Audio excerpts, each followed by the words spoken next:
level, I will never settle. Mind over matter, get the gold medal. On another level, I will never settle. Mind over matter, get the gold medal. On another level, I will never settle. Mind over matter, get the gold medal. On another level, I will never settle. Mind over matter, get the gold medal.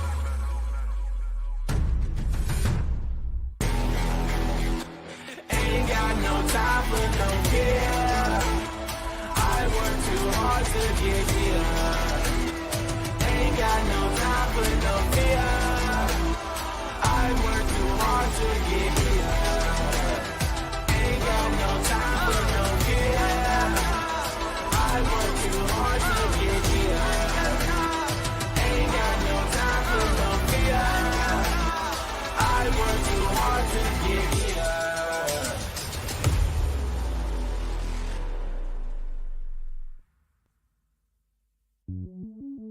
Welcome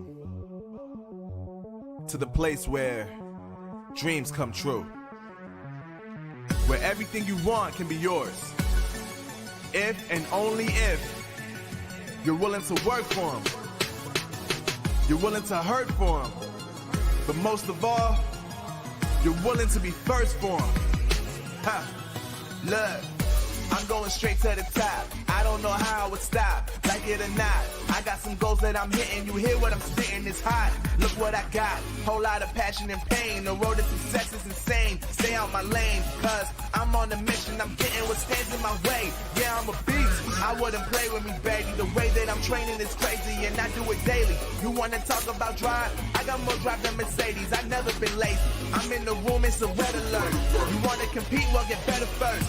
I got 10 toes in the dirt, push through the hurt just to show them my work. I'm the best. Yeah, I'm the best. I never stress. I know what's next. I'm who they test, like we playing chess. But I'm unimpressed, so now let me flex. Ha. Yeah, I'ma work through the struggle and hurt, cause I know my worth, and I gotta be first. Ha. Yeah, I gotta be first. Look, I don't want anyone's sympathy. I understand what it's meant for me. I give my focus and energy. If it's meant to be, then it's meant to be. But mentally, I'm undefeated. They hear that and say I'm conceited. Like there's no reason. Like I don't beat them and come back again just to teach them that when you work under pressure, you reach higher measures. They'll try and bring you down, but you cannot let them, and only get better and focus on cheddar. Eye on the prize and you'll become a legend. Like when I'm in the room, it's a red alert. You wanna compete? Well, get better first. I got 10 toes in the dirt, push through the hurt just to show them my work. I'm the best. Yeah, I'm the best. I never stress. I know what's next. I'm who they test, like we playing chess. But I'm unimpressed, so now let me flex. Ha. Yeah, I'ma work through the struggle and hurt, cause I know my worth, and I gotta be first. Ha. Yeah, I gotta be first. They don't know what's gotten into me, how'd I turn pain into energy.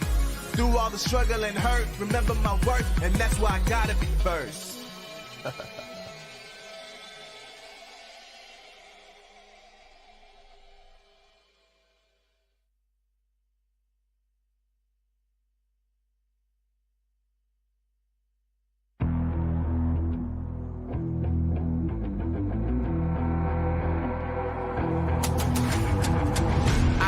Get it, I'm on the mission, snap any minute, casually winning. Stop tripping on me, stop dissing on me. Yeah, I got a dream, can't take it from me. My fire's burning, now I'm always learning. Tell me where to go, man, I'm on a journey. Yeah, I can't explain it, I get excited. Keep it 300, King Leonidas. Strap in, cause it's gonna be a long ride. Working on me every single day and night. There comes a time when your worlds will collide. If it's holding you back, push it right to the side. Ain't got no time for no care. I work too hard to get here. Ain't got no time for no fear. I work too hard to get here. I don't got the time, put me in, coach. I've been going hard, time to let it show. Everything raw, give it to me now. Let me have the spot, man, it's going down. Gotta get it here, I don't wanna wait. Take what I want, then I go train. Gotta get a win, I won't lose the game. This is my year, I ain't gonna break. Strap in, cause it's gonna be a long ride. Working on me every single day and night. There comes a time when your worlds will collide. If it's holding you back, push it right to the side. On another level, I will never settle. Mind over matter, get the gold medal. On another level, I will never settle. Mind over matter, get the gold medal. Ain't got no time for no fear. I work too hard to get here. Ain't got no time for no fear. I work too hard to get here.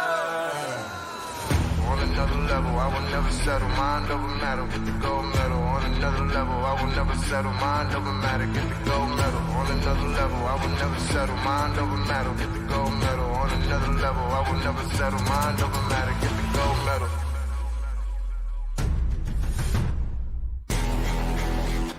Ain't got no time for no care. I work too hard to get here. Ain't got no time for no fear. I work too hard to get here. Ain't got no time for no fear. I work too hard to get here. Ain't got no time for no fear. I work too hard to get here.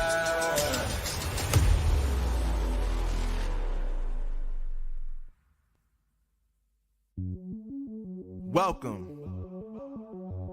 to the place where dreams come true, where everything you want can be yours, if and only if you're willing to work for them, you're willing to hurt for them, but most of all, you're willing to be first for them. Ha!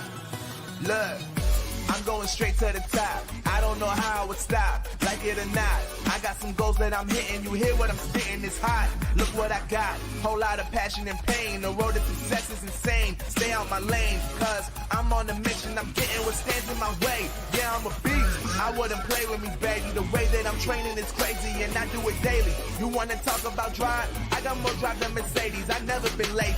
I'm in the room, it's a red alert. You wanna compete? Well, get better first. I got 10 toes in the dirt, push through the hurt just to show them my work. I'm the best. Yeah, I'm the best. I never stress. I know what's next. I'm who they test, like we playing chess. But I'm unimpressed, so now let me flex. Ha. Yeah, I'ma work through the struggle and hurt, cause I know my worth, and I gotta be first. Ha. Yeah, I gotta be first. Look, I don't want anyone's sympathy. I understand what it's meant for me. I give my focus and energy. If it's meant to be, then it's meant to be. But mentally, I'm undefeated. They hear that and say I'm conceited. Like there's no reason. Like I don't beat them and come back again just to teach them that when you work under pressure, you reach higher measures. They'll try and bring you down, but you cannot let them, and only get better and focus on cheddar. Eye on the prize and you'll become a legend. Like when I'm in the room, it's a red alert. You wanna compete? Well, get better first. I got 10 toes in the dirt, push through the hurt just to show them my work. I'm the best. Yeah, I'm the best. I never stress. I know what's next. I'm who they test, like we playing chess. But I'm unimpressed, so now let me flex. Ha. Yeah, I'ma work through the struggle and hurt, cause I know my worth, and I gotta be first. Ha. Yeah, I gotta be first. They don't know what's gotten into me, how'd I turn pain into energy. Through all the struggle and hurt, remember my worth, and that's why I gotta be first.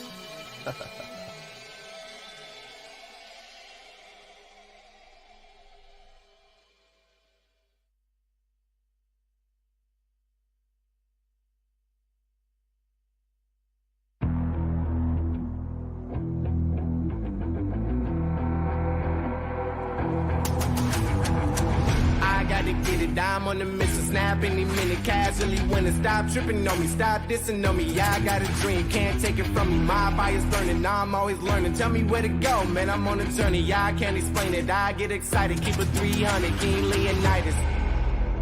Strap in, cause it's gonna be a long ride.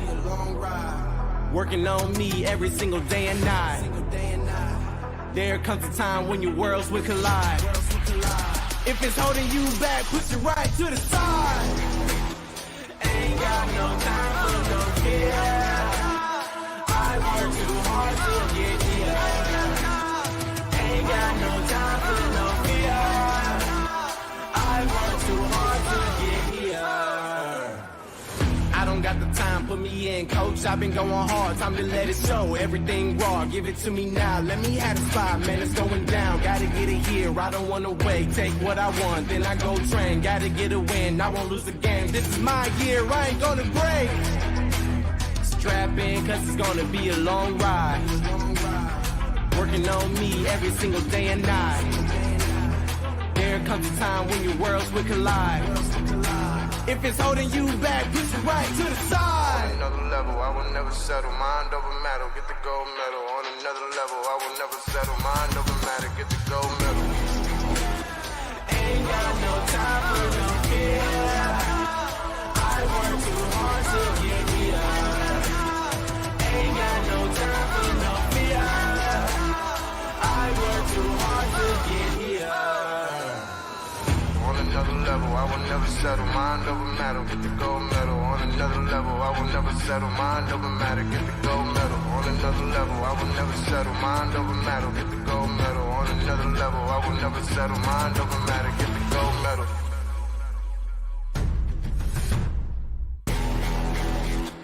Ain't got no time for no fear. I work too hard to get here. Ain't got no time for no fear. I work too hard to get here. Ain't got no time for no fear. I work too hard to get here. Ain't got no time for no fear. I work too hard to get here.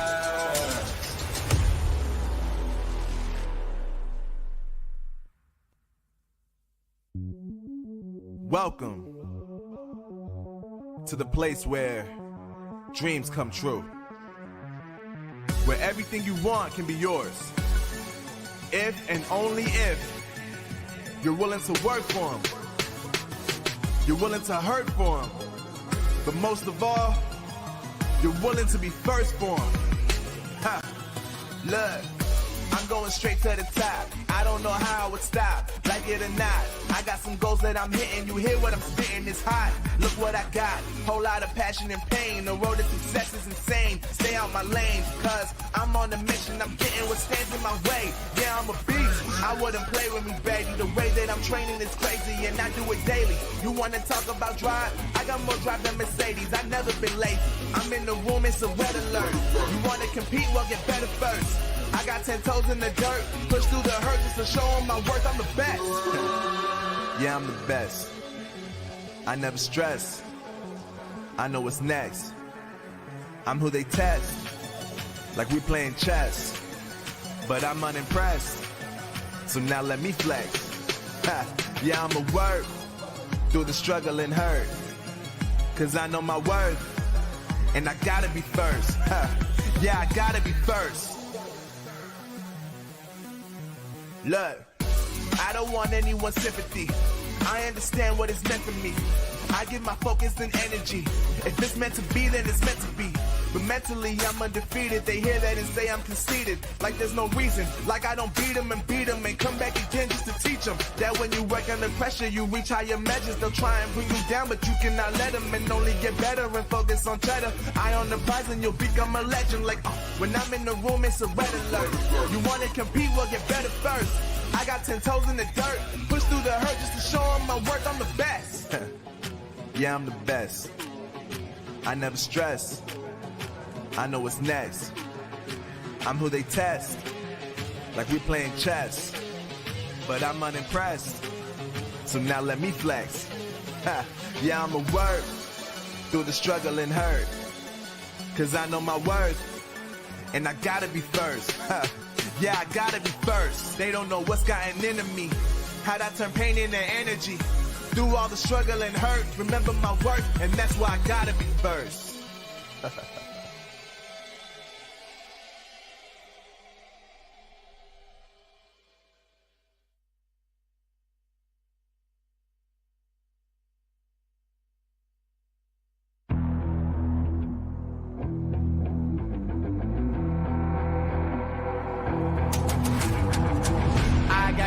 dime on the mission, snap any minute, casually winning. Stop tripping on me, stop dissing on me. Yeah, I got a dream, can't take it from me. My fire's burning, I'm always learning. Tell me where to go, man, I'm on a journey. Yeah, I can't explain it, I get excited. Keep it 300, King Leonidas. Strap in, cause it's gonna be a long ride. Working on me every single day and night. There comes a time when your worlds will collide. If it's holding you back, push it right to the side. Ain't got no time for no fear. I work too hard to get here.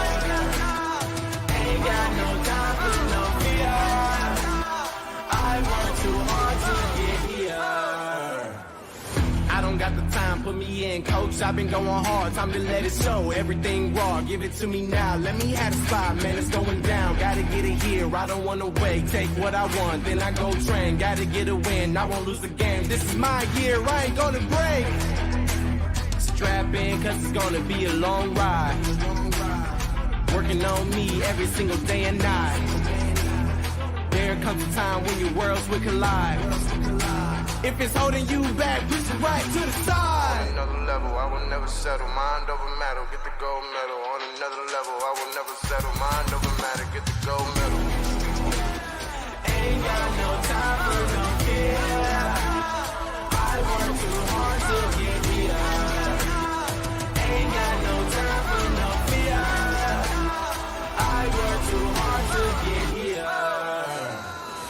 On another level, I will never settle. Mind over matter, get the gold medal. On another level, I will never settle. Mind over matter, get the gold medal. On another level, I will never settle. Mind over matter, get the gold medal. On another level, I will never settle. Mind over matter, get the gold medal.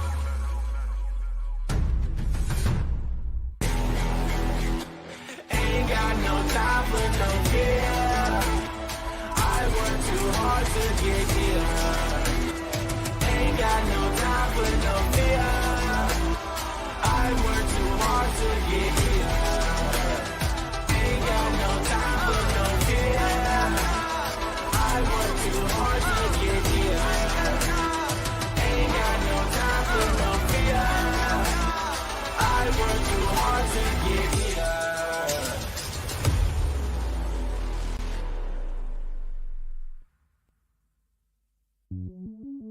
Welcome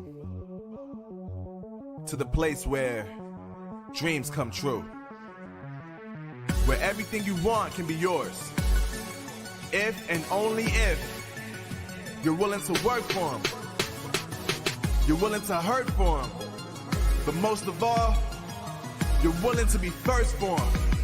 Ha!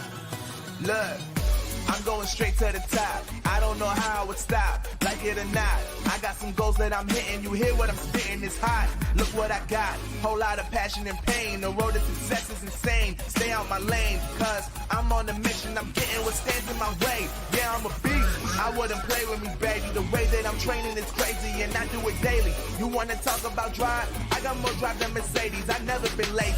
I'm in the room, it's a red alert. You wanna compete, well get better first. I got 10 toes in the dirt, push through the hurt just to show them my worth. I'm the best. Yeah, I'm the best. I never stress. I know what's next. I'm who they test, like we playing chess. But I'm unimpressed, so now let me flex. Ha, yeah, I'ma work through the struggle and hurt, cause I know my worth, and I gotta be first. Ha, yeah, I gotta be first. Look, I don't want anyone's sympathy. I understand what it's meant for me. I give my focus and energy. If it's meant to be, then it's meant to be. But mentally, I'm undefeated. They hear that and say I'm conceited. Like there's no reason. Like I don't beat them and come back again just to teach them that when you work under pressure, you reach higher measures. They'll try and bring you down, but you cannot let them, and only get better and focus on cheddar. Eye on the prize and you'll become a legend. Like, when I'm in the room, it's a red alert. You wanna compete, well get better first. I got 10 toes in the dirt, push through the hurt just to show them my worth. I'm the best. Yeah, I'm the best. I never stress. I know what's next. I'm who they test, like we playing chess. But I'm unimpressed, so now let me flex. Ha, yeah, I'ma work through the struggle and hurt.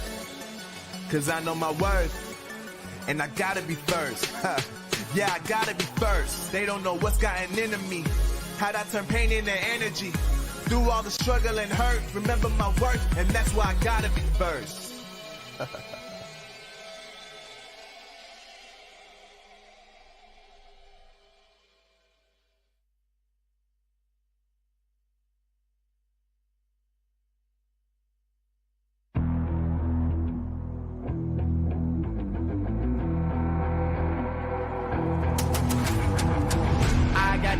I'm on the mission, snap any minute, casually winning. Stop tripping on me, stop dissing on me. Yeah, I got a dream, can't take it from me. My fire's burning, now I'm always learning. Tell me where to go, man, I'm on a journey. Yeah, I can't explain it, I get excited. Keep it 300, King Leonidas.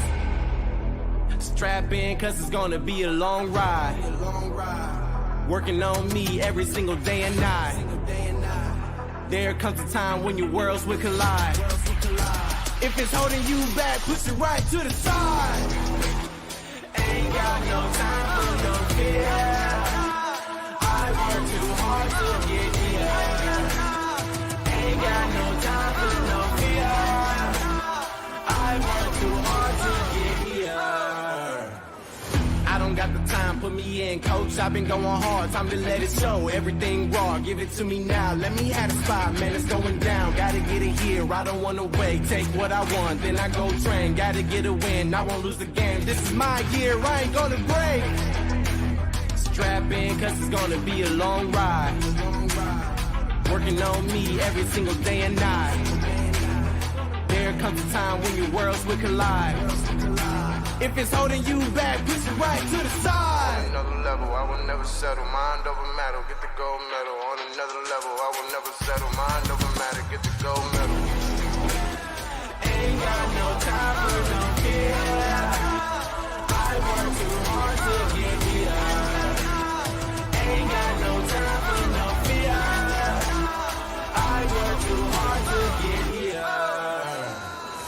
On another level, I will never settle. Mind over matter, get the gold medal. On another level, I will never settle. Mind over matter, get the gold medal. On another level, I will never settle. Mind over matter, get the gold medal. On another level, I will never settle. Mind over matter, get the gold medal.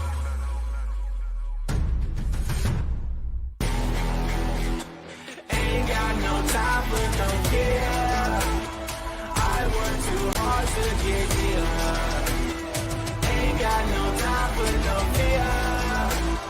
I work too hard to get here. Ain't got no time for no fear. I work too hard to get here. Ain't got no time for no fear. I work too hard to get here.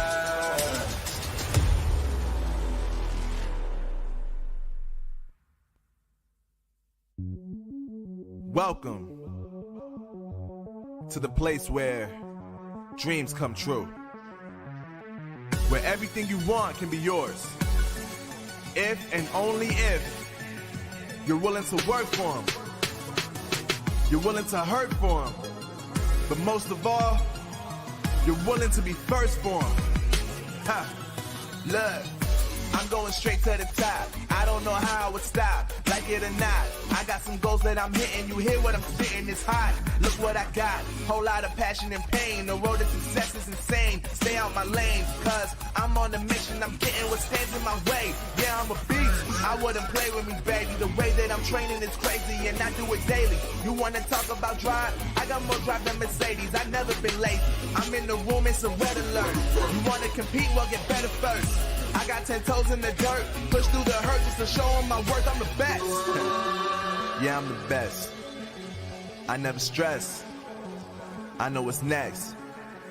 I'm who they test, like we playing chess. But I'm unimpressed, so now let me flex. Yeah, I'm a work through the struggle and hurt, cause I know my worth, and I gotta be first. Yeah, I gotta be first. Look, I don't want anyone's sympathy. I understand what it's meant for me. I give my focus and energy. If it's meant to be, then it's meant to be. But mentally, I'm undefeated. They hear that and say I'm conceited. Like there's no reason. Like I don't beat them and come back again just to teach them that when you work under pressure, you reach higher measures. They'll try and bring you down, but you cannot let them, and only get better and focus on cheddar. Eye on the prize and you'll become a legend. Like when I'm in the room, it's a red alert. You want to compete, well, get better first. I got 10 toes in the dirt. Push through the hurt just to show them my worth. I'm the best. Yeah, I'm the best. I never stress. I know what's next. I'm who they test. Like we playing chess. But I'm unimpressed. So now let me flex. Yeah, I'm a word. Through the struggle and hurt. Cause I know my worth. And I gotta be first. Yeah, I gotta be first. They don't know what's gotten into me. How'd I turn pain into energy? Through all the struggle and hurt, remember my worth, and that's why I gotta be first.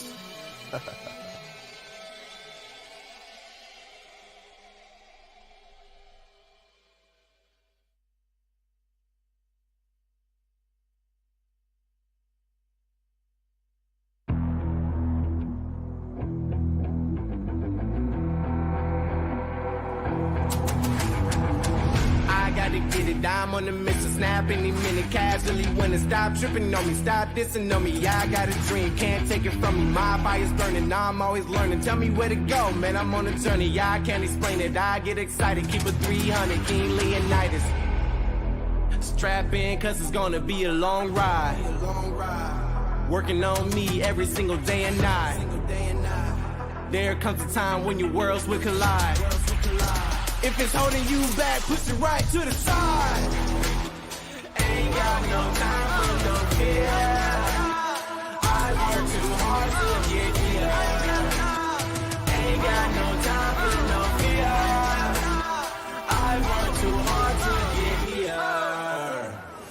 I don't got the time, put me in, coach. I've been going hard, time to let it show. Everything raw, give it to me now. Let me have the spot, man, it's going down. Gotta get it here, I don't wanna wait. Take what I want, then I go train. Gotta get a win, I won't lose the game. This is my year, I ain't gonna break. Strap in, cause it's gonna be a long ride. Working on me every single day and night. There comes a time when your worlds will collide. If it's holding you back, push it right to the side. On another level, I will never settle. Mind over matter, get the gold medal. On another level, I will never settle. Mind over matter, get the gold medal. Ain't got no time for no fear. I work too hard to get here. Ain't got no time for no fear. I work too hard to get here. On another level, I will never settle. Mind over matter, get the gold medal. On another level, I will never settle. Mind over matter, get the gold medal. On another level, I will never settle. Mind over matter, get the gold medal. On another level, I will never settle. Mind over matter, get the gold medal. The Snapdragon Pro Series powered by Samsung Galaxy is brought to you by Snapdragon Elite Gaming, Samsung Galaxy S23 Ultra, and Monster Energy. Are you guys ready for this? Let's show them. Time for Toxo. Let's do this. What a beautiful play! He can take down anyone! Oh my god! यहाँ पर clone करके shot लेके बच गया great high level पे और उनके ऊपर धावा बोला जाएगा elimination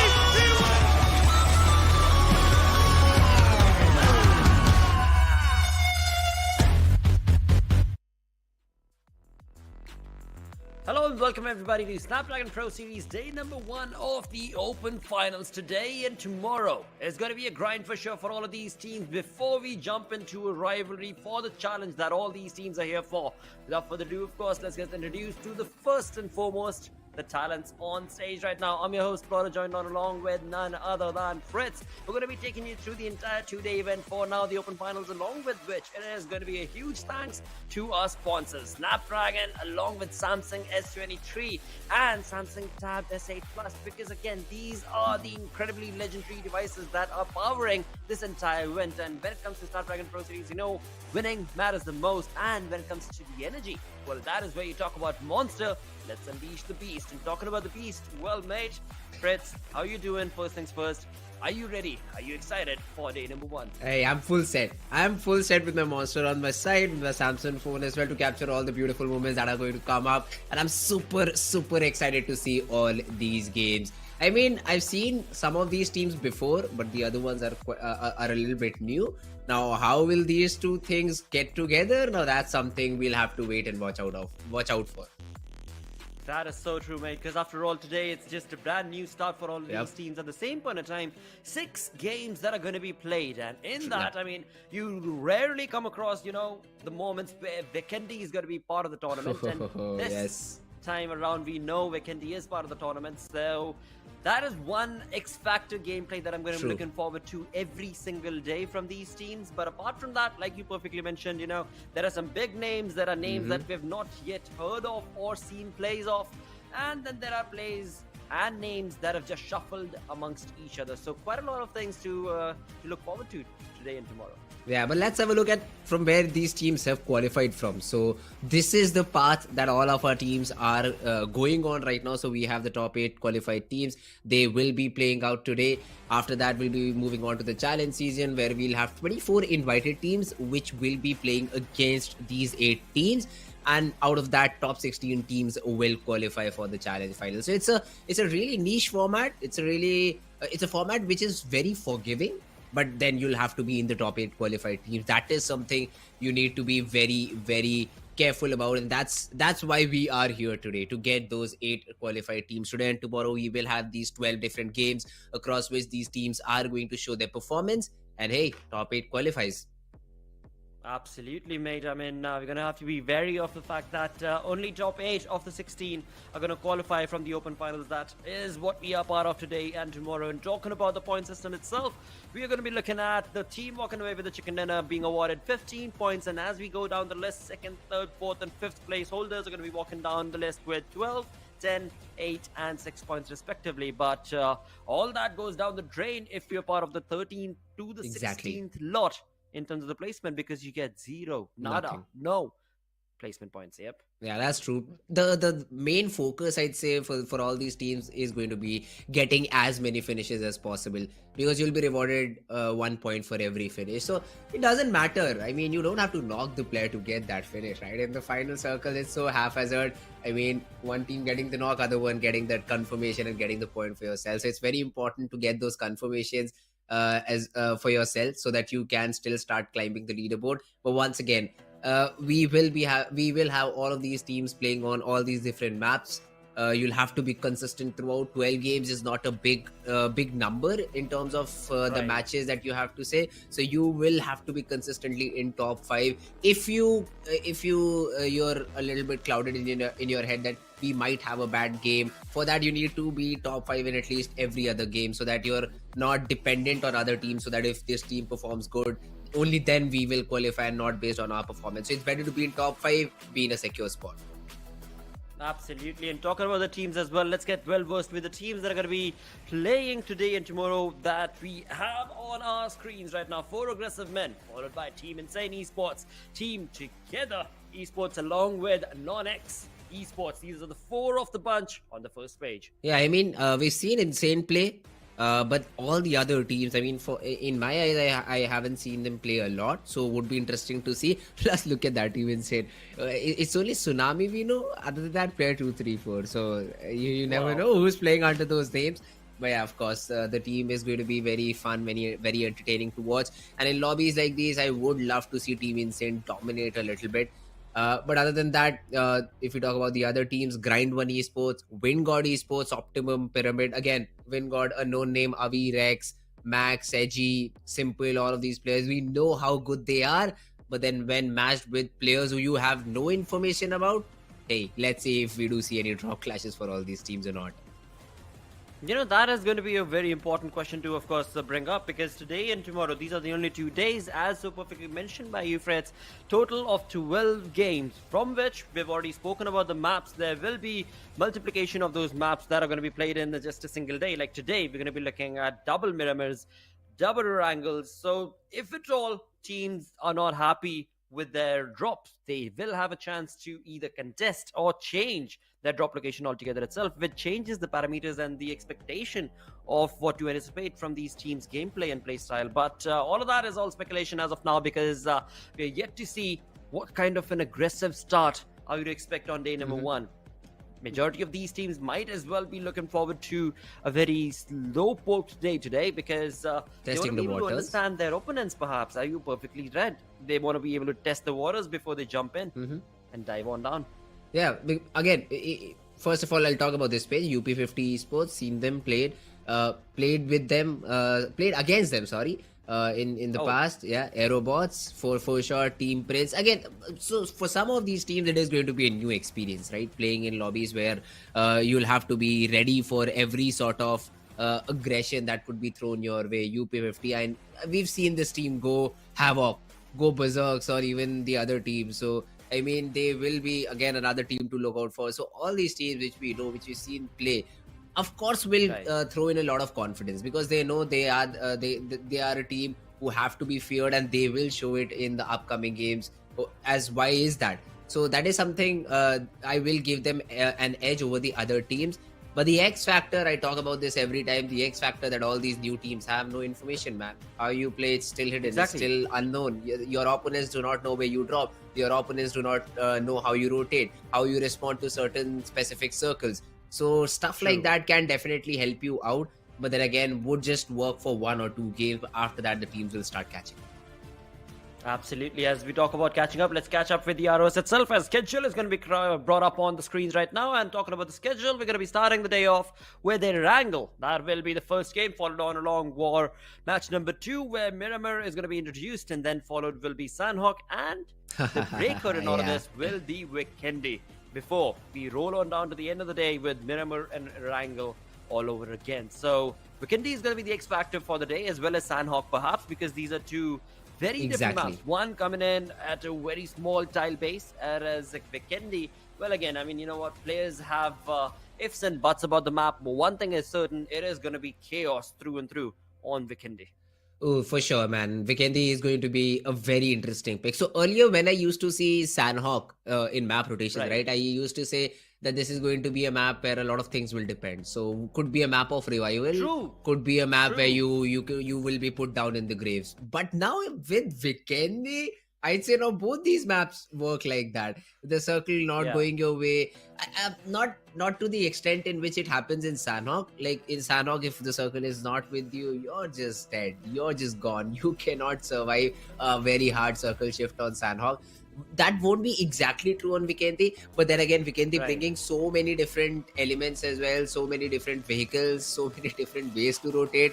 I mean, for 1 second you'll be like, yeah, steering clear in Vikendi, but then suddenly ice comes in and you roll off your usual rotation path, and suddenly your team starts firing upon you. So these small elements that are very map specific is something where players will be caught off guard. So Vikendi, Sanhok, these two maps could be the make and break flow for some teams, and could be something like a team struggling down in the dumps on the 16th position, and suddenly a map like Sanhok comes in.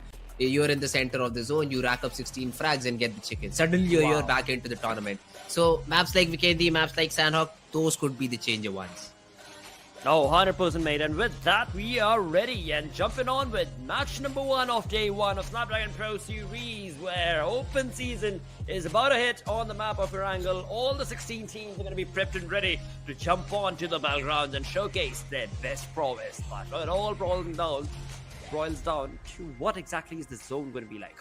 That is what will dictate the entirety of the fight and the actual momentum and speed of the game altogether itself. I don't know, somewhere along the line, Fritz, I feel that today we are going to be looking at a very rushed day play from these teams. I don't know why I've just got this intuition, I've got this feeling you're right, that it is going to be a rushed sort of an aggressive play from these teams. Of course. I mean, for all these teams, for Insane Esports, for WindGod, they should be feeling like the kings of the lobby. And they should be very hungry for frag. I mean, that's just basic human nature. That should be just basic human nature. You cannot go against it. But after you're put down like a few times, then is where you stop. So early few games, you might see a lot of early fights. One of the reasons could be not knowing each other's drop location. Because I do see WindGod and the players of Reckoning somewhere nearby. Yeah, Zaya has been left completely alone for the players of Team 4 AM, so that is something really good for them. The players of DT have dropped towards the overrep. Now a farm being taken down by GT. So some sort of respect being shown to each other in a way. But then I think there'll be a lot of crowd towards the western part of the map. Georgia Pole, Gatka, Query, all these regions will see a lot of teams. Absolutely, as they are still just hovering over down towards those regions, on down south towards the military base. We've got the Dream Team Esports that is all by themselves. And again, looking at the zone itself, this is a Oh, really good okay. positioning for a lot of these teams that have slowly, advanced their way towards the western side of the zone. Yeah, for now though, because these zones For now, usually yes. end towards military base, and that could wreak Exactly. havoc onto multiple teams. It's only one team on the southern island right now, that is Team DT, and I don't think so. They have that information that they're completely alone, so they will be wary about moving towards the city of military base. But other than that, I think for most of these teams, it will be very important to loot quickly and rotate if they do want to use that bridge early on. Although I think first blood has already been drawn, UP50 Rage God out of the game. Oh wow, 4 AM also drawing on towards that aggression. And right here on our screens, we've got insane players bringing in quite a lot of Haywalk against a team that is rotating right next to them. But for now, again, they want to be able to keep it safe. They want to be able to get their loot first things foremost probably sorted out. And that is what Team Insane is going to be focusing upon. Though not a bad start for the side of this team, because they've got themselves 2 to 3 individual vehicles that we can see on the minimap towards the top right hand side as they make this rotation, moving away from Team Insane. We've got the likes of UP50. Now, talk about UP50, mate, because you've talking about how you've played against them. You've Mhm. seen the kind of aggressive plays that this team can be anticipated to bring today. Yeah, they love to be very aggressive, but I think the strategy would change now. You've already lost Rage Okay. God. Probably an early rotation that he was attempting was caught while trying to rotate with the vehicle. It was a free frag Hmm. because his teammates weren't nowhere near to provide any sort of support. But still, we'll see some good survival tactics maybe then from the players of UP, because now you won't be the team initiating the fight, right? You would be the one defending against for Right. sure. If someone fires upon you, you won't take it, but then you won't be the team going like, oh hey, there's a squad house, we do see a squad, let's just push and get those 4 flags, because you are down a player. So we might see a little bit change in terms of how UP50 plays, although the biggest change right now has to be the rotation. How do you manage to get inside the zone is my biggest question, because right now the bar on most of these players say close to 1,000 meters, but guess what, you have to go all the way to military base. It's just the first zone that will be ending somewhere around that area of Gatka. How do you plan for the future? That's my question for the players of Team UP50.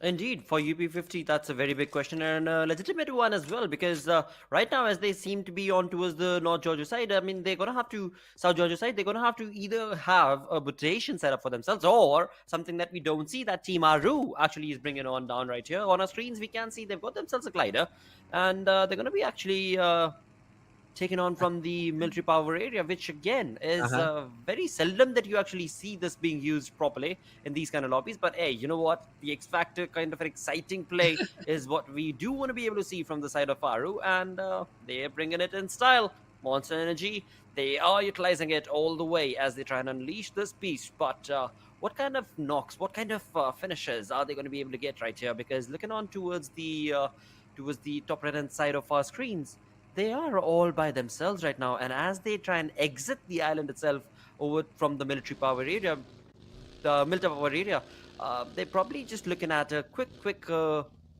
rotation. Yeah. The airways rotation. They do not want to get fired upon. That's the unique things you are talking about. I mean, I did not even think about this, Rohan, that you could use the glider to rotate from above the water. It's way faster than swimming. It's way True. safer, I believe, than using the boat, because the boat cannot be used on ground. Whereas you can still use that glider to find a vehicle, maybe a Dacia or a UAZ, once you somehow cross that particular body of water.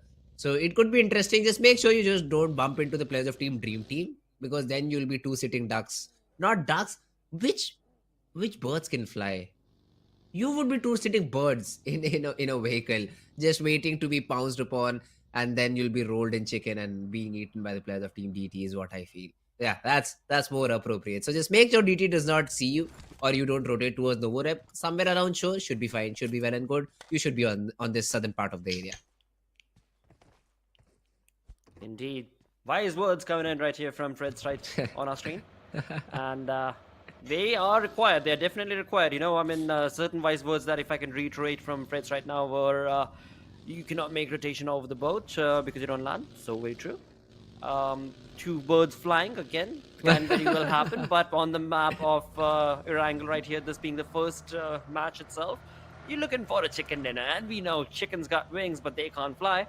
So if you're looking forward to a chicken dinner, you better get that airways rotation done quick and early. And that is something that I'm hoping that we should be able to come back to later, as right now, all the other teams that we're looking at are doing exactly that. They are stuck around in their individual compounds, getting their loot segregated. They've all got a decent amount of loot as well as control over vehicles, which is so very important. Like we've got the team of Pyramid right here on our screens, and they've got a control of 3 individual buggies for themselves.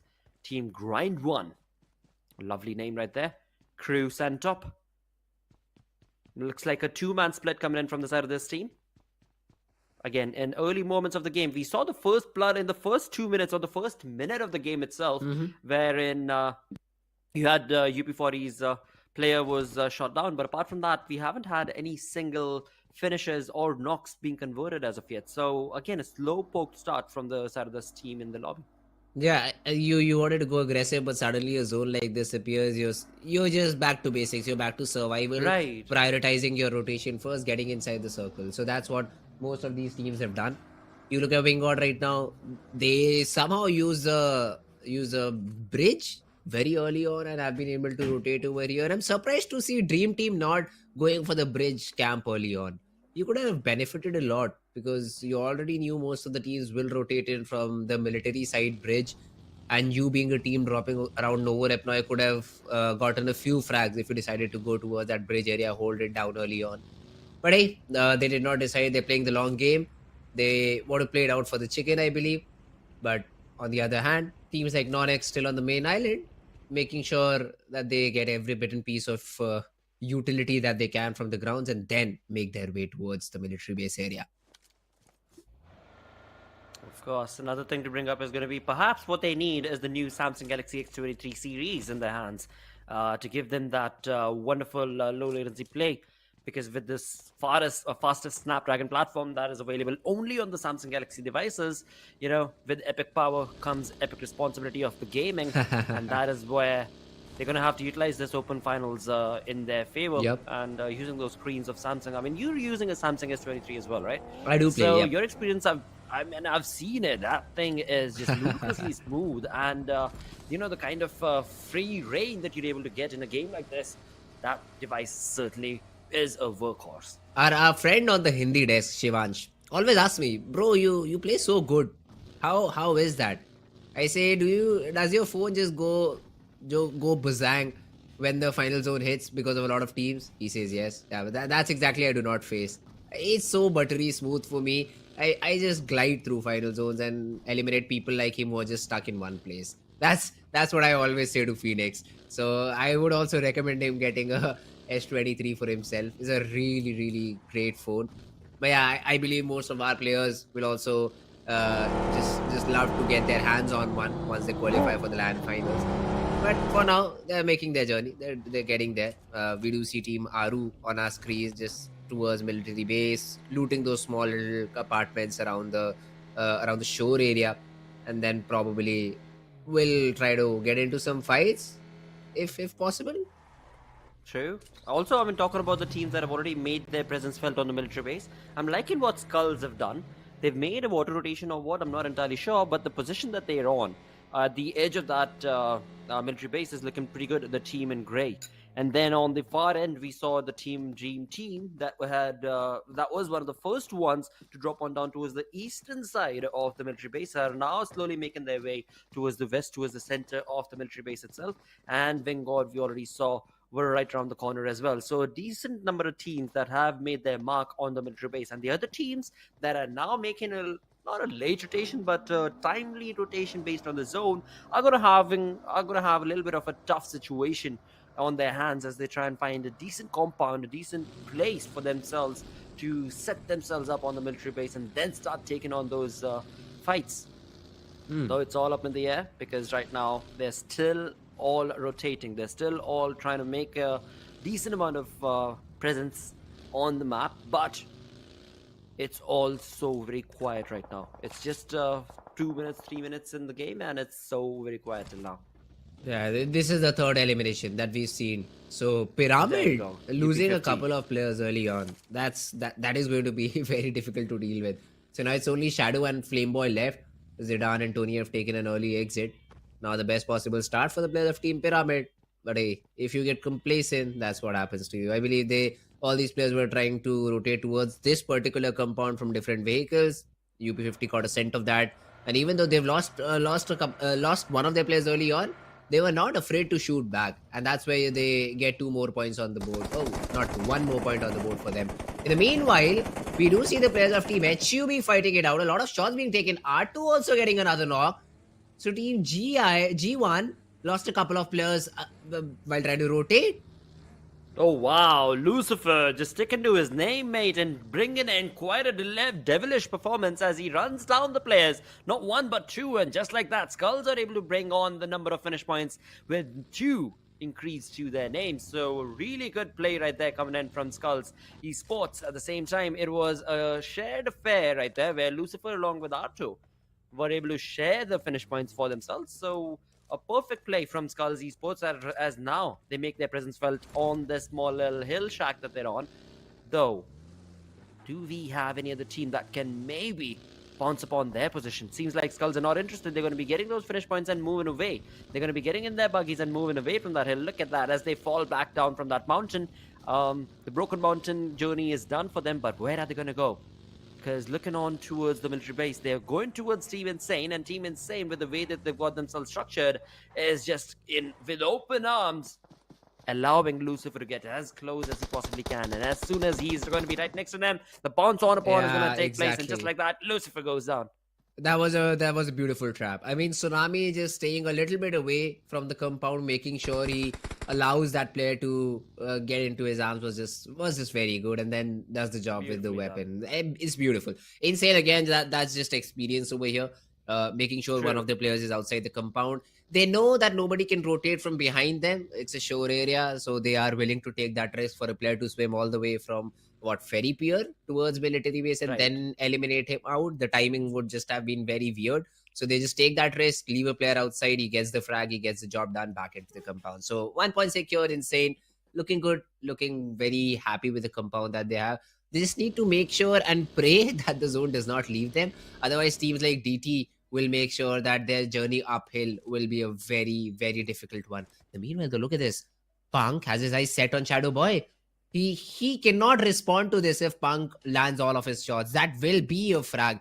But then Punk is all alone, so he does not want to just leave the trigger away, because he also has to rotate, get towards his team. So he's letting the players of Team AR pass out. Aerobots, they won't be harmed.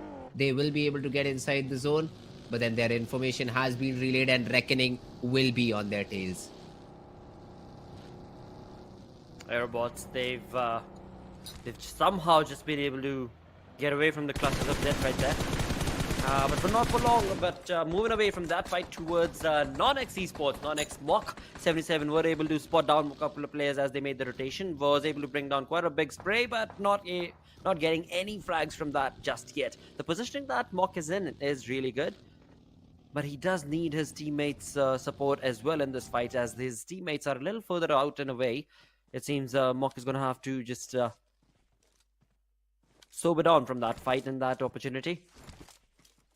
We're talking about sobering down. Look at this perfect optimum utilization of placements, as Optimum Esports have got themselves flanked around right next to the edge of this ferry pier zone. But this also brings in to a very crucial point, which is that they are right next to the ferry pier. That means they're going to have to get into the potation rotation, which again can be trouble for them.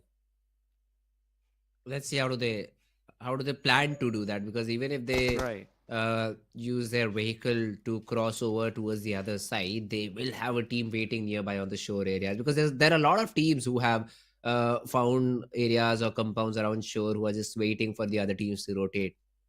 Would be a difficult rotation, but hey, let's see how do they deal with this. UP50 though just hunkered down in a bunker. Have a good spot, so really no reason to leave unless and until the zone forces them to. the players of Team Together Esports have finally invaded into the main city of military base will also enjoy the loot because literally no one dropped here. So they have all of the city to loot at the same time. So we'll enjoy the good loot too. Grind1 Esport, they have already lost Manav and Fear early on in the game. So have to play Wow. survival over here. Not a lot of choice that they have. All these teams that have lost down on one or two of their players, most of it has happened while they were making their rotations, and Yes, that is something yes. that's all thanks to the zone itself, right? Because the zone has threw such a curveball to the ready for, but at the same time, now as we move on down away from stage 3 or closer to stage number 4's introduction, this is where a lot of fights are going to be drawn on down as we look at Aaru, a very good rotation from this team, are looking perfect, but will that be enough? Because Aaru themselves are going to be at a very clustered position. Although look at this, Together Esports have a really good position onto their opponents. They're all stuck in just one place. Shadowboy is already down. So it's a few days could have been tossed in, but they do want to play it out passively. It's good. It's fine because the distance between the two teams is very huge. Shadow has already been revived. It will be a 4v4. But in the meanwhile, 4 a.m., aggressive men standing true to their name, spot the team, trying to rotate and punish them properly. Even though King has been taken down, it is a revival process. Will be thrown It is in not very possible. soon. This seems highly unlikely. Oh, yeah, talking he's about far 4 away. a.m. and the revival, exactly. It's just so difficult for him because, of course, the teammates right up top on that mountain are going to be able to provide cover fire, but the amount of health that is remaining on Gaming by T, is that going to be enough? It seems like the smoke wall that was created is going to be able to get him closer to his teammate, and just like that, a revival could be right around the corner, and it definitely seems likely to be the case, mate. You were absolutely on point, Frizz, as you mentioned that will they go for it or not? And 4 a.m. sticking to their name, aggressive is their play. Oh, look at Karan. They've still gotten close to it, Exactly. and they're going to be given that revival. They not only get that revival, but Karan is like, bro, I want my frags. I want to take every of these players down. King spotted. Wow. Bro, you heal first. He peeks out without healing, gets punched in the face by Karan. Now switches on to that DBS, wants to take Goku down. Has that information, but does he pull the trigger? Now he spots the player out. Goku spotted down. Cover fire from behind. Spider the one to get that knock. And only one of these players from Team Spy remain. Honey, bro, you're attracting a lot of bees in the form of 4 a.m. Indeed, that is definitely true because 4 aggressive men, they did not want to stop in that track, and just like that, not only one but two teams is what they wanted to take on this fight too, as 4Shot Esports, a team that found themselves in the compound itself, has now been hunkered on down, and an easy play coming in from the side of 4 aggressive men has resulted in them walking away with 4 finishes. What a GG play it was. Just a few minutes ago, we saw 4 aggressive men, one man down. It seemed like they might not be able to get that revival, but all of that has just completely changed, and in this moment right now, they have another opportunity to bring down another rotating team, and that is going to be in the name of beautiful. NoNx, and they will do it in style. Beautiful. As well. 1 or 2 game players go down for the shots being taken on by JD Gaming by T. This team is lethal. They're aggressive to the core. Hey, Legend is the last one surviving. Mock cannot do much. Manish cannot do much. Mash, sorry. Now it's all down to Legend. I mean, this guy can just toss a lot of smokes, be spotted down, and then sprayed upon. Karan with the final frag, and even though there was a knock, won't matter a lot because Spider will get that easy revival, and 4 a.m. they're here to play. 8 frags early on, looking very strong. Wow. Wow, what a team. What a name, what a team, what a play. This is just the kind of style that we want to be able to see from a team that is named 4 Aggressive Man. That is what they do. In just a couple of minutes, they've been able to accumulate 8 finish points just like that as we move on away from stage 4. Right now, we've got Team Insane very close to the clutches of Optimum right now. But Optimum, they're not looking too good in terms of their positioning. Team Insane, with the 2-man fight, they want to be able to back away from that entire spray. And that is definitely a calculated move from the side of Team Insane. A good calculated move, of course. Had they pushed on, they might have been able to bring down the opponent teams, but that fight was being extended out in the open. Yeah. And that is something that Team Insane probably did not want to do. Yeah, great calls coming in. But in the meanwhile, we do have the players of Team Reckoning trying to fight it out. Tryout, very far away from the team, was trying to get inside the zone, was trying to scout out probably, has been taken down. Reckoning taking their sweet time. They've already taken down one of the players of Team TTE down, so Psycut won't be able to get that revival as he's literally in between the players of Team Reckoning. So that will be a frack confirm, but now they will have to make sure to get that revival onto their fallen comrade too. So they'll move accordingly, they'll rotate accordingly and get him back up and running. On the other hand, TTE need to find a different way of rotation. So that's established over here. They have to rotate off. They will probably need to fight it with the players of Team GT if they decide to go uphill.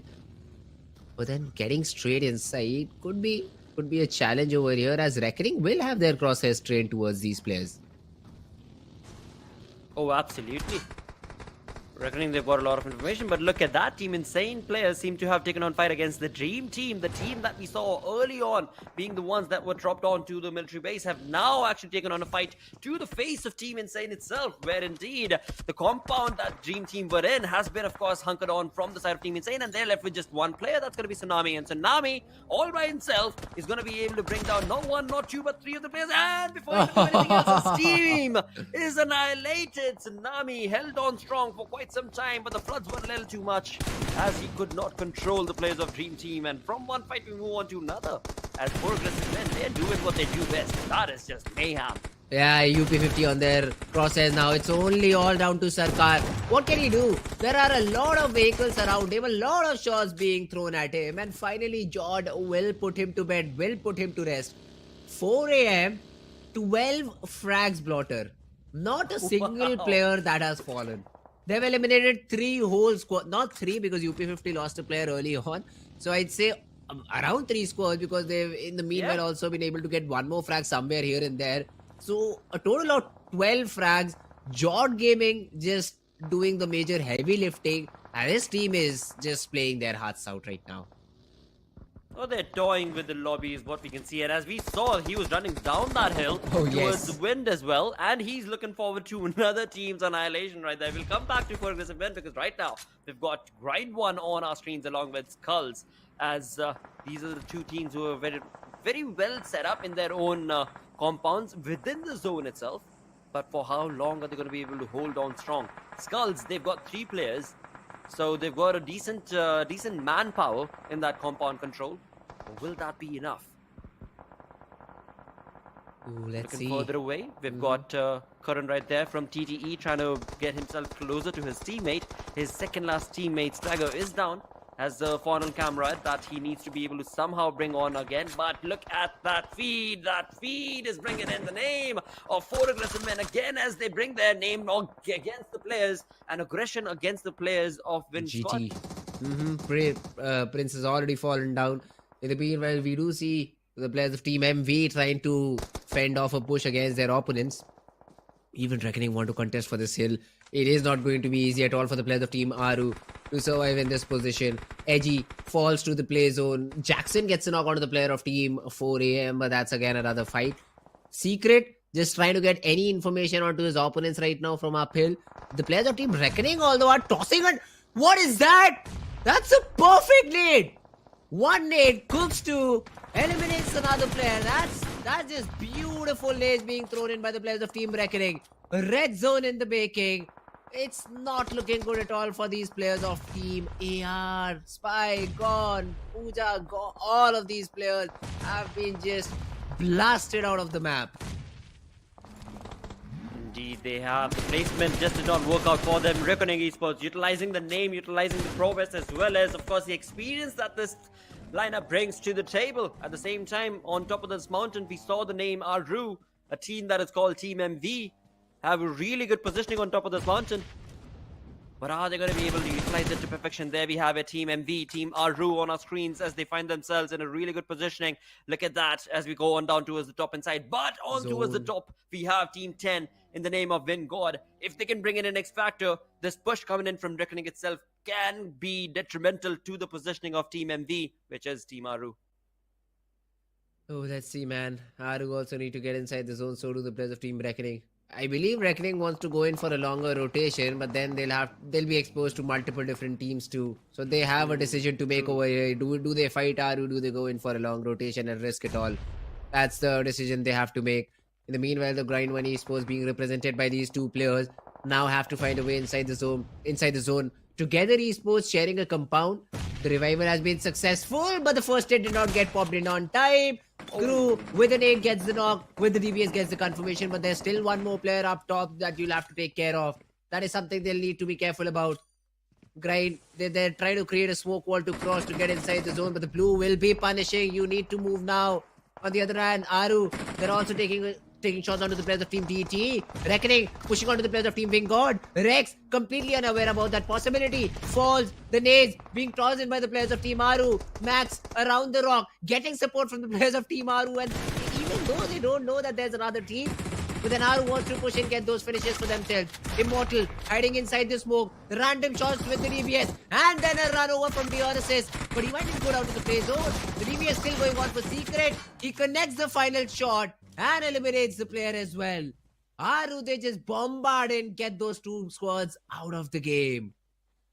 A beautiful awareness right there coming in from the side of Team MV Aaru as they were able to utilize that X-Factor play in that fight. Reckoning thought they could take on the players of WindGod, but they were just out of place in that.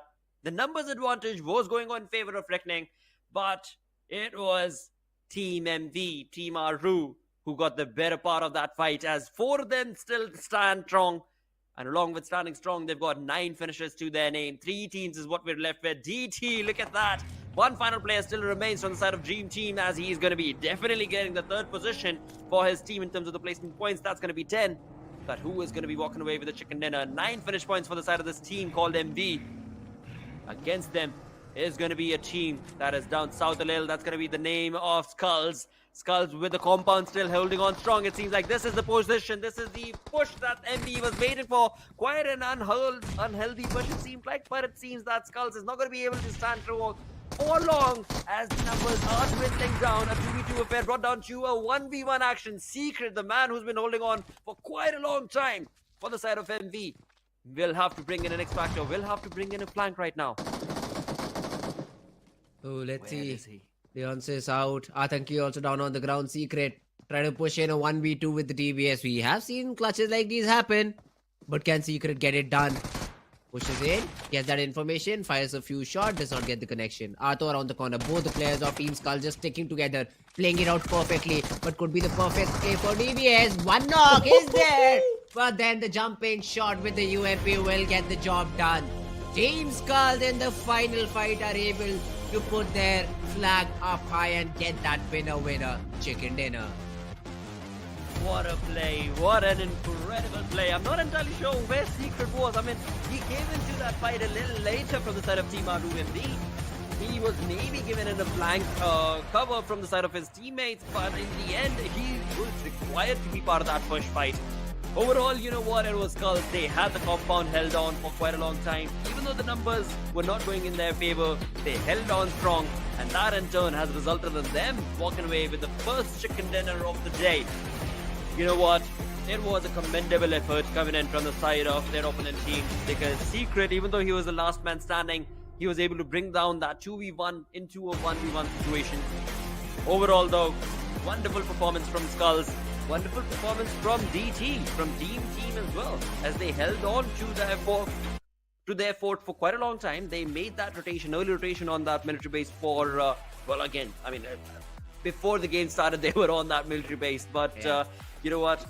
It was a wonderful game. 4 aggressive men walking away with, 12, 13 finishes. And this is the kind of play that we want to be able to see today.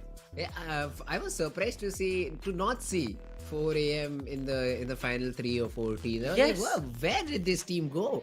Who eliminated them?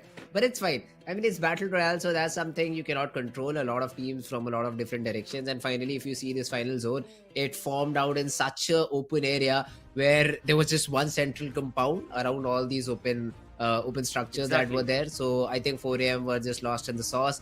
Got third-partied a lot of times and were completely eliminated by the other teams. Great job done by them, holding their spot down till the very last second. I mean, even the players of Team SkullTz, I think they lost a player early on, but after that, they just played it out phenomenally. And even the final fight, I believe it was a 4v3, still were able to pull it off. Exactly. It was a 4v3 against the players of SkullTz, and they were still able to pull it off. And again, the aggressive push that came in was somewhere lackluster, I believe. It was not necessary, but again, that was decision that the team made and thus given away their chicken dinner. That's okay though. Talking about the aggressive start that we saw in this lobby, it was the side of course, Ferguson men, followed by Dream But Team then right these there, nades. bringing down a big name. Yeah, I was just so very obsessed with the nades that were thrown in by the players of Team Reckoning. Pitch perfect. One nade at the perfect spot, getting the job done. This is where Team Aaru got a lot of their frags too.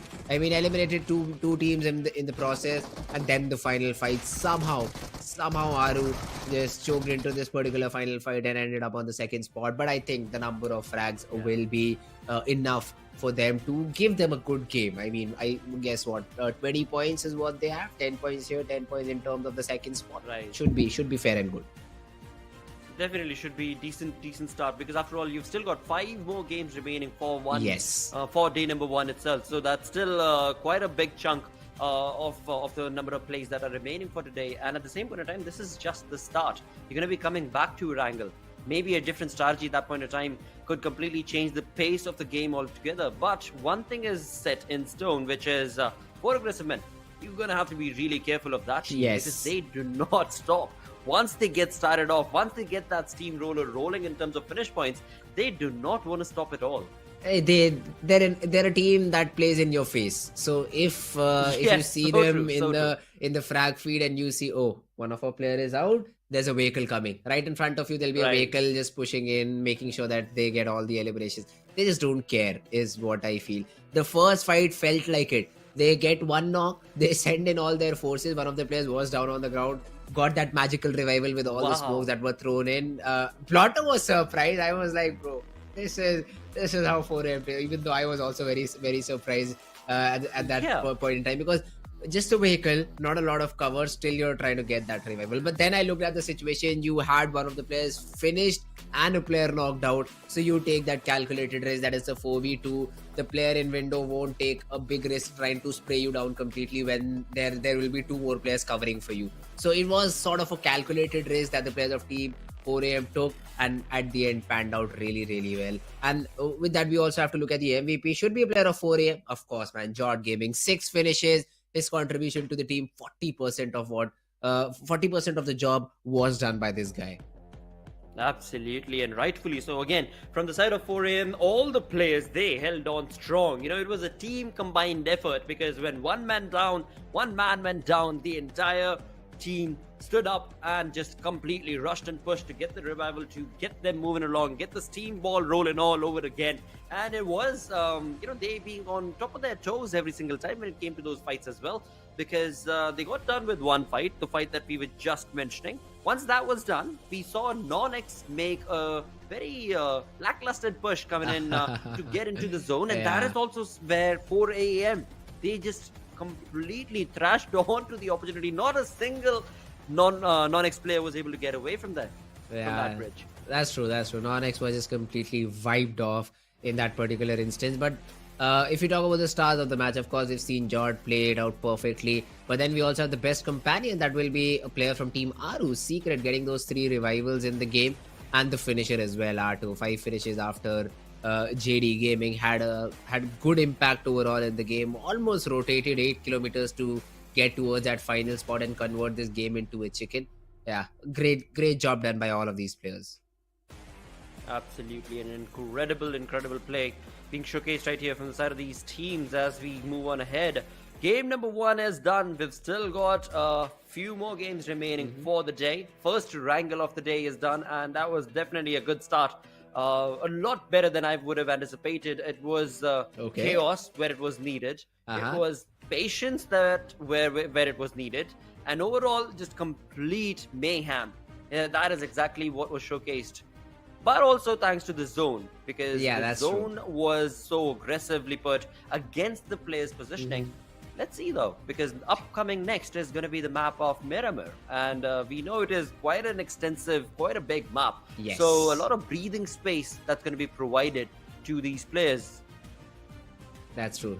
Miramar is going to be a fun interaction to see. But before we move on to Miramar, let's have a look at how many points all these teams got in this first game of Erangel. So Aaru got a total of 22 points. of course, below Skull. Skull had 25 points because they got that chicken and had a total of 10 finishes to their name. Look at that, 4 AM. Placement does not matter. 2. Finishes 15. Wow. 15. Wow. What is that? It's insane, man, to see these many finishes just in the very first game. 17 total points have put them onto the 3rd spot. This team has started off on a very, very positive note. Indeed. But you know what? You need to be able to see consistency in that as well. And that is Yes, something that's that true. I will be looking forward to from the side of 4 Aggressive Men in the second game of the day. But again, moving away from the first page, from this first set of teams towards the next, we do have Team Reckoning Esports, a team that was looking in a slow and steady progress. They did finish 6th on the leaderboard with 9 total points. But look at the disparity right there. Right, you've got a team sitting on the 6th position with 9 points, and then you've got a team sitting on the 1st position with 25 points. That is a big difference right there. Yeah, that's a really big difference overall. Plus, even the teams that we were early talking about, Blotter, Insane Esports, Team UP50, the name we thought might perform, are out. Right. They were sitting on what, like 11, 12 spot. This is not a very good place to start on. I'll just say that. Insane also had a good frag early on. They sort of set up a trap where one of the players did fell into the trap, that it got activated. They got a frag out of that. But after that, they were not able to make the most out of that situation. Even WindGod, another team that we thought might be in top 3, top 4, had good names in the lobby, had good names in the team, but were not able to perform in the very first game. We'll give them the early breathing room for sure, because the zone was in such a fashion, went all the way down to military base and whatnot. So we'll give them that early breathing room. That is why we have all these 12 games to decide and not just one. So that if you do falter in one of these games, you can always pick up the slack in the next upcoming games. That's where I'd like to see all these teams perform. So the next game of Miramar, I love to say this line, the land of DMRs and snipers, will be coming out after this very short little break.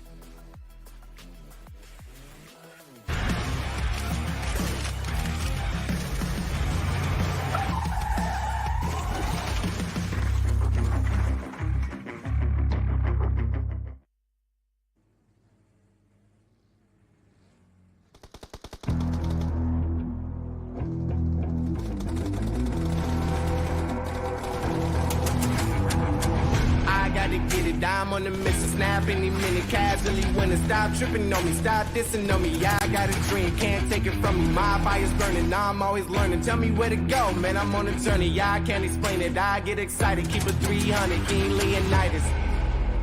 Strap in, cause it's gonna be a long ride. Working on me every single day and night. There comes a time when your worlds will collide. If it's holding you back, push it right to the side. Ain't got no time for no fear. I work too hard to get here. Ain't got no time for no fear. I work too hard to get here. I don't got the time, put me in, coach. I've been going hard, time to let it show. Everything raw, give it to me now. Let me have the spot, man, it's going down. Gotta get it here, I don't wanna wait. Take what I want, then I go train. Gotta get a win, I won't lose the game. This is my year, I ain't gonna break. Strap in, cause it's gonna be a long ride. Working on me every single day and night. There comes a time when your worlds will collide. If it's holding you back, push it right to the side. On another level, I will never settle. Mind over matter, get the gold medal. On another level, I will never settle. Mind over matter, get the gold medal. Ain't got no time for no fear. I work too hard to get here. Ain't got no time for no fear. I work too hard to get here. On another level, I will never settle. Mind over matter, get the gold medal. On another level, I will never settle. Mind over matter, get the gold medal. On another level.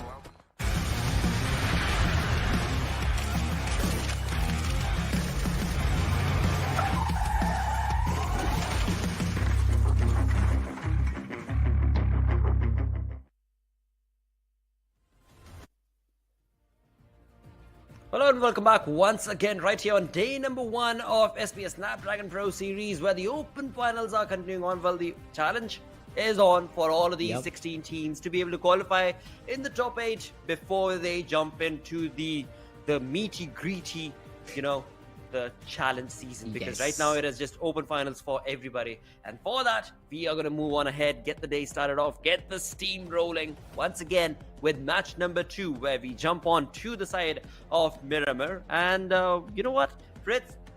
First game, it was incredible, dude. It was quite an aggressive start from these teams, even though a slow and steady start is what we saw. What do you think about the second game, Miramar? It should be the same. Yeah, should be same. I mean, Alright. this is a map where we do not see a lot of fights early on. But when the fights start, it will be very difficult for our observers to catch every bit and piece of action. Because you will see a team firing upon a different team 300 meters away, them completely ignoring a team sitting just above them in the compound. So that's the sort of stuff that usually happens in this map of Miramar. So it'll be really, really fun to see how all these teams played out. Rotations are going to be of paramount importance, because if you usually Yes. look at that in Erangel, the rotations are usually easier because of the terrain, but over here it's Right. unforgiving. Your one vehicle being stuck can lead to an entire squad elimination. So yeah, just please be careful. Have your driver licenses out while you're trying to drive. I would love to see that. Well, that would be lovely, mate. That would absolutely be incredible if they do get stopped and they do I will end up stop having to them. run. You will stop them. But you know what? Again, the beautiful thing that you actually mentioned in the previous, while we were talking about the previous game as well, the post segment, it was the rotations itself. Like, for example, WindGod. Yes. A team that, yes, they were part of a few initial fights, but as we came down to the final moments of the game, that team was still there. Now, they were Okay. not able to get decent amount of points in terms of finishes, but the rotation that they made and how long they were able to stick their neck out during that rotation and still get into the final few names that were in the top 5 to the top 6 is definitely kudos to their rotation. Same can be said for SkullTz. They got the chicken dinner definitely, but it was thanks to their rotation being on point that gave them that perfect play. Yes. So rotation is going to be key on the map of Miramar. Let's find out which team is it going to be as we jump on to match number 2 of the day on the map of Miramar. And as we get started off, what a beautiful map this is going to be, because on the first map, that was Erangel, we saw a slow start. In the first minute of the game itself, we saw just one little fight, but after that, everything else just worked out beautifully as we moved ahead with the fight. And it seems now we're going to be moving ahead with the fight and the game is going to get live, because the flight path is on our screen, so is the players. Talking about RGE, well, we've got the players of Reckoning having an early jump. The players in pink with a Hakuna Matata attitude on this map are going to be moving ahead towards Torre Amuda. Let's see how far ahead are going to be able to glide along as Fritz is back. Yeah, I mean, we do see the plane path starting from... It's a very forgiving plane path, let me tell you that. A lot Right, of these yeah. different areas are accessible. Usually that does not happen on Miramar. It's very one-sided, like completely towards the northern part, completely towards the southern part, and then one part of the map is completely isolated. This point in time, yeah, Extremities, Campo Militar, Cruz de Val, they won't be accessible completely. But yeah, overall, it's a plane path where I don't think so a lot of teams would be unhappy about. Absolutely, mate. As we move on ahead, again, a team that I do want to bring the viewers' attention towards is going to be down towards south of this map, towards Minas del Well, as we do have Dream Team. And talking about Dream Team, well, we've got a change on the caster's desk as well, as I'm now joined on along with the Dreamcaster, that is Shadow, joining us for the stream right now. Well, thank you so much, Blotter. I'm a Dreamcaster. I thought you were, because I've been working with you and I've been learning a lot from you. But thank you so much. But I think all the teams in the lobby need to learn something from 4 aggressive men. Because the way they are super aggressive, 15 finishes, oh my god. But had they had few good placement points, I think they would be on the top of the leaderboard. Most certainly. I mean, the thing that we've actually discussed about so many times while casting these games, Shadow, is the fact that we want to be able to see consistency from these teams, right? From the side of 4 aggressive men in the first game, it was really good. Yes, they got only 2 placement points though. 15 finishes as kudos. It is a legendary play as you start off a tournament. But in that same tourney, you want to be able to extend your lifeline, right? You just don't want to have a day one good day and then moving on ahead, you'd never nowhere to be seen. Now, that is where consistency is going to be key. And for Aggressive Men, I hope they're able to bring that play in the second game onwards. I think, yeah, they will be able to bring, because this is definitely a very experienced lineup. We have seen 4 Aggressive Men play in the past, and this is definitely not one of those teams that you can take lightly. But for now, looks like Aerobots Clan has managed to find the first blood and already ranking up on those elimination point. If I remember correctly, the very first game for the players of Aerobots Esports was not so good. And I think they got only 2 points, if I'm not wrong. Yeah, only 2 points in the very first game. So this Miramar is definitely very important for this particular team, and already they're having a very good start. Absolutely, getting that first early finish point does give a boost to your playstyle, and that is something that has worked out around for them. As they were getting those rotations, they got another team player in their track. But let's see how many more players are going to be getting into their clutches as we move away from them. We've got WindGod. Now, WindGod is also looking like a decent team based on the play that they were able to make on the map of Erangel, match number 1 of the day. A decent amount of rotation being showcased from their side from the previous game, though this time around, they found themselves very spread out in this area as they get their own individual compounds. And the best part, of course, right here is the fact that they've got the entirety of the area to themselves. There's no team around in the vicinity to be seen that can trouble them for now in the early moments of the game. That's a good thing, because you want to have those resources, you want to have that loot in the later stages of the game, and not having a drop collision is something every team wishes. So the entirety of the city belongs to WindGod Esports, so they can have those ARs like M416 or even snipers. But looks like sniper is out of the meta in Miramar these days. It's all about Sadly. DBS, and I hate DBS. I literally hate DBS. What's your views? We were talking about this the other day as well, Shadow. Yeah. It's just, one of those guns that needs to get a... I don't know. I think it just needs to be eliminated out of the lobby itself. Never mind the buff, never mind the nerf. It just needs to be eliminated. The entirety of the playstyle needs to change around that DPS meta that's going on these days. And, a few months back is when we actually saw the entirety of that thing change. Where it was the UMP and the DBS meta that was just continuing through and through. Nobody cared about the Scarl, nobody cared about the Mini, nobody cared about the M4. It was all just the UMP and the DBS that was just continuing through and through, and it's still kind of just stuck around there. So a change needs to be there, but when and how is that going to take place? Not entirely sure, because the playstyle is just gotten so aggressive. In your face kind of a playstyle is what we're looking at from these lobbies, from these young kids these days. I think the only person who is happy about the meta of DBS is the maker of S12K, because no one used to pick S12K, but right now the people who are not able to find DBS, they prefer S12K. Oh, so and true. the maker of S12K is so damn happy that finally people are realizing the importance of my weapon. Wow, that was beautifully said. I couldn't have, of course, come up with that. That is just incredible, because that is exactly what we're looking at in this lobby. And hopefully it will change soon. Though, talking about how the lobby is looking like on the map itself, we've got quite an extensive play being showcased from these teams, as they are so far outspread out on this map right now. Towards the northern side, we've got Reckoning all to themselves, and there's no team around in the vicinity to trouble them whatsoever at all. All the other teams as well, because again, this is just the first stage, and that we know. When it comes to stage number 1, on the map like Miramar, it is going to be a slow folk start.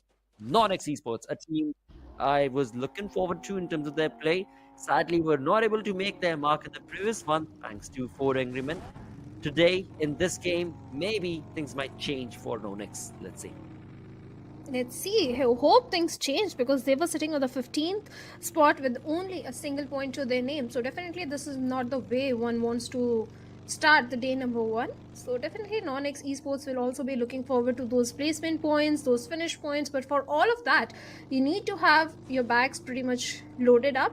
But looking at AerobotzEsports, they did manage to find one elimination point at the start of the game, but now looking for a golden spot in the very first circle. Speaking of other team that's up on our screen, 4Shot Esports. Well, even for 4Shot Esports, the first game of Erangel didn't go as they expected. Spy Honey is definitely one of those experienced players. I did saw this player play in the past. So definitely this team has a lot of capability, but things didn't go well in the very first Erangel. Indeed, absolutely. And so the journey continues on from one moment to the next as the team of Team Insane Esports gets busy with their rotation. As they do so, close to them in proximity is going to be the team Spy as well. Let's see though if at all there'll be any contestation as far as this rotation is concerned. Absolutely not as the answer for the moment. A slow and steady play from all of these teams in this Miramar map for now. Optimum Esports, a team that in the previous game were not able to make a big marker as far as the points were concerned. And this is again something that I was talking about with Fritz in the post-game segment of game number 1. The disparity in terms of the points that were being accumulated by these teams, it was a big chunk, because first team sitting on the first with a chicken dinner was SkullTz with 25 points, and then on the 6th position was Reckoning with again not that many points, and just single digit 6 points is what they got. So a big difference, and a lot of it is thanks to a team like 4 Aggressive Men, who were able to steal away those points. 15 finishes is what they walked away with, thus leaving all the other teams with not a lot that they could work towards. And also thanks to the point structure, because the point structure itself calls for those finish points. And this time in the very first Erangel, all those finishes were shared by the top 3 teams, that is SkullTz Esports, Team Aaru, 4 Aggressive Men. So if you're not in the top 5, you're not getting either nor the placement points nor the finish points. So this time you have to find those placement points and finish points as well. But looks like there is a major cluster forming right in the center of the circle towards Saint Martin and Hacienda, where I think there are 4 or 5 teams present. So potentially next fight can also happen towards the side of Saint Martin. But looks like few of the teams are also going for a very late rotation, like the players of Team Aaru. Absolutely, that's what I saw. Team MV Aaru, they were making for a late rotation, and they seem to be around a very close proximity to them was a fight taking place. So we'll see if that'll be all drawn on our screens. But for now, well, we've got the players of NoNx against the players of Aerobots, a team that were able to get a first finish point right here in this game. Aerobots have been able to utilize the AKM from Kalan right here as he brings down legit from the side of NoNx. And Aerobots, Kalan is all by his lonesome, just a one-man army right now as he brings down not one, but apparently 2 players in his clutches are going to be brought down from the side of NoNx. He needs some cover, he needs some support, but where are his teammates? There they are, NoNx Esports Cloud. He brings in the action for his team. He's a one-man army all by his lonesome because his teammates have been dropped down. But now all by his lonesome, he's going to have to do whatever he can to stand on tall, but not for long as Aerobots teammates make their presence felt. It is Shadow, along with Spy, who are going to be able to give the revival to their teammates. 5 finish points is what they've been able to accumulate, all thanks to Kalan just holding on strong towards that position. But now, as soon as this revival is done, they're going to have to just quickly get on to their vehicles, because 2,000 meters is the distance that needs to be crossed from AerobotzEsports right now. Yeah, and good efforts from the side of Shadow. He managed to save the day for all the players of AerobotzEsports, and they do have enough healings in their hands. So the distance won't be a problem as long as they have certain vehicles in their hands. But looking at the players of 4 Aggressive Men, looks like they have found the next victim in the name of Dream Team Esports, a team that was not able to perform very well in the very first Erangel. So this time, thankfully, they have managed to escape from the clutches of Jod Gaming YT, the guy who became the MVP in the very first game. But looks like Skillful has found one player. Knock comes in. Let's see if we can get the confirmation also. 4 Aggressive Men, they're doing what they do best. They've got the likes of Dream Team in their crosshairs. Dream Team is knackered. Not a lot of opportunities left for the side of this team, and 4 Aggressive Men, they just push on ahead to confirm those finish points for themselves, as one by one the players of DT have been dropped down and eliminated from this game itself. 4 Angry Men. Again, a late rotating team this time around from the side of 4 Angry Men. The playstyle that we're looking at is a late rotation, but as they do, they want to be steamrolling across any other team that they cross. And in doing so, DT, Dream Team, was one of the first that 4 Aggressive Men could get their crosses upon. Though a decent conversion right here from JD Gaming and Skillful. Moving ahead, of course, they are going to have to stick together, as this late iteration would also mean that they are going to be in the crosshairs of a lot of those teams that would have already found themselves safety net of the compound as well as the zone. But looks like even the players of WindGod are also making some noise, as Eggy has managed to find one knock onto one of the players. Let's see if the confirmation will come through, because the elimination points come from the confirmation. That is what you have to do, get those points, because that is the only way you can propel yourself in the leaderboard. And for Aggressive Men, they do it beautifully. Already 3 finish points to their name, and now they're marching towards the circle. I don't think they will face any sort of resistance, because all the cluster was around St. Martin, so the southern side of the path is pretty much clear. The only team that could have troubled them was Dream Team, and looks like K Noob is the last man standing from their side and fighting in the blue. So 4 AM, if they go for a very long northern rotation, I think they can find a very good spot, a potential spot that could land them a winner chicken dinner. That is definitely a commendable approach. But as you had mentioned a couple of minutes ago, the teams that have found themselves in the zone now, this is quite a big cluster of teams. Though they're still playing it safe. SkullTz on our screens right now. The team that got a chicken dinner in match number 1. Doing what they do best, find themselves a compound, convert that into a perfect safety net, and get all the angles covered. That is what the teammates are doing right here. SkullTz Esports, Phoenix with Mini 14. He knows Team Insane's player is right around that hill. But this is a fairly big compound that they're going to have to cover the angles of. North, south, east, west, everything needs to be covered from the side of this team, as they've got a runner in their team that's in the name of Lucifer, who seems to be running about trying to get ammo spread across the 4-lot player. But how exactly... sorry. Sorry, but I think it's pretty much very difficult to defend this compound which the players of SkullTz Esports are holding. Yeah.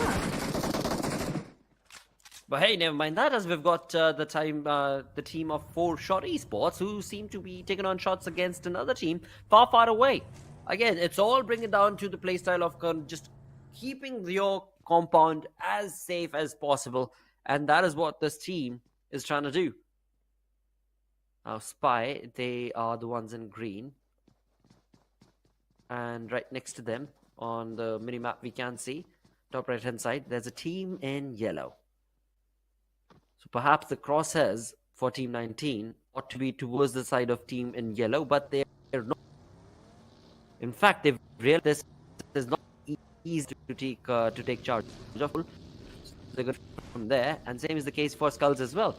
As Shadow was just mentioning, that was a really tricky to be able to defend doing so and realizing so. Others have decided to move away and alter their position for now in this in middle of this where we are part of stage 3. So a very good decision. Yeah, good.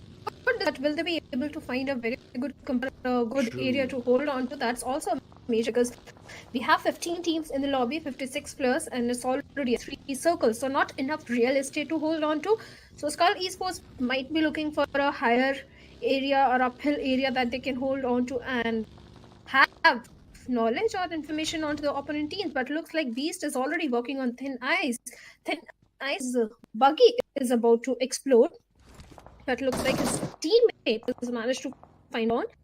And Lucifer, like I said, In Miramar, you have to be the king of the hill, and he's doing so perfectly as he's found spy of Aerobots. Shots were to be changed, but no connection whatsoever. Aerobot spy is safe for now. Lucifer, what have you done, mate? It was he could have just retained the information and kept it to himself and his teammates. But for now, this is going to be a tricky conversion for him, because taking on those shots has resulted in him giving away quite a lot of his open position to all the teams around in the vicinity. Aerobots is one, but right next to Aerobots, there was another team that probably could have heard those shots from the side of Lucifer. And Lucifer is still not done. He's still not deterred. He wants to bring down the players. He wants to get the numbers, the finish points up for his team. This is turning into a tricky conversion right here at water treatment.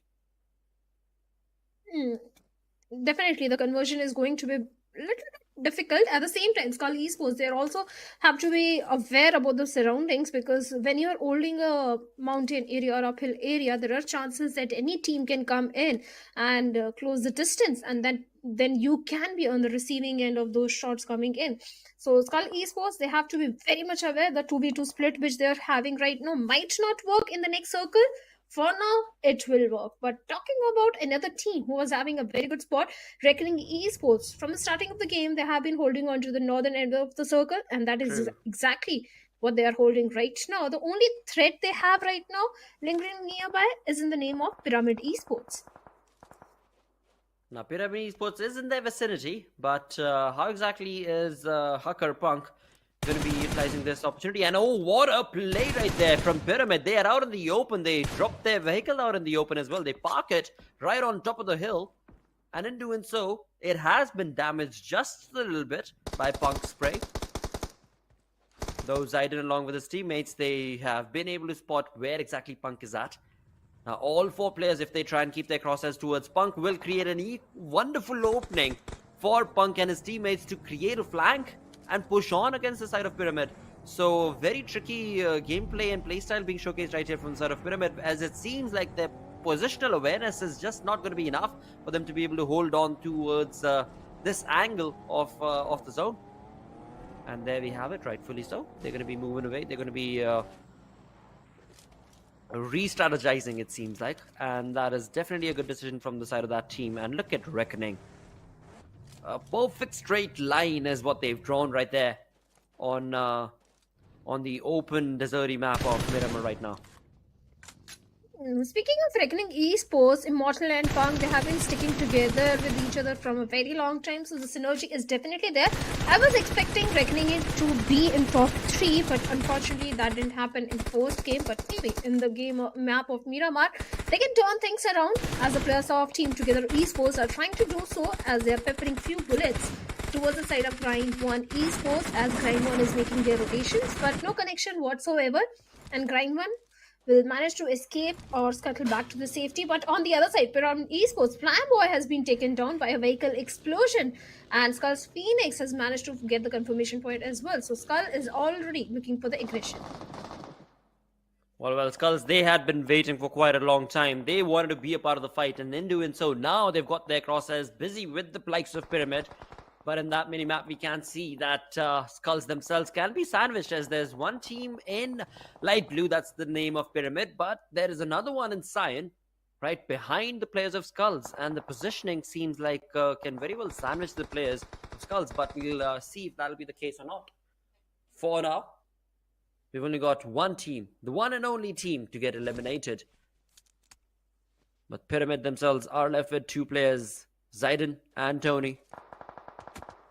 Zaiden and Tony are aware of the positioning of Skulls, but they are still sticking and wanting to be out in the open.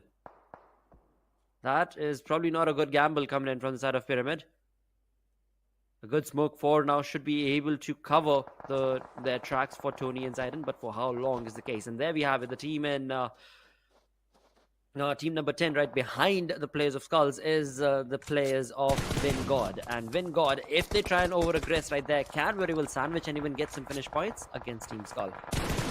But looks like TT Krunal has already been taken down, and even the players of Reckoning are also falling down. As Punk has been taken down, this is the moment when they have to go for the rescue mission onto the fallen comrades, because the blue is already closing in, but there is no time as the confirmation has already been made. Team Reckoning is also falling down like a pack of dominoes. Team Together Esports, they have managed to get 3 elimination points, but only one player remaining. That is Invader. He's a lot of job to do. He has to go for the rescue mission onto the fallen teammates. And somewhere else, Gujarat Tigers Pooja has managed to take down SkullTz Phoenix through a vehicle runover. Yeah. Wow, the second game, this is turning into quite an abysmal one right here, where we've got Aerobots who have started off with quite a mayhem this time around. As we saw Kalan, and he just does not seem to want to stop, as with the perfect nades being brought on ahead in that smoke with against Team 9, he just wants to be able to bring down the players of G1, and he will do so beautifully. Grind 1 goes down, and the number of finish points goes up for the side of Kalan and his teammates. For Kalan individually, it is 5 finish points accumulated, with 1 for Spy and 1 for Rafu. It is 7 finish points in total for the side of AR, and they are just not done, because we still left with 10 teams remaining. The zone seems to have restricted quite a lot, and in all of this is where chaos will start ensuing as we by the ending. And UP50, they have not made it inside the safety of the circle. Another big name, big expectation from the entire squad. And our Aerobots Esports, they have their vehicles ready as they are trying to make that rotating sprint. But Spy's grenade takes down KSR of UP50. Looks like the confirmation will also be made, but right now Spy is engaging in a fight with Sarkar, and Sarkar strikes and takes him down. A good trade coming in. Sarkar still fighting with his tooth and nail, but it looks like it's a 1v2 scenario. Well, right here it seems UP50, they tried their luck. They tried to hold on strong for as long as they could, but AR, they just had a bit of a better positioning in that fight. But moving away from that area towards 4-star esports players, Goku all by his lonesome right now, trying to get a better positioning, because his position is compromised. He is being sprayed on upon for quite a lot of sides. SkullTz, we saw this team in the first game getting a chicken dinner. This time around, they are in a tough position to be able to convert. There are just so many fights taken on in the close proximity to each of these teams. 4-shot esports Kings KO enters this compound with the DBS in his hand. One by one, he's going to be able to bring down the players of WindGod, and just like that, the compound is going to be his, along with his teammates. 3 finish points converted for 4-shot esports, and they get a sigh of relief right now as they can start recuperating with their teammates. But 4 AM right next to them in close proximity is not the kind of name that you want to be able to see. Right up front, this is chaos, because so many teams we can see are out in the open. The only ones in the safety net of the compound are the ones in green, Team 19. 4 AM, they also have to move a little bit inside the circle, but looks like 4-shot esports, if they manage to defend their compound, this can be a very good game for them. But now, Team Aaru, Atanki, keeping a close eye onto the 2 players of Aerobots, as Kalan is still holding on to that area. Atanki, Aaru, again, good names, experienced names coming in. Lot of expectations from this particular team. But look at the position of Team Optimum Esports. A single grenade could bring the demise of the entire team. This is not a good area to hold on to, as they realize it and try to rotate. But looks like a perfect grenade came in and takes down one player. Looks like a follow-up grenade from the side of Tsunami could result in the confirmation also.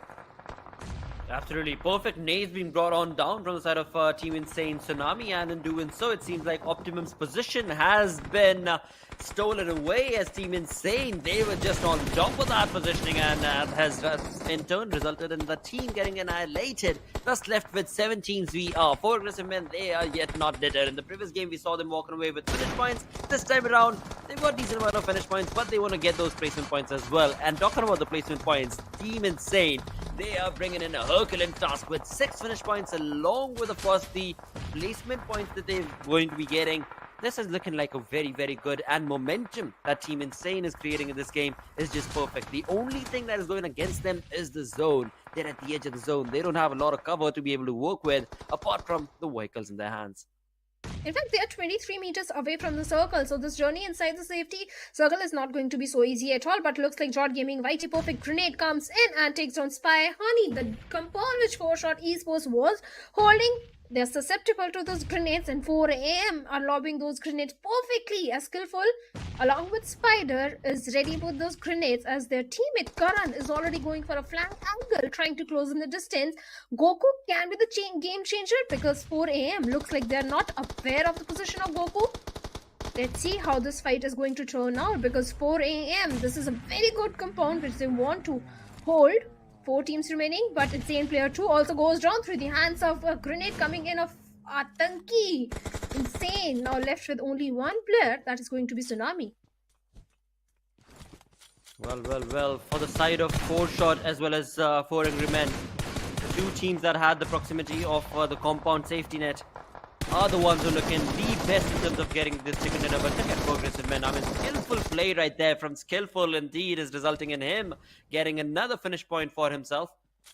I know all this through the smoke. He wants to be able to, of course, push on the players of Team 19. Now, 4 Angry Men, they are absolutely playing it with style and synergy as all 4 of them push on ahead together to take on this compound. And as they do, they're walking away from the Blues into a perfect chicken dinner position. But will that be enough? Because 4Shot Esports have also compound get a 2-man squad. The 4-man army of 4 Angry Men still just be enough. A 4v2 situation is what this is turning out to be.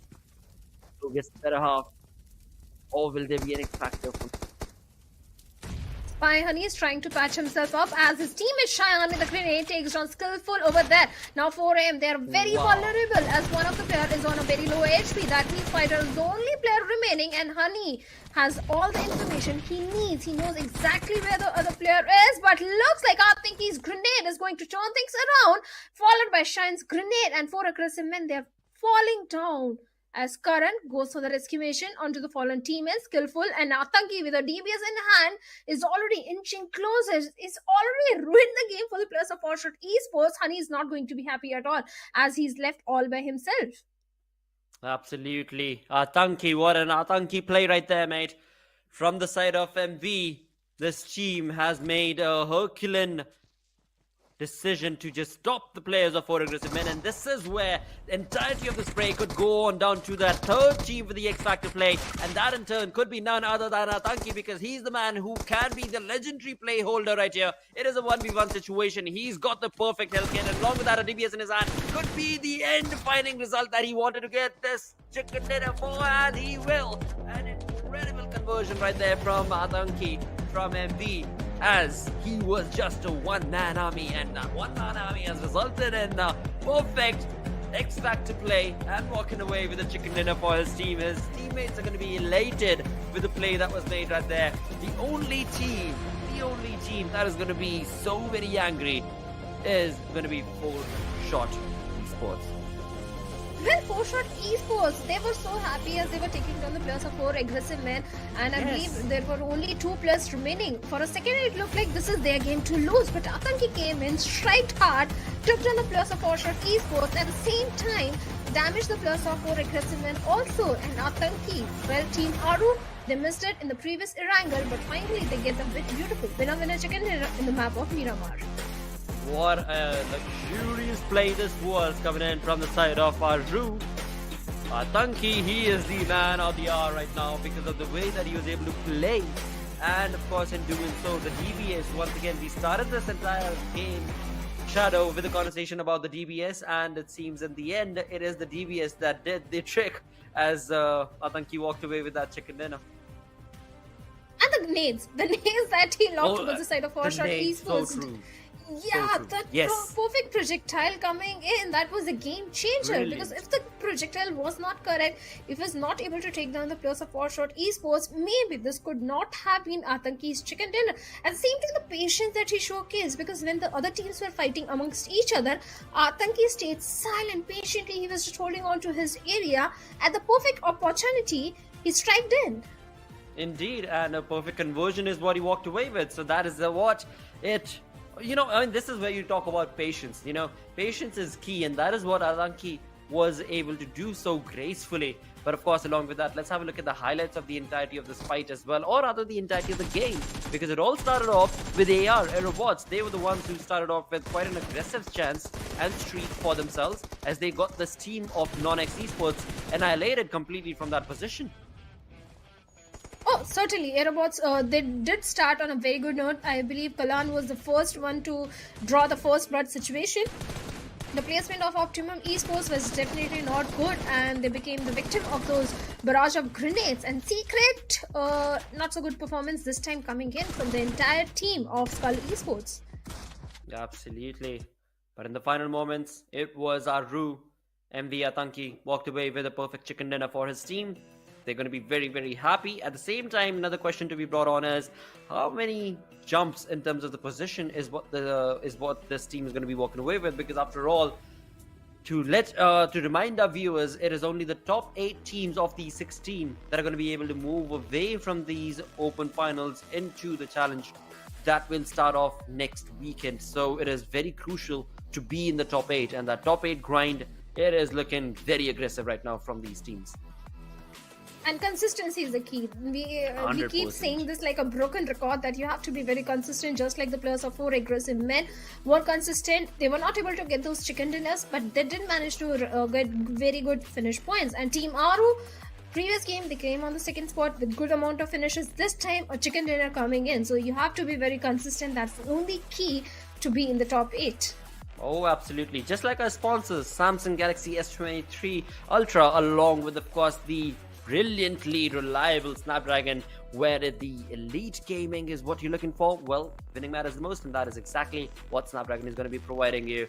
And when it comes to the energy, well, you gotta unleash that beast through Monster Energy Drink, and that is what these teams and their playstyle is, of course, bringing forth towards the stream. But it's only 2 games done. We're still left with 4 matches for the day, so quite a lot of annihilation is still remaining. Not entirely sure what to expect as we move on ahead, because the maps, they are going to be changing again and again as well. Well, certainly next is Sanhok coming in a very aggressive map, and at the same time, I believe Sanhok also changes the entire points table, because it's so unpredictable.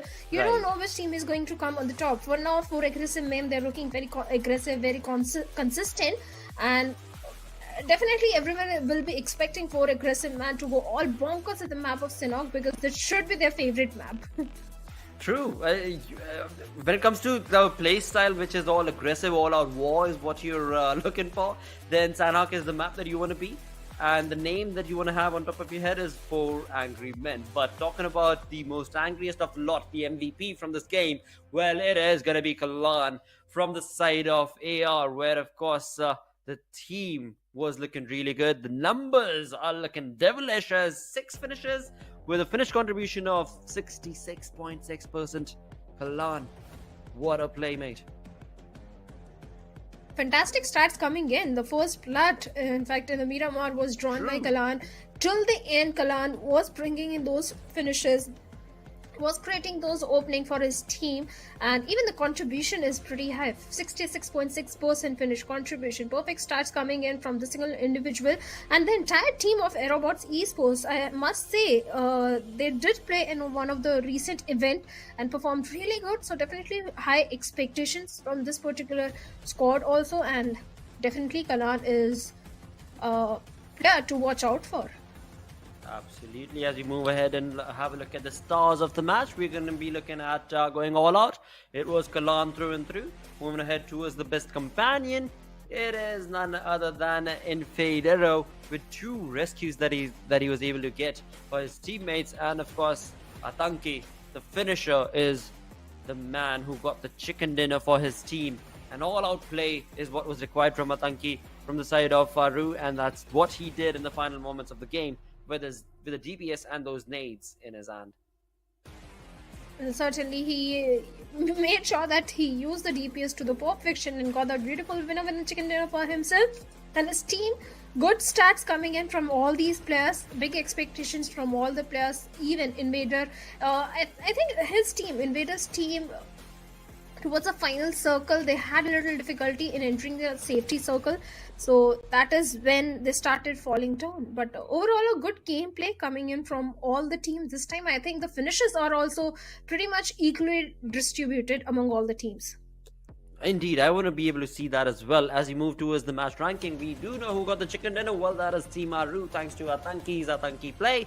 But very close to them were the players of 4-Shot Esports, who were so close to walking away with a chicken dinner. But then comes in the aggressive lot, the 4 aggressive men, who last time walked away with only 2 placement points. This time, 12 placement points, but those finishes, you cannot shy away from that, as 9 is what they got. And Team Insane Esports also having a very good outing in this one. Total of 15 points to their name, sitting on the 4th spot. AerobotzEsports with 9 finishes, but just a single placement points. Total of 10 points to their name. WindGod Esports again on the 8th spot. This is the consistency we are talking about. In the previous Erangel also, they were on the 8th spot. This time again on the 8th spot. But UP50 Esports, I don't know what's happening wrong with this team, because they are a very experienced lineup, I must say. Big things are expected from their side. Well, again, they were in this fight, in this Miramar map, they were part of fights, just a bit too late, and then the numbers did not favor them. But looking at Reckoning Esports Dream Team sitting on the 16th, 15th position respectively is not what we want to be able to see, and this is what we've got post match number 2. We've got 6 games that are going to be played today. 2 of them are done, 4 more remain, and of course the main agenda for the day number 1 and 2 right here of SPS is that these teams have to finish in the top 8 by the end of day number 2 tomorrow. Look at the amount of finish points which the players of 4 aggressive man has grabbed.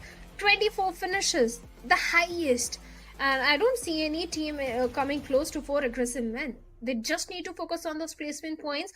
If they manage to grab the placement points, I think 4 aggressive men can easily topple over the top team and come on the top spot. But NoNx Esports, they have to perform in Sanhok, because only a single point to the name. Same goes for Pyramid Esports, engaging in bad fights. Optimum Esports, they need to work on the positioning. Sticking together is the part of the game, but you don't have to stick together so much that a single grenade can eliminate the entirety of your team. UP50 Esports, I don't know what's happening wrong, because maybe bad rotations coming in from their side. Indeed. I mean, in the first page, I saw AerobotzEsports, a team that, of course, has picked up a pace in 2 games. The one thing that they need to work towards is placement points. But starting off from the bottom of the list, we've got NoNx Esports, Pyramid Esports, Optimum. Now, these teams, they ought to be able to showcase a different playstyle now as we move on ahead, because these were the first 2 games. Now, these maps are going to start to reappear every time, right? We've got another Erangel lined up for the day.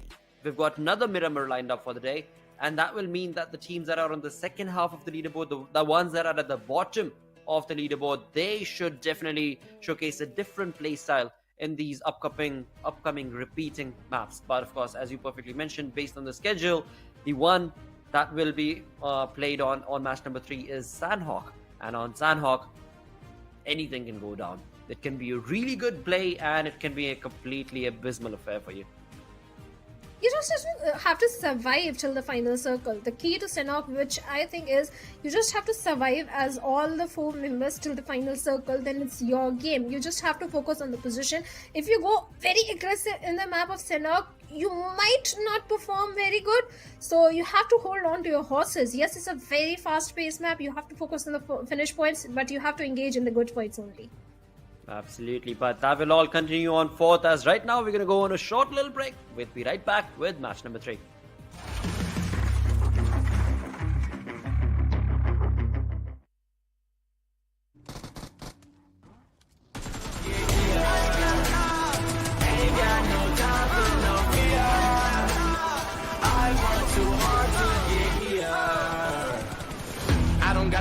Put me in, coach, I've been going hard, time to let it show, everything raw, give it to me now, let me have the spot, man, it's going down, gotta get it here, I don't wanna wait, take what I want, then I go train, gotta get a win, I won't lose the game, this is my year, I ain't gonna break, strap in, cause it's gonna be a long ride, working on me every single day and night, there comes a time when your worlds will collide, If it's holding you back, push it right to the side. On another level, I will never settle. Mind over matter, get the gold medal. On another level, I will never settle. Mind over matter, get the gold medal.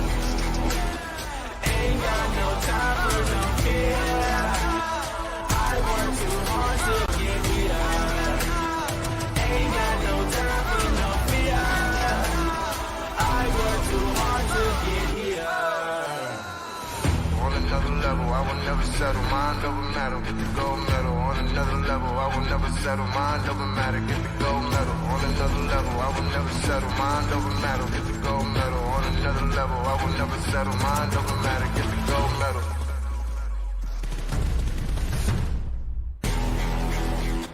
Ain't got no time for no care. I work too hard to get here. Ain't got no time for no fear. I work too hard to get here. Ain't got no time for no fear. I work too hard to get here. Ain't got no time for no fear. I work too hard to get here.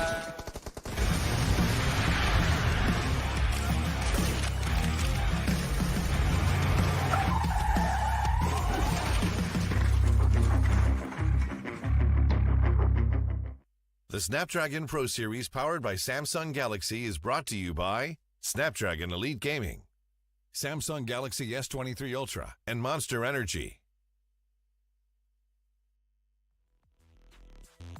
Welcome back, everyone. You guys are watching Snapdragon Pro Series brought to you by Samsung Galaxy S23. My name is Shadow. Alongside me is Fritz. And Fritz, Team Aaru, they missed the chicken dinner in the very first Erangel, but finally in the map of Miramar, they got it beautifully. Stole it would be the right word, but it's fine. Until you're getting those 15 points, it does not matter how it comes.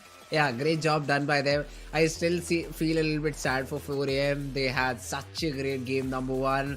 Almost they had it in their hands, but somehow they still miss it out. Although, again, good consistency displayed by that particular team. They still had good number of points after the game ended.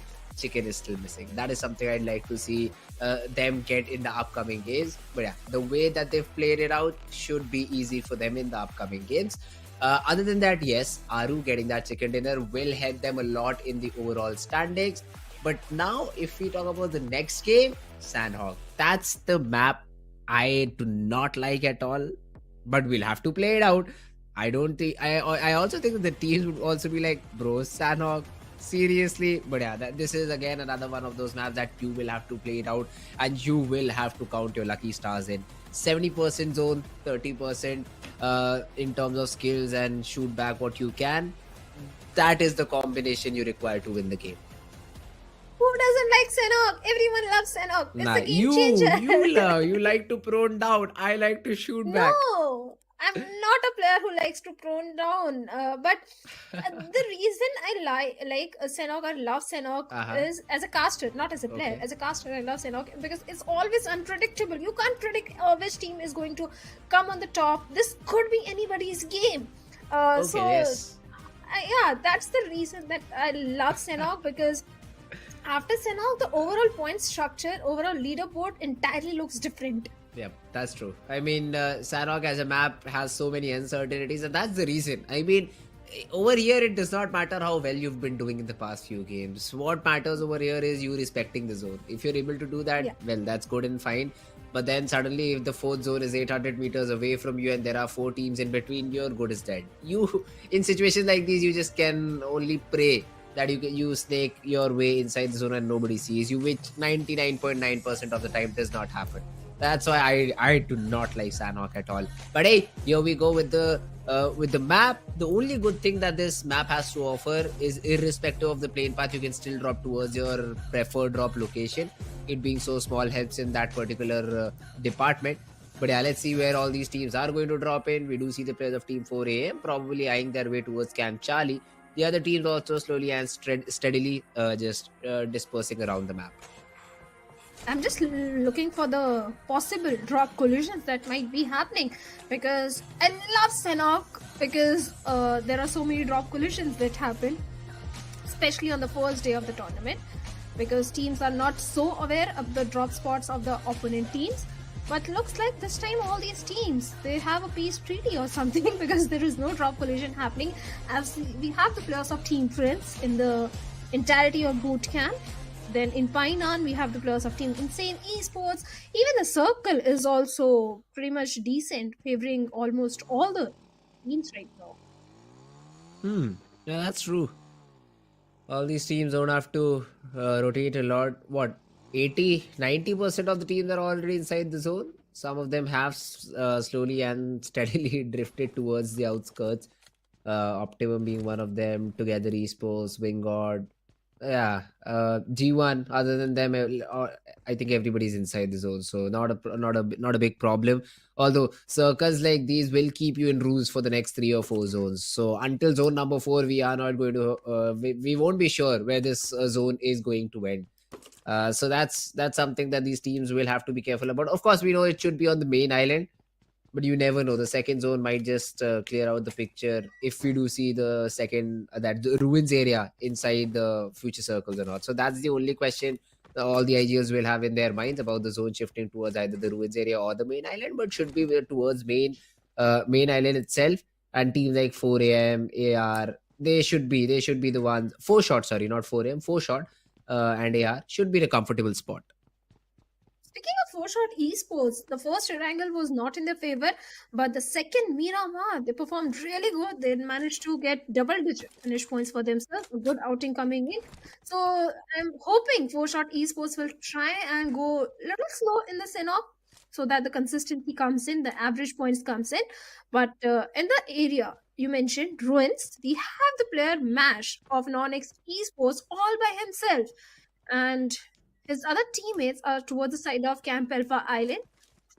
A major split coming in from this particular team.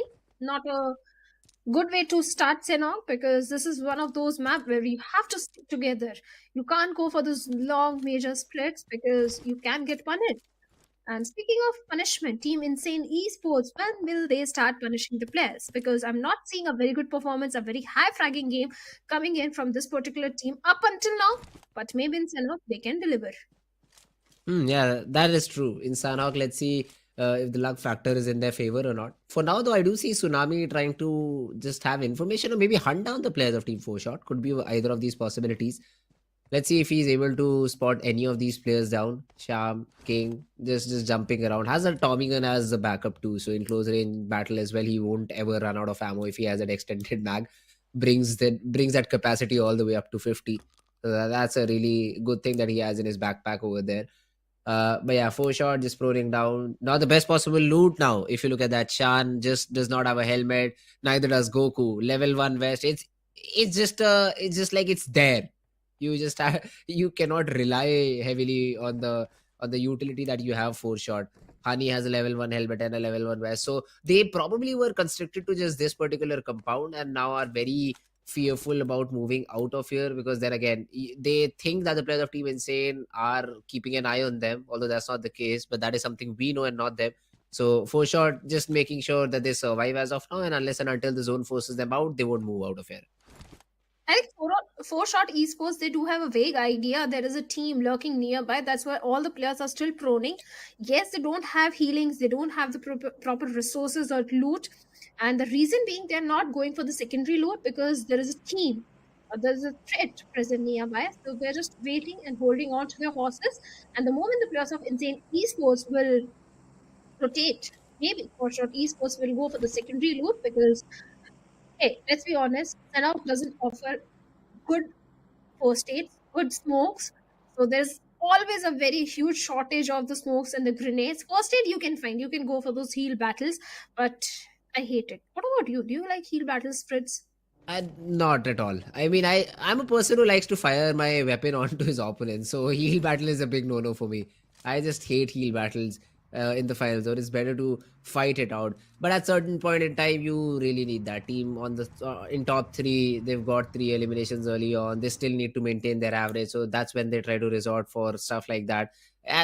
On that point, I'd say yeah, it's fine. You can go for it, but it cannot be a strategy for the entire game. For whenever Sanhok comes in, you just heal back. That cannot be a strategy. That's my opinion on that particular topic. But hey, wait a second. We do see the players of Team Pyramid trying to pounce upon this solo player of Team UP50. Let's see how much Sarkar can get done. 1v4 won't be a possibility over here because he's stuck all out in the open.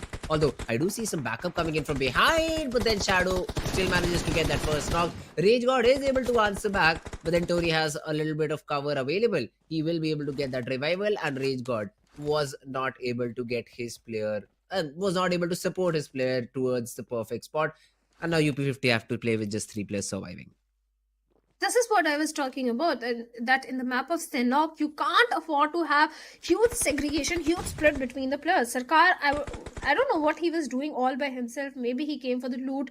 I don't know what was happening, but he caught up in a 1v4 situation. RageGod was there to help him out, but a little late. The damage was done. Sarkar has been eliminated, but looks like KSR is in the mood to pick up a fight with the plus of Team Pyramid. Perfect spray coming in. Takes down Flamboy over there. Might be looking for a confirmation point, but at the same time, KSR has to be aware of the flank that is being done by Shadow of Team Pyramid. Looks like his teammate Bot is already dealing with Shadow. Ooh, let's see. Shadow was trying to get the job done, but then KSR gets the upper hand, gets that knock and that confirmation. And now suddenly the players of Team Pyramid are in a lot of trouble. They did get that one frag, but now it seems like UP50 is out for blood. KSR did got one of the players down. Flayboy was down on the ground, but the revival has been successfully done. Now Bot is trying to provide some sort of cover fire while KSR tries to create a path towards that particular compound. Spots a player trying to rotate. Tony's position has been noted down. So they know that at least one of the players has already left the compound. Let's see though, how do they utilize this information? Are they just gatekeeping the players of their opponent team, or do they really want to make a move in that particular situation? Hub Lucifer on the other hand has been able to get a knock onto Atanki. Even Optimum is in a fight with the players of Team WindGod. So all of these players opting out for that early battle. Samir falls. That means WindGod will have that advantage, a 3v4 advantage in this particular battle.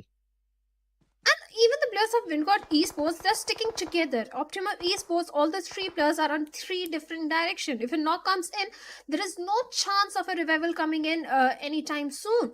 So Optimum Esports, they have to be very cautious in this particular situation, but because WindGod Esports, hey, let's be honest, even if AkkuJod managed to take down one player of WindGod, a revival might come in. But if AkkuJod gets taken down, I don't see any help coming in. On the other side, Ortho has managed to take down Secret. Looks like the winning team of Miramar is already falling down. Team Aaru not in the best of the position right now, as they have lost, I think, 2 players already. Oh, this is looking like a difficult spot. On the other hand, we do see the players of Team SkullTz, the team that got the chicken in the first game, could be struggling over here. They've lost 1 player. Lucifer is down on the ground. Grind one really want to get all these frags. Beast shot in the face with that DBS. Tony will make sure he confirms that frag too. And it's all down to the last remaining player, Hub, just running away for his life, playing for some survival points. Well, you have to play for the survival point. Grind1 Esports already having 3 finishes. They have to go for the rescue mission on the fallen teammate. Looks like he has been revived. All the 4 players are still there. But speaking of Skull Esports, looks like they're left with only 1 player. Not a start they were hoping for. 15 teams still in the lobby. If at this point Skull Esports faces an elimination, they won't be having any placement point. This is not something they want right now. But a kind of a stalemate situation between Optimum and WindGod Esports. On the other side, Insane Tsunami has already opened things up onto the players of AerobotzEsports, as one of the players of AerobotzEsports has been knocked down. Ooh, AerobotzEsports would love to see their fight, but in the meanwhile, yeah, WindGod, they will just escape over here. They had that vehicle. They've still left Rex behind, probably trying to create a little bit of a ruse where they try to lure in the remaining players of their opponent team and then shoot upon them. Let's see if that strategy works out in their favor or not. If Rex is able to get a frag, would be good. But then, other than that, I think they will be. Here we go. Run. Taken down. Edgy. Great shots. And yeah, WindGod is not leaving that easily. Optimum. They've suffered a lot of casualties. 2 to be precise. This should be their their indicator to leave this position, to get away from here and play for some survival points.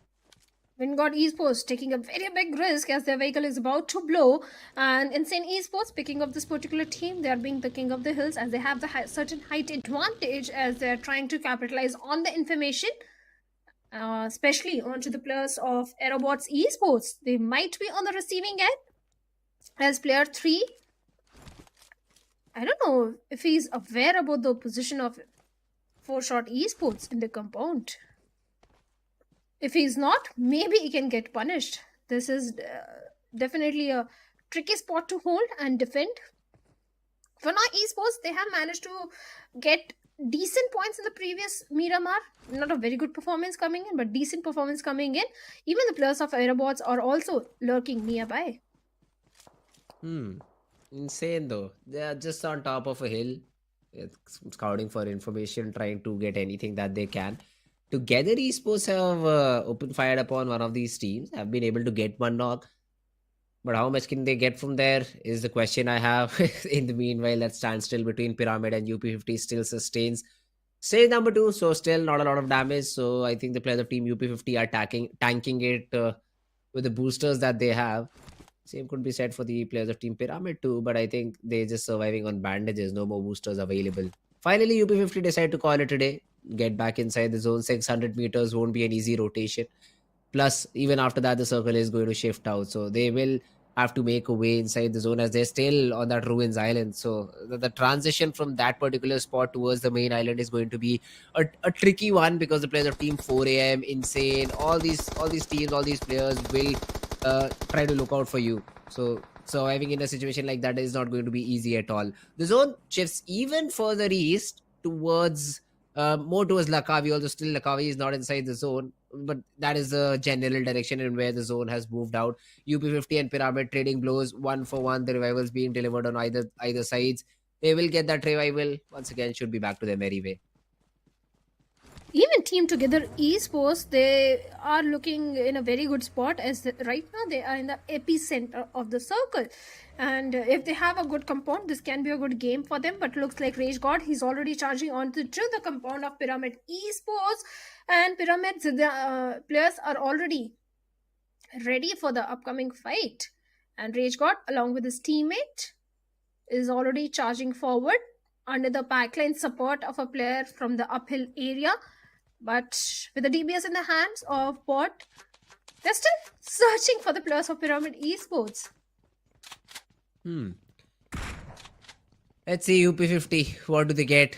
At least Zidane, because he's all alone. He is being provided some sort of cover fire from behind, so UP50 need to be careful about that once they try to go and check those extremities. But in the meanwhile, we have the players of Team 4-shot taking this fight with the players of Team DT. Fight won't be the right word, as they're able to decimate the players of Team DT, who were completely unaware while they were trying to get into this particular compound. Get surprised. Lost 2 players, are trying to rotate away from this spot. The good thing for 4-shot, if they're able to get those loot crates, they will be able to get some form of loot in this particular game, because still now they're just rocking those level 1 helmets, and for some players they don't even have that helmet. So would be a jolly mood for now for 4-shot. They are going for a next level passive approach for this particular Sanhok, 4-shot esports, but they also have to realize that even if they survive till the later or the final stage of the game, they need those smokes, they need those healings, they need those bullets, so they have to go for the secondary loot. But looking at the position of Dream Team Esports, well, they are trying to move inside the safety of the circle. Even the players of Team Prince are looking fantastic as they have got hold of 2 adjacent compounds. A good position to hold on to. From the northern side, we have the players of WindGod also coming in and trying to look for a potential dominant control from the northern end. But Regnic Esports, they're holding on to the southern eastern end of the circle, but looks like 4AM King has been knocked down by Mash of NoNx Esports. This is something not looking good for the players of 4M, as confirmation has also been made, but looks like Spy Goku is going to retaliate as the third party comes in and takes down Mash. Yeah, NoNx will be in some trouble, as the players of Team 4-shot now have their eyes trained towards this particular team. Now they know that they've got that knock on Mash, so they're not going to let out that easily. So NoNx need to be careful. Oh, never mind. They've just left. So 4-shot, get that knock, just leave that particular position. Clown has already found some space inside the zone. Also has a duo behind him. So the remaining two players of Team Non just have to meet up with their teammates who are already inside the zone. It should not be a problem as 4-shot have already left. Plus you also have that smoke wall helping you get inside the zone. And even the buggy helps their matter, helps their cause. So NoNx should be comfortable while rotating. Reckoning, on the other hand, has spotted the players of Team 4AM. Now, this is a fight that Reckoning would like to avoid. 30 seconds, 300, more than 300 meters to get inside the zone. Fourth zone at the same time. Yeah, just avoid it. Prioritize the zone. Get inside the zone as quickly as possible. Otherwise, you might be able to get a frag off you. But after that, you'll end up dead because of the play zone. So, it is better to just get out of here when you can. Look at the amount of resources the players of Reckoning are having. Tryout with 6 first aid, 8 smokes, but a perfect spray could have been delivered. Cover but fire. Tryout failed to do so. He's the one on the receiving end as they have been taken down by the players of 4 aggressive men, and Skillful is already charging in, marching towards the side of Reckoning as Karan gets a confirmation point onto Tryout. Reckoning not in the best of the spot right now as Punk and Immortal are together, leaving Kev all by himself, and Jod Gaming YT is already moving forward. Well, 286 meters still away from the circle. Even the players of Reckoning right now should be prioritizing the rotation, but they need to watch their 6. Otherwise, 4 a.m. they are definitely going to punish the remaining players of Reckoning. Yeah, let's see. 4 a.m. right now. Just trying to get inside the zone on foot. 100 meters more should not be that big of a trouble. They also have no teams in the way that will stop their rotation. Plus a bike helps their cause. Reckoning they've lost a player. So 3-man squad is what they have. One of the players is still sticking around. So Immortal, although he has been able to get himself inside the zone, the remaining 2 players are very far away. So this split approach from Reckoning could do more harm. Now look at this. Caf is all alone. He wants some sort of cover fire. Skillful does not know that Caf is so close to his particular position. The DBS goes boom boom and gets that one knock. He's not looking for the confirmation. Instead wants to go for some more.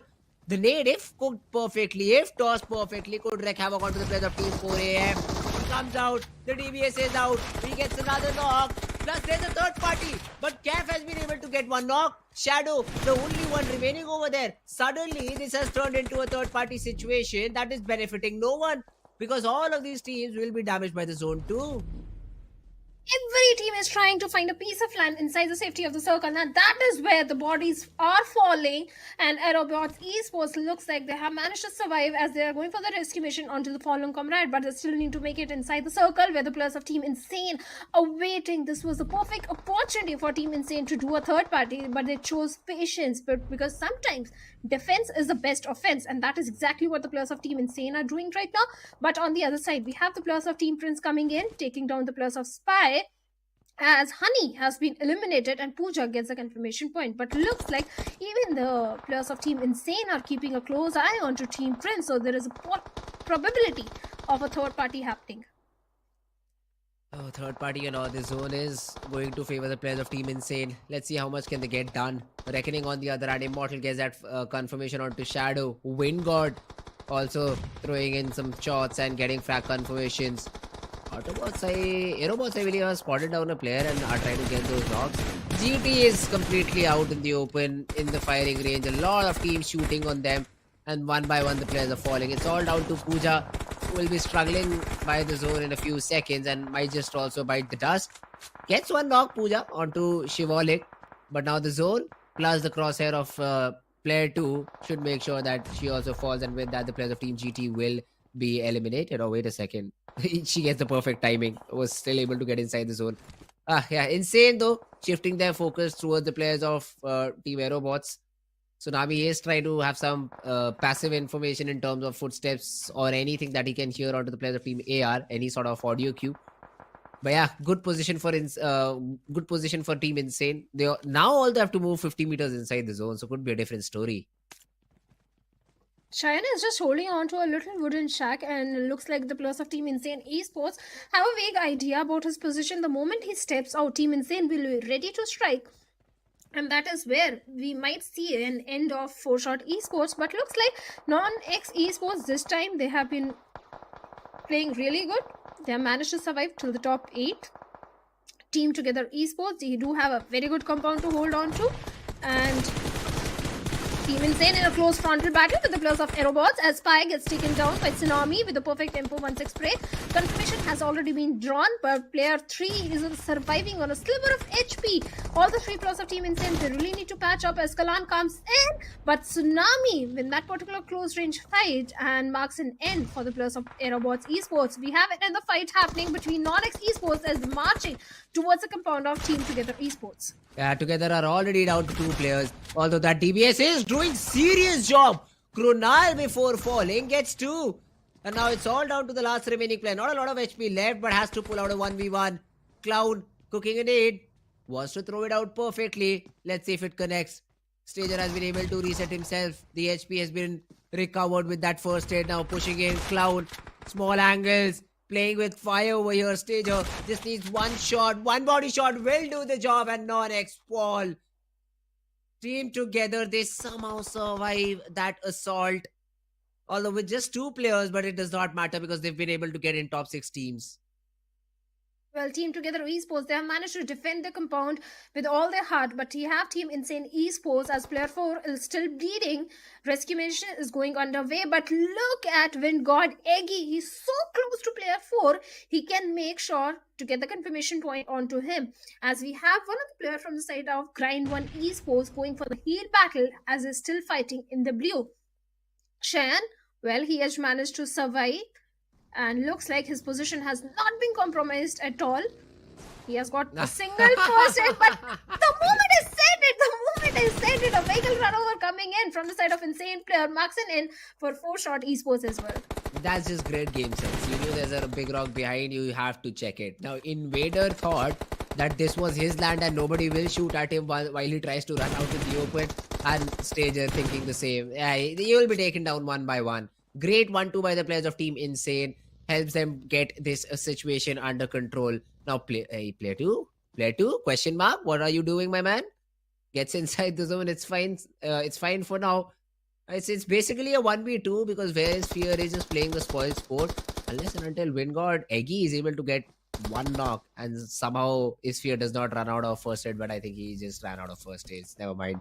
So he will be taken down. There we go. Eggy, the last one surviving, was almost taken down by the player outside the blue. But I think that's enough information for the players of Team Insane. A run over being attempted by player 2 was not able to get the job done. But now switching on to the DBS. Eggy, what can you do? The first aid sound being given away. Even Eggy was trying to do the same. But then Tsunami pounces upon the opportunity. And Insane Esports get that chicken. Well, from the start of the game, I was asking where is Insane Esports, why there is no shiny performance coming in from their side. But finally, Insane Esports managed to get a winner with a chicken dinner in the map of Sanhok, and with good amount of finishes. Even the players of WindGod Esports, a very good outing in this particular one. So definitely, Sanhok was a game changer, and again, for some teams, it is being the game changer. But Insane Esports, beautiful game coming in from their side. Every time they engaged in only good fights, not in the bad fights. They made sure till the final circle, all the 4 players survived, and that is exactly what they did. Yeah, Insane. Perfect job done by them overall. Engaged in the proper fights.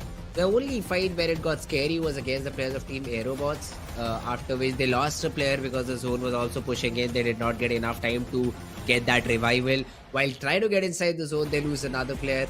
But yeah, after that, the fights that were converted, the presence of mind to check the rock behind, then the players of Team TTE trying to push in, getting inside the zone, were dealt with perfectly. And then the final fight. As soon as they saw that one of the players outside the zone was firing upon a rock, they exactly knew where the final player was. As soon as the player outside the zone dies, they were like, yeah, let's just push it. Run over was attempted, although failed over there, but then the backup was there. And at the end, the 2v1 was converted beautifully. So perfectly played by the players of Team Insane, and they are rewarded with the chicken. I think more than the vehicle run over, they were trying to lure the player out of his hard cover, that he will come out in the open to prevent himself, and then the other player from the back line will try and shoot him down. That is what they were trying to do, but nevertheless, they did manage to get the elimination point onto the player of WindGod Esports. Even there is fear from the side of Grind1 Esports, I think. Was doing a heel battle. This is the only good game coming in from their side. So Sanhok again changed the game, being the unpredictable one. So a beautiful game coming from all the teams. But UP50 is still a big name. When will they make a comeback?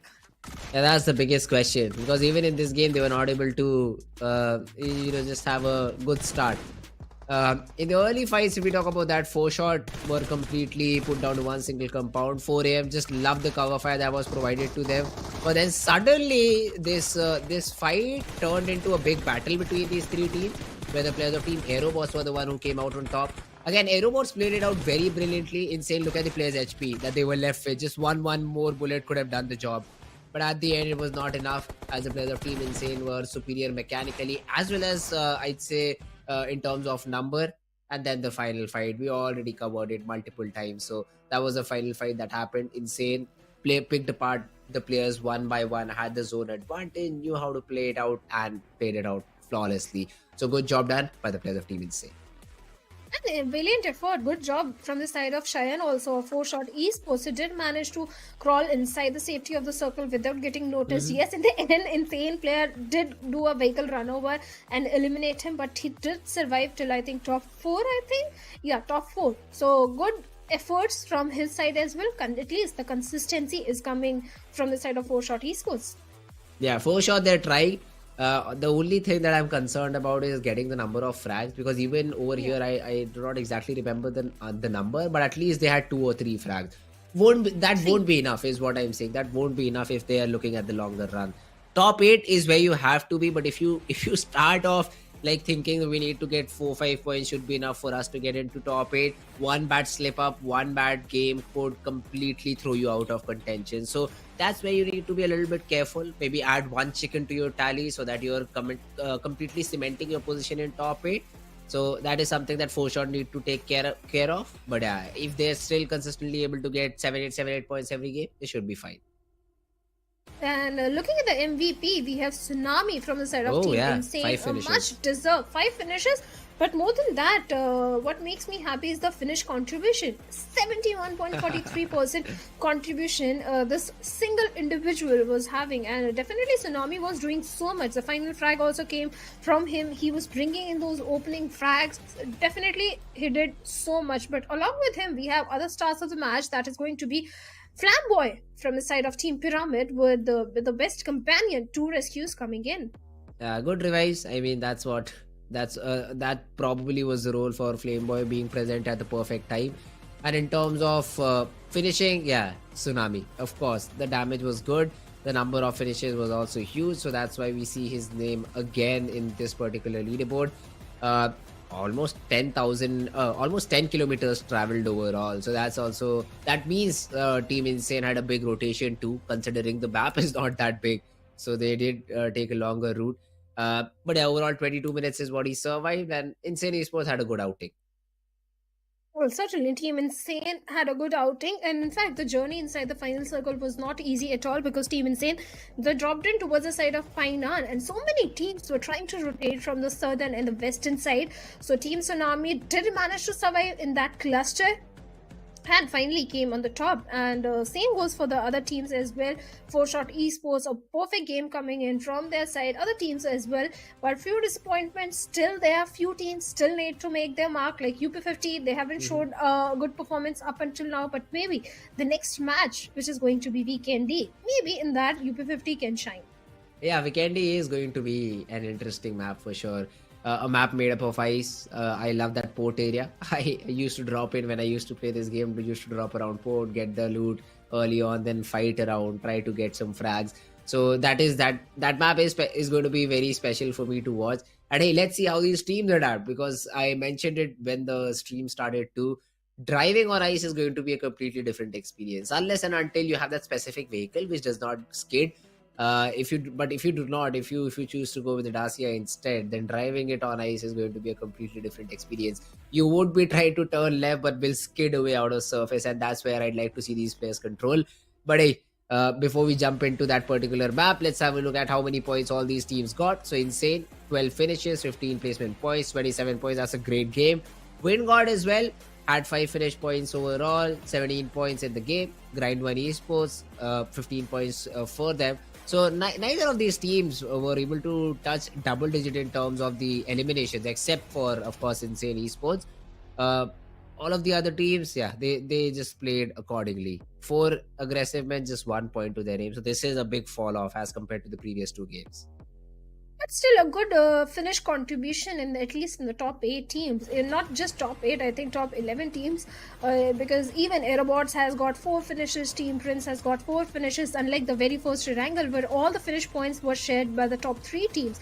This time the finishes are shared by the teams. It's just the placement points that the teams need to focus on. And Dream Team Esports, not a good performance coming in again, only 2 points to their name. Pyramid Esports engaged in a very bad fight, only a single finish point to their name. But looking at the overall ranking, let's see who is in the top. And we have Team Aaru on the top, with the consistency coming in. 27 total placement points, 19 finishes, total of 46 points. But Team Insane, they have got the second highest finish points. Yeah, bear in mind, Team Aaru finished with 0 points this particular game. So all these 46 points have been acquired in the first 2 games. And same could be said for the players of Team 4 Aggressive Men, because they got what, like 1 point from this previous game. So they need to be very careful. They need to be a little bit more consistent. SkullTz, if I talk about them, 25 points in the first game, and after that they've just got 12. So room for improvement, should be a little bit more consistent. But this is a red line. This is where the teams will start getting eliminated. So Reckoning, Aerobots, Dream Team, Prince, UP50, NoNx, Optimum, Pyramid, all of these teams need to pull up their socks before it is too late. The 2 names that shock me are Reckoning Esports and UP50, because they both deserve to be on the very first page in the top 5. And very soon, I think I'll see a comeback from their side, including AerobotzEsports as well, because the amount of experience these teams are having, they ought to perform really good, because they have been playing competitive BGMI since a very long time. They have showcased good performances in the past, so they ought to be in the top 5, if not top 5, at least top 8. Second page is definitely not the place where I or their fans or supporters want to see them. I love to see things like these happen, because this puts pressure on them. Now perform, bro. Yeah. Come on, you are a top tier team. What happened to you? Now perform. These are the situations I genuinely love. Teams like 4 AM. I did not heard their name before, but the first 2 games that they played were just insane.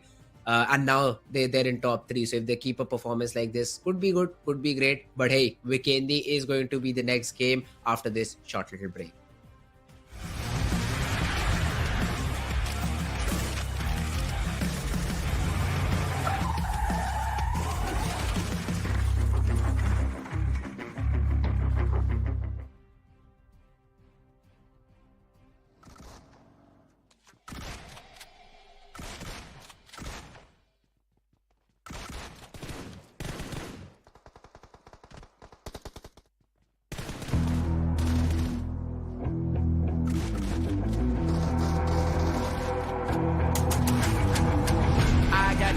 I'm on the mission, snap any minute, casually winning. Stop tripping on me, stop dissing on me. Yeah, I got a dream, can't take it from me. My fire's burning, I'm always learning. Tell me where to go, man, I'm on a journey. Yeah, I can't explain it, I get excited. Keep it 300, King Leonidas.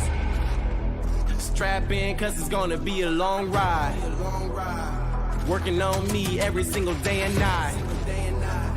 There comes a time when your worlds will collide. If it's holding you back, push it right to the side.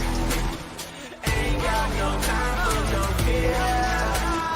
I work too hard to get here. Ain't got no time for no fear. I work too hard to get here. I don't got the time, put me in, coach. I've been going hard, time to let it show. Everything raw, give it to me now. Let me have the spot, man, it's going down. Gotta get it here, I don't wanna wait.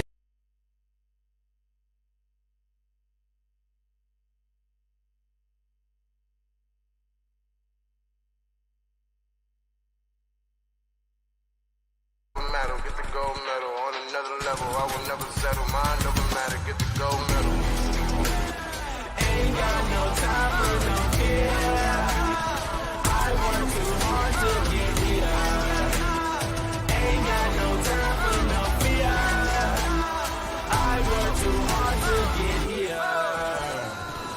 On another level, I will never settle. Mind over matter, get the gold medal. On another level, I will never settle. Mind over matter, get the gold medal. On another level, I will never settle. Mind over matter, get the gold medal. On another level, I will never settle. Mind over matter, get the gold medal.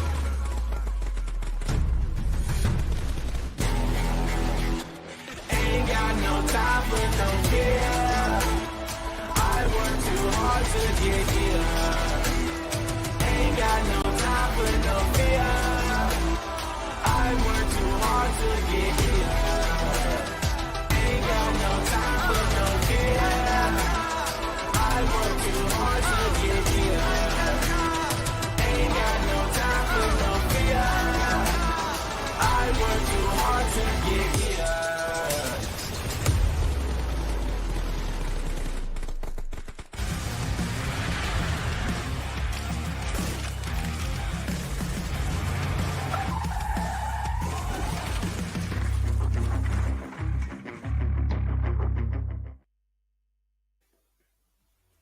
Alright guys, welcome back to BGMI Snapdragon Pro Series. My name is Frizz. Blotter will be joining in for the next game, ladies and gentlemen. Blotter, we had a lot of fun in Sanhok. I mean, I do think we will have the same fun in Vikendi, but what about you? How do you like the new map of Vikendi?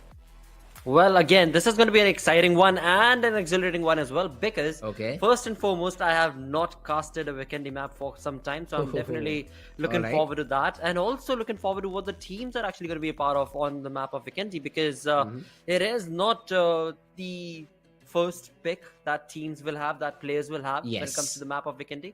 And so somewhere along the line, I believe that an X-Factor playstyle is what I'm anticipating. But, you know, just excited, super excited to see what the players are going to be like because the aggressive day is turning into quite a bonanza one for us as well as the viewers, I'm sure. Yeah, that's true. Sanhok and now we have Vikendi. Two maps, which I don't think so would be player favorite, but hey, cannot say the same thing about me. I do not like Sanhok, but Vikendi, I really enjoy Vikendi. Completely whitened out map. You see a lot of fights, you see a lot of players trying to survive. Hey, this map is fun. But if we talk about the schedule for the day, so we have had 3 different games, Erangel, Miramar and Sanhok. We have 3 different winners, surprisingly. No repeat telecast in terms of the chicken dinners. SkullTz, one of the teams that got that chicken but hasn't performed good. Aaru performed good in match 1 and 2 but fall flat on their face in match number 3. Same could be said for the players of team 4 AM. Although we do not see their logo till now, but that team has also impressed me the most because the number of finishes that they have is insane. So absolutely looking forward towards 4 AM. Let's see if they're able to perform even better on the map of Vikendi because Sanhok was not their jam. True, it just did not work out for them, and in fact, hopefully for other teams that have been underperforming, now this will be the X Factor map that could maybe be their forte, could perhaps be their momentous boost that they required on day number 1 in terms of their leaderboard, in terms of their standing, in terms of the overall ranking that they wanted to see themselves at. This is going to be one of those deciding factor maps, and if their X Factor does not end up showcasing for this map, then it is a difficult task to be able to get that conversion into top 8 with tomorrow's 6 games. But without further ado, let's jump right in and find out what Vikendi has to offer to the entire lobby as well as for our viewers from match number 4 of SPS.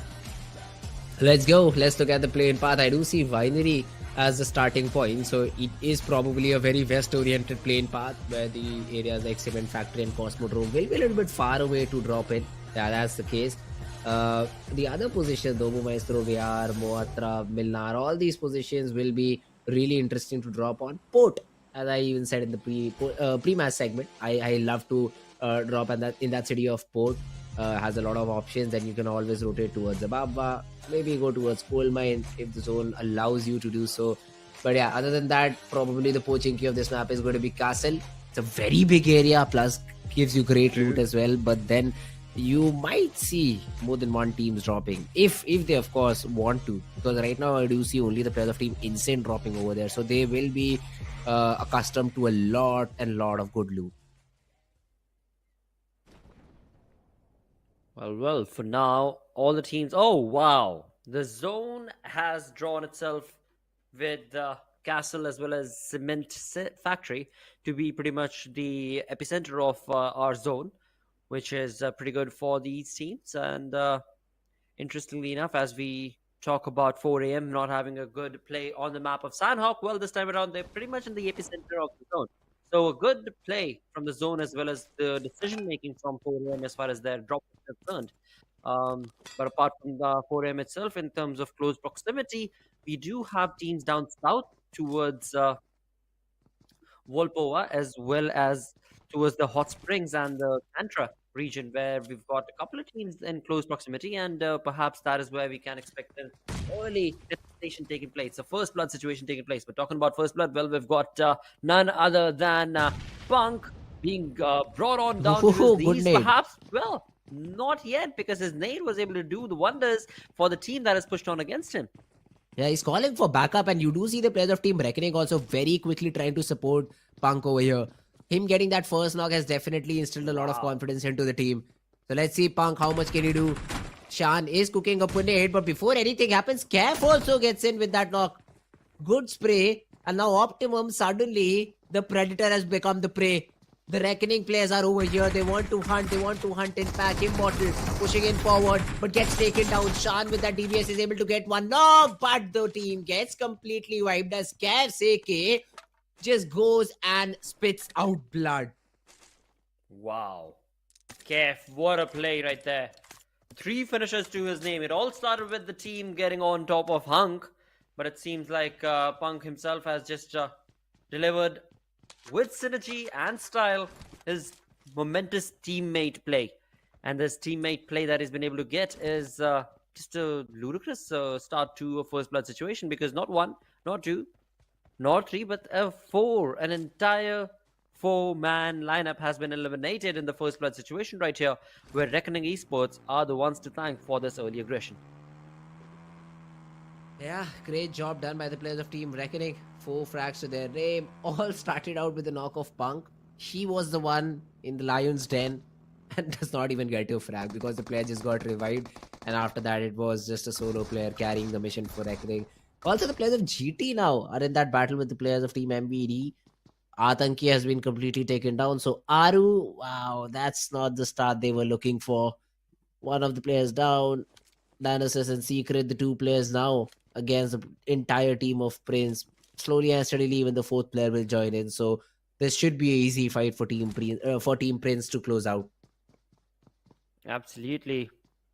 The way they've been able to take charge of this entire fight, they were able to bring down Adanki right there, along with his teammates. So it's a 2v3 situation right here. In fact, a 2v4, because from the flank angle, we've got another player coming in from GD side. So a tough, arduous position that Team Aaru will find themselves in. A Secret does go down with a DBS in AJ's hand. And Team Prince, just like that, have been able to accumulate 3 finish points. And now it's all down to AJ. And he's being pushed on by his teammate. He's being helped out by his teammate. As everybody from the side of Team AJ is going to be able to get 1 finish point for themselves. But not before they take a knock. As Pooja does go down, but that's okay. Because synergistic play from the side of Team Prince has resulted in, like I was saying, every single player getting a finish point. Now that is, well, it's a synergistic team for sure. They want to maintain the stats for everybody. Teammates, everybody gets their one. That's the dream situation. Like, nobody falling out, nobody being eliminated, but everybody getting their one. So good job done by the players of Team Prince. Early fight going their way without any trouble. All the players were picked apart one by one. Pooja's flank also yielded another knock, and that's where the players of Team Prince were able to capitalize on the entire situation. So getting those 4 frags, getting a good start. 2 teams being eliminated very early on in this map of Vikendi. That means the drops were not pre-decided. They did drop in randomly over here. They were not prepared for the map. Hopefully, on day number 2, we do have a better situation for all of these teams. But yeah, good for Team Prince getting those early points in their backpack. Now off to their rotation, trying to get a better. Wait a second. Probably trying to get a vehicle because they're running out of the zone. True. For now, perhaps that is going to be the thing that they need, because the two players, they do not have anything to converse upon, and it seems like they're going to be making their way towards the Cosmodrome area itself, which is definitely a good decision making. As we move away from them, we've got Team Together Esports. I haven't really seen a lot of TTB till now, and perhaps this is the main game that TTB were waiting for. But looking at that center zone, we've got Team Insane right next to them. Is going to be 4AM's name, and then comes in TDE as well. So a very good opportunity for the underperforming teams that we were mentioning earlier. This map could be the game changer for them. But look at teams that are so far away from the zone. DT, Dream Team, down onto the western side of the map itself. We see them at Dobro Mesto, looking for a very, very late rotation. As we travel down south from Dobro Mesto, we've got HUB, as well as the players of G1, Grind 1, who are looking for a very late rotation. So a tricky conversion of some chaotic fights in these first few stages, as teams are looking forward to a late rotating game, and thus resulting in a slow poked game perhaps for us. Yeah, although 4 a.m., look at that. They've got a player knocked down, player 3 out of the game. They did blast the vehicle, I suppose, of one of these players, because of which the knock came in. Even the players of Pyramid are trying their luck out against the players of Team Prince. And now Zidane is completely out. What and how did he reach here? Exactly. Plus, what is he doing out in the open, trying to do something along the lines of border insane, I believe. But hey, at least you're able to get one knock. Flameboy has been able to catch AJ in the process. Jason is trying to get in from behind, trying to maybe provide some sort of cover fire. But will he be on time is the biggest question. Because Flameboy, alright, he spots the player down and AJ is out of the game. So Pyramid do lose a player too. But I think Flameboy won't expect a player so close towards the right hand side. Essentially will give away his life. But he is trying to provide some sort of support to Zidane. Let's see if he's able to get him out of that particular position alive or not. Absolutely. For now, communication is going to be key for the side of Pyramid Esports.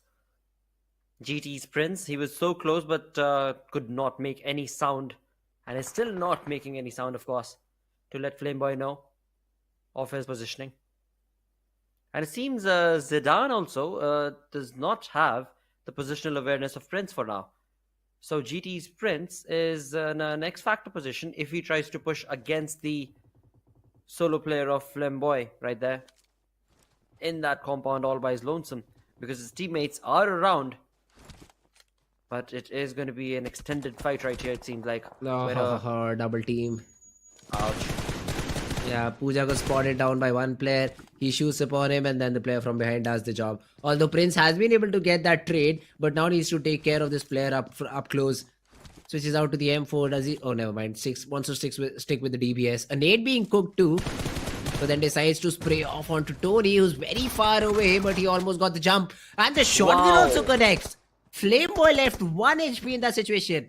Where is his teammate? Where is Jackson? He needs to get in over here with backup quick so that they can convert this 2v2. On the other hand, we have the players of Team SkullTz fighting it out with the players of Team AerobotzEsports. AerobotzEsports down to just 2. Kalan also falls, and now it's only down to Afu. With that, DBS has been able to get one knock onto Beast. Will also make sure that he confirms that frag before being eliminated. A double push following up. Good knock with that. DBS also gets the third. Great job done by Afu. Helps his team survive in that situation. Pulls out a 1v3. What a play right there from Afu. So aware of his positioning and his teammates. So quick to react with his DBS. Incredible prowess being showcased right here from the side of AR. As it is all thanks to Afu that this team is still surviving. With 4 finish points, they did lose out on Spy earlier. But they're still a 3-man strong army, and slowly but surely they're going to be moving ahead with a lot more confidence and momentum that Afu's created right now for themselves. Again, an incredible start to this Vikendi, where we've got only 12 teams remaining, 44 players, and we're still part of stage 2. Good fight won by the players of team Aero. Team? I'd say just Afu, not even Aerobots, because Exactly. that was just It's all Afu Afu. all the way. I thought that Aerobots might be able to get one frag just on the back of that confirmation, but then he pulls out a 1v3. That was insane. But yeah, on This the is other going to hand, be an insane fight. exactly, insane versus reckoning, if it happens, because Symmetry Right, is a very, very big area, and unless and until the zone forces these two teams to meet, I believe both of them will just hold their hands tight, considering they haven't had the best possible games in the early phase. Team Reckoning, to be exact, they would want to play it out slow. Insane got a chicken the previous game, so they would be fine with getting into a fight this early on. But yeah, Reckoning would avoid it as much as possible. And they should as well, of course, because these are teams that have a lot of practice under the belt, a lot of synergy under the belt. So these teams understand when should they stay away from a fight and when they should push ahead for a fight. Right now, as far as Reckoning is concerned, with the 4 finish points that they've accumulated, they're going to be holding it steady for themselves, as we've got KF, who's out in the open trying to spot out any other team around in the vicinity. So decent calls being made between both those teams to hold on the fort for as long as they possibly can before they are pushed and forced to have a fight. But looking at the zone, looking at this Vikendi map itself, so many teams have been dropped down and away from this lobby. With only 12 teams and 44 players remaining, this is not what I expected from Vikendi in the first few minutes of the game itself, as we are yet to move on to Zone 3. Yeah, let's see. So if the first few zones are so interesting, Zone 3 should be even better. Hey, let's see. For now, though, we do see a lot of teams just constricting towards the center of the zone. So that's one thing we'll see in terms of the final zone when the fight starts. Afu cooking a nade, trying to take down the dream team. Let's see if the nades land perfectly or not. Not in the proper direction. They need to be careful, as this is just a team of 3. And OK Noob has been able to get the first knock. Shadow Boy needs to hold down the fort. Gets one with the DBS. Tries to turn around, but it's too late. He falls. And now Kalan is back on the survival board. Jumps into the water. Wants to play for as many position points as possible. And Dream Team would be happy. They got those 2 frags. That they will get those 2 confirmations. The revival will also be thrown in. And yeah, no problem whatsoever for this particular team. Indeed, Dream Team, they're very, very happy. They're elated, in fact. They're shooting in the air to let the vicinity teams know they've just been able to accumulate 2 finish points, and they are eager to get more. Though for Kalan, this is a done game. He's just a solo man surviving right now, and all he can work towards is placement points for himself and his teammates. A very decent effort, a valiant effort, in fact, I could say, from the side of Kalash, but that's all that they're going to be able to get, all the action that they can get out of, squeeze out of this map of Vikendi. Though moving ahead from one aggression to another, we've got the name of 4-Shot Esports. Shayan. He's trying to scope out teams around in the vicinity. Looking at the mini-map towards the top right-hand side, the team in lime green is 4-Shot Esports, and they're looking pretty good in terms of the way that they've got themselves set up around in this compound. But what information are they going to be able to capitalize upon? For now, it's still a very slow-poked game for 4-Shot Esports. Yeah, 4-Shot, I don't even know if they have information about the team nearby, UP50 or not. But Right. the distance between the 2 compounds is way too huge. So I don't think so any fight will happen unless and until the zone forces them out. Or if King shows his face, because he's so much out in the open without a lot of cover. But UP50 are not really looking that way. So should be good. King should be fine in that particular situation. But yeah, both these teams just have to play the zone out for now. 1 more minute on the clock before we do see the next zone. So that's what both these teams and even us we are waiting for. But yeah, a lot of early fights started off with 16 teams down to just 12. 4 teams taking an early exit. A lot of teams have also lost quite a few players. So this has been the most action in terms of the early stages that we've seen. So Vikendi, that's why I say Vikendi. I really like this map because teams for now do not know how to work around this map, how to drop, where to drop, how to rotate, and that True. leads to a lot of fighting, and that is exactly what we've seen in this game. Absolutely. And again, I mean, it's all thanks to the snowy map that Vikendi is, because it's so easy to be able to spot out your opponent as they make a rotation or as they try and just run in the snow as well. And that is something that the players have gotten so well versed with. Though at the same time, now with only a few select number of players remaining, the game's pace has slowed down quite a lot. The zone is too big for the number of players that are remaining. The northern side is completely free, and look at that shift coming in from the zone as WindGod find themselves at the center of the zone. A very good shift from the zone has resulted in WindGod being in an extremely advantageous position, but they need to be able to hold that position strong. On towards the western side, we've got the side of Dream Team in close proximity to another. Let's see if Dream Team are going to be able to get away or focus on that fight. A lot of small little compounds as well inside the zone, so teams would be eyeing out for that. They will be having decent cover to work with. 4 shot, they've spotted down the players of team G1 trying to rotate. They throw a few shots left and right, but they are not enough connection to get a knock. Although TTE, they get that shot connected onto the player of team UP50. So one of the UP50 guys will be taken down, and KSR out and about. That's the second outing where UP50 lost a player before even the final fights begin, before they're able to take a team fight together. Maybe aggression is the answer in the next game. Maybe go aggressive early on in the game. 4 a.m. off with their fragging ways. Did see one of their guys confirming a frag in the kill feed. So that's another positive sign for that team. TTE as well, just getting their hands wet. First frag for one of the players. Good start. Insane player 4 from far away has been able to get one knock. The second one also follows. That's good. Even though it was, I think, from Tony, who's up close and personal, the revivals will be attempted before they try to do anything else. Skillful, just keeping an eye on the players of Team Insane. Has already got that knock on a Tsunami, I guess.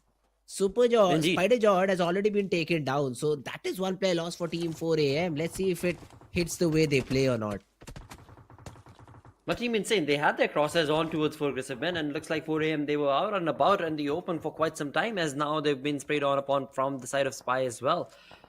So a tough luck situation brewing from the side of for the side of 4 AM right now, where one by one they've been spotted out and been shot upon as well.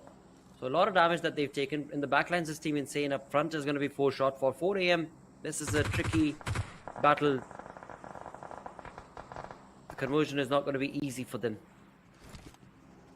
At the same point, for 4 shot, the team in lime green, they have a real good placement of the compound that they're in control of, so they can be a part of a lot of fights. For UP40, as you were mentioning, a slow poked day is what this has turned out to be. Yeah. They've tried to be part of a lot of fights, but the conversion is where they've seemed lacking quite a lot. Yeah, I mean, the fights that they've taken have been individual. That's where I complain. If you want to get into battle, if you want to leave a player, at least be in range where you can provide some sort of support. Like the early fight that we saw, Reckoning, they left the player very aggressive into the opponent's territory, or say he was close, but then the opponents decided to push in.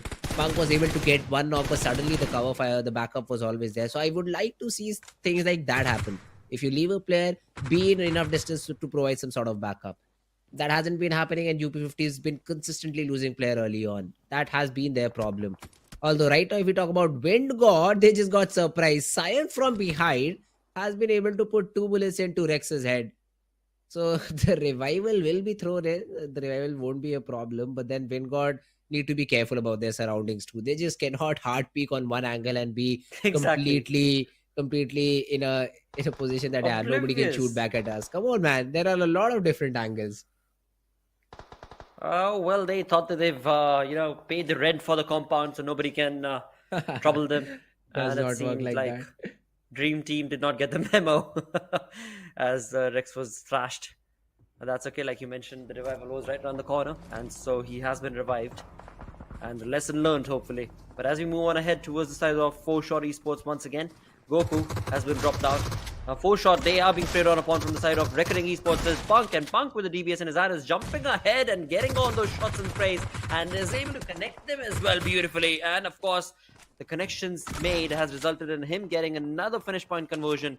For 4Shot though, this is a tough luck situation as they held on strong for this compound for quite a long time, but when it came down to shove, it was Reckoning Esports who did get the best half of that fight, and 4Shot Esports, they're down to a 3-man squad. Now the nade coming in was played to perfection from the side of Shayan, as Shayan has been able to bring down one player from Reckoning, and in fact his teammate goes down as well. So it's now King and Shayan, the only two players, but what all are they going to be able to do? Will they get the revival? Will they get this entire compound once again? They will do so in style and eliminate their competition. Ooh, let's see. Tsunami though, still tossing the nades out and gets Stager. That's a good nade to fight. Oh no. Stager falls off, and that's the end of Team TT, as NoNx on the other hand take care of the final guy. So pressure alleviated off the players of Team Insane, as now they have to just focus on one more team, that will be NoNx. Won't be easy, it's a 2v4. But hey, NoNx, they do not show any early signs of aggression. So that's good. Player 4 can still stay in that particular compound unharmed. Mash although has some idea that there are a lot of players, so he's tossing a few nades left and right inside the smoke. I think it also tagged the player of Team Insane. The knock was not there, but the tag was definitely there. So NoNx, they still are making sure to clear out their surroundings, or at least are aware about it and won't go out unprepared. So True. right now, Mock cooking another nade, trying to just throw it out randomly, huh? Not the best possible idea, saves it out for future. But yeah, NoNx have a good position inside the zone, and this is stage number 6, so you need to be really careful of what you do. But in the meanwhile, 4 AM were trying to push into that cave area, met by the players of Team WindGod. UP50 initiating that fight. They've got that first rock with the DBS onto Clown. The molly was good as well, but it burned RageGod too in that situation. Although he still is able to take down Knock. But hey, let's see UP50 if they're able to take advantage of this situation. Let's find out again. The push was definitely on point, and of course, the synergy being showcased on the side of UP50 is definitely looking like they are in control, but not for long it seems, because NoNx's player legit has been able to return damage, and that has slowed down the pace of this fight, where UP50 are down to a 2-man squad. For NoNx, they're going to be able to get that revival, and it will be a 3-man squad. A chaotic mess is what this final moments of the Vikendi map is what it's turning out to be.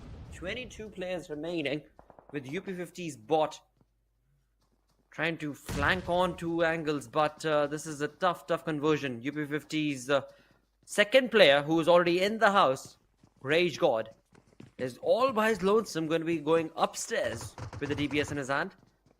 A 3v1 situation is what he's got in his hands, and of course we can see Claw with the DBS as well. For RageGod, this is a very difficult conversion. Of course, the communication might be able to help out, as UP50 bot is helping out from the lower side of the flank.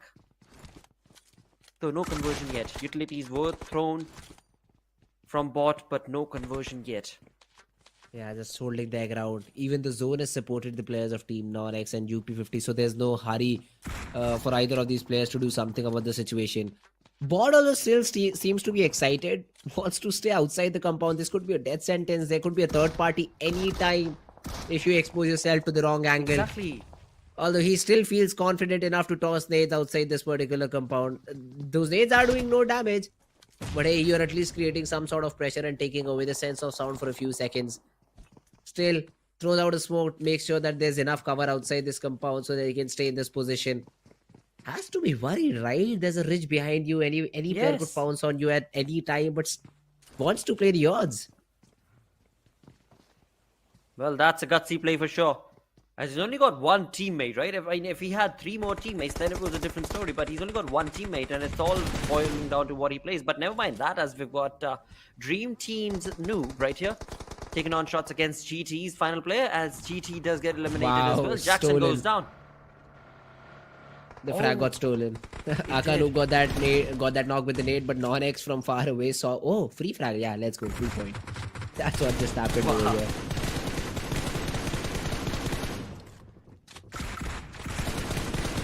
Praise that have been brought on from the side of Clown from NoNx Esports. Again, this one compound has so much control over the final moment of this fight, but UP50's Rage God seems to have had a better half of this entire fight as NoNx Esports, they took their fight away from UP50.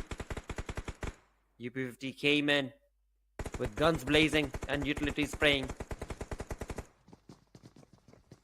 Though no difference made as of yet. UP50 is still a 2-man army. NoNx are still a 3-man squad. It all goes down to what the teams in the outside realms are going to be doing away from that compound, and that includes Team Insane Esports with a 2-man squad, Tsunami, along with his teammate Player 4. And we've got 4 agreement. 4 shot. Oh, let's see. King, the last remaining player. I think within the next 10 seconds, he'll also fall. UP50 bot though was put in, I guess, a 1v2, and he clutches it out. Yep. King also falls. So slowly and steadily, all these duos and solo players have been taken care of by the teams inside these compounds. Player 4, Insane in total need to find a way to get inside the zone. Kalan also got spotted down, sprayed upon. Insane get another frag to their name. The next target could be the players of Team DT. Nays being cooked. Tsunami wants to get that confirmation onto the knock player, but now also has to battle with the Blue to get inside the zone. They do get one confirmation onto Dux, but do they even know there's a second player? Well, I think, oh, never mind. I think he's going in for the heal battle turban. Let's see if that pans out for him. Tsunami inside the zone for now. Daksh in a very passive angle under the vehicle. The Shub, it was not Daksh, it was Shub, but a nade from UP50's player will get that knock. Although it will be Tsunami who will be stealing away the frag. Even though DT had the most number of players in the lobby, opted out for a very passive approach and now are paying the price, paying the tax, I'd say. They lost a lot of players. Turban is the only one surviving. Outside the Blue going in for a heal battle. The best he can do, knock and finish player 4. That's about it. But that will spoil the game for the players of Team Insane because there still could be a chicken for Insane. But that's exactly what they're fighting for. That's exactly what they need right now. And Tsunami is the one who's leading the charge for that chicken dinner. With 4 finishes, the momentum is working in his favor. And the cover that he needs is being provided from the side of player 4. Though the other 2 teams, we've got DT as well as Prince. They're both working towards 29 first aids. Wow. That's 3 minutes on the clock that he'll buy. That 6 seconds for one first play. aid. Oh my god. That will be insane maths required over here. Let's see. If he does not mess this up, there's no way the other team can do anything about it. Because Insane and UP50 will all go into a fight and no way Bot has more than 20 first aid kits available for him. Turban falls, so that's another player gone. Rage God gets a knock onto Tsunami and now goes into a 1v1 with player 4. Down. Yeah, but now it's a heal battle. It's a heal battle. Player 4 cannot find anyone. Who will win the game will be decided by who can click on the healing button first. Oh, Bot no. also for... Oh, wait! What? Did Insane win it? How is that possible? The guy had 30 plus first aid? But he could not overcome stage 7, stage 6 zone damage, and that in turn has resulted in an insane turn of events where it is none other than Team Insane walking away with a chicken dinner. Unexpected for sure. The momentum was working in their favor.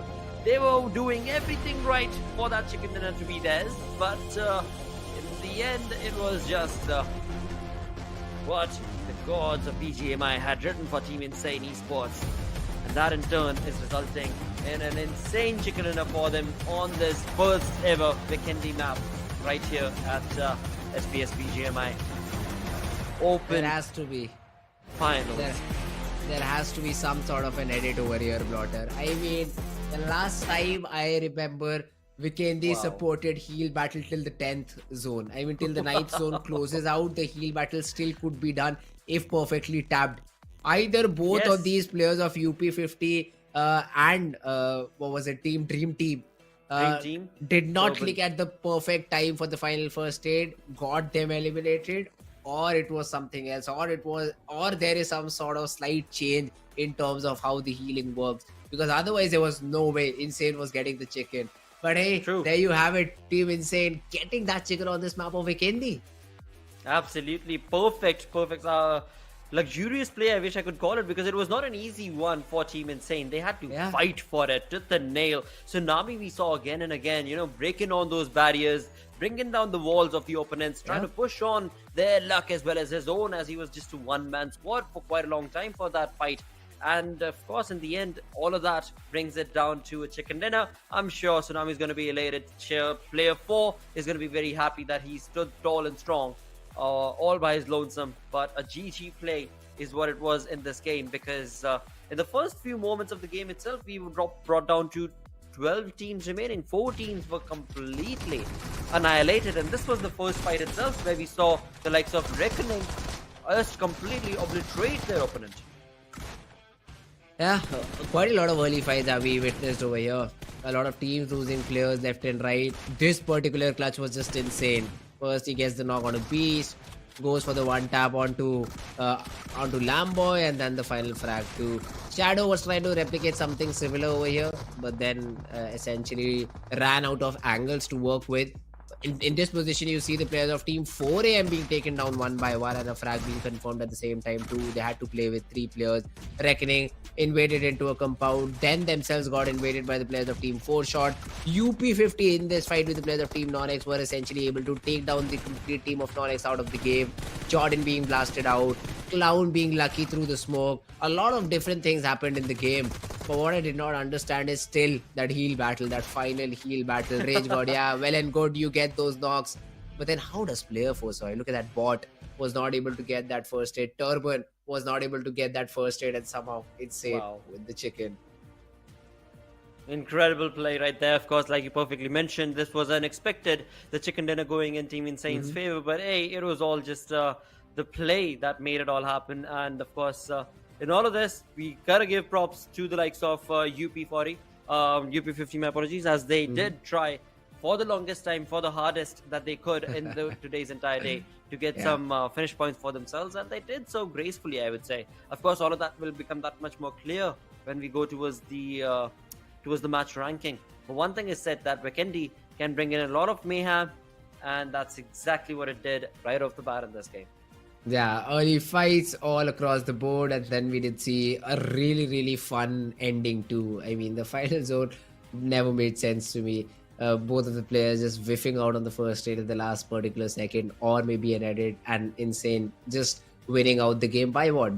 By just surviving. Yeah, that's what he did. He was just in there holding for himself. And let's look at if he was made the MVP because of that particular play, or we still follow still follow the old route of the player getting the most number of finishes and the damage. So it's going to be Cheyenne from the players of Team 4 Shot, I think. 4 finishes overall for this particular guy. 8 finishes for his team, so 50% of the contribution done by himself. Indeed, Spies they were. Cheyenne right here, definitely a ludicrous play from 4 Shot Esports. And overall, again, 4 aggressive men, Team Insane. Got a lot of in fact, TTE also, we saw a little bit in action today in this Vikendi map. So you got to give props to these teams that were underperforming. But especially on the Vikendi map, they've been able to outdo themselves, and of course they needed to. But that will that be enough is another question, because we still left with 2 more games for the day. We're going to go back to the maps of Miramar and Erangel to close the day off. But how far away, I wonder, these teams are from the top 8 position. What exactly is the difference from the 8th to the 9th position is what I wonder right now after this game. Oh, that's definitely going to be a thing to see, because all these teams would be looking at the cutoff list. 20 points, 29 points. Hey, that is something we can cover in one game, but that's not the right attitude. That won't be the right attitude to cover the number of. It's not like final exams. You can study for it one day before and just be able to pass the exam the next. No, you'll have to be very consistent throughout. This strategy won't work here of playing just one good game and try to qualify. It might, if you're able to play consistently, again be in top 8 every other game and get one chicken with this with the same sort of finishes that the other teams are like 10-15 finishes, one chicken, then rest of the games in top 8 should work out. Still, there's no guarantee because you'll have to depend or rely on a lot of other teams as well. So if you do not want to rely on them, if you do not want to play your luck, be in top 5, play it out safe. Something that some of the teams have been able to do, not all, because again 4am had a great start, but then Vikendi and Sanhok haven't been their maps, haven't been the maps where they perform. Could be I'm not surprised because both of these maps are they just have a different sort of a play style. The teams that might be very passive at the beginning would be rewarded at the end if you play it out properly. So I don't think so 4am is a team like that. They want fights every time, so wasn't rewarding enough. But the story will get clearer in the next map of Miramar. But before we move on, we do have the match standings in this particular game. So Insane getting 21 points. UP50 also staging a comeback over here with 19 points. Wonderful in the game. comeback. Absolutely. Team Prince as well right there with 8 finish points, 8 placement points coming in from the side of this. TP was looking really, really good. Dream Team, another wonderful play from the side of DT as well as they work towards consistency, and that can be showcased from their placement points from the start of the day till now. DT has worked towards those placement points, which is definitely going to be reflected on the overall ranking. But now I'm going to take our attention towards the latter half of the leaderboard, where we've got teams like Team Aaru, Optimum Esports, SkullTz, Grind One. Now these teams, sadly, on the map of Vikendi were not able to do good. Overall, throughout the entirety of the day, we've seen the likes of SkullTz get a chicken dinner. We've seen the likes of Grind One being a part of fights. Team Aaru have had a wonderful day as well. But Pyramid Esports, Team Together, TTE, WindGod have kind of dwindled down as well as the day has progressed on forth. Yeah, for them, the next 2 maps are going to be super crucial. I mean, they will have to get around 30-35 points in the next game to, make this day not go waste. Otherwise, the pressure tomorrow would be way too much for you to handle. You need to do something like UP50 did in this game, like 19 points from one game. The next 2 games could be 20 points overall accumulated, and you should be comfortably in that top 8 situation, in that top 8 position. So something like that needs to be done over here by the other teams on the later half of the stage. Otherwise, it very well might be GG for you. Exactly. And why do we say because it might be GG? As these teams, all 16 teams, only 8 are going to move on ahead from the open finals that we're a part of right now. And those 8 are then going to move on to the challenge season that starts off next weekend onwards. So that is going to be the reason why we keep on saying that being a part of the top 8 is what the entire storyline should be all about. For which the grind is on. It is a tough lobby. That's no two ways about it. But now, for the final 2 games, we go on down to some comfortable maps like Miramar, like Erangel. Now, these are maps that whoever picks up the game is going to get started off with right off the bat. Vikendi, Sanhok, you might come to later. But Erangel, Miramar are probably one of those initial ones that you'll pick up. And so, having that support, that comfort on those maps should be able to get a better game out of these underperforming teams in the final moments of day number 1 right now. Yeah, that's true. Now, the Miramar and the Erangel games are going to be really, really fun. Although before we move on to that, let's have a look at the overall standing. Let's have a look at the cutoff list that we've sort of virtual cutoff list that we've created. So, never mind. It's exactly 29, a number that I randomly came up with is exactly the cutoff list. So 29 points is where Dream Team is. That's the final digit. But if you look at the top half, Insane have got themselves a good lead. The second chicken on the day has given them a lead of 20 points overall. But I'm surprised to see Aaru on the second spot because this team has had 0 points in the previous 2 games. Accumulated that's what I'm saying. Sanhok 0, Vikendi 0. But they played the first 2 games so good that they're still on the second spot with 46 points. Absolutely. Team Aaru MV, the consistency that they showcased in the first 2 games itself was so very good that they had created a different league of their own in terms of the points that they had accumulated, and now they need to get back on that high horse that they played with on game number 1 and 2 so that they can maintain this lead for themselves and perhaps even outdo a team that got 2 chicken dinners, the likes of Team Insane Esports. But that's all, of course, a speculative conversation right here from the desk because in the end, when you jump on to the battlegrounds of BGMI, you just don't know how it's going to go down, especially considering the fact that these two upcoming games are going to be repeats in terms of the map themselves. Yes. So a lot of things could actually change as far as the drop contestations are concerned, as far as the kind of rotation is concerned, which too is all going to be focused on where the zone is going to be dictating the entirety of the fight for these teams. Yeah, that's true. I mean, Miramar, we've already seen one of these maps. So essentially, now you know where all these teams like to drop. Although, if the plane path changes, all that could go down the bin and you'll have to start off new. So that's something we'll still have to figure out for Miramar. But Erangel should be one of those maps if the zone is normal and default towards the main island and does not shift towards the southern part of the map. We might see a lot of teams going on for their planned rotations. I mean, of course, you also plan for the southern south-sided zones rotation, but for some of the teams you go using the bridge late or early. But for most of them, they try to use the water area. One of the players used the gliders, so that's again a very unique way trying to rotate inside the zone. Although it did not work out very good in their favor, but hey, it was something unique that I loved about that particular team. So it will be fun to see the next two maps, the map of Miramar and the map of Erangel. But if you do look at the history, we do see Insane is on a run. They're on a hat trick on this map of Miramar. They're on a rampage, mate. Team Insane, with the 2 chicken dinners that they've accumulated now, they're on a rampage, and it's going to be very tricky for any other team to be able to stop them. I mean, one name that comes up again and again is going to be the likes of 4 aggressive men.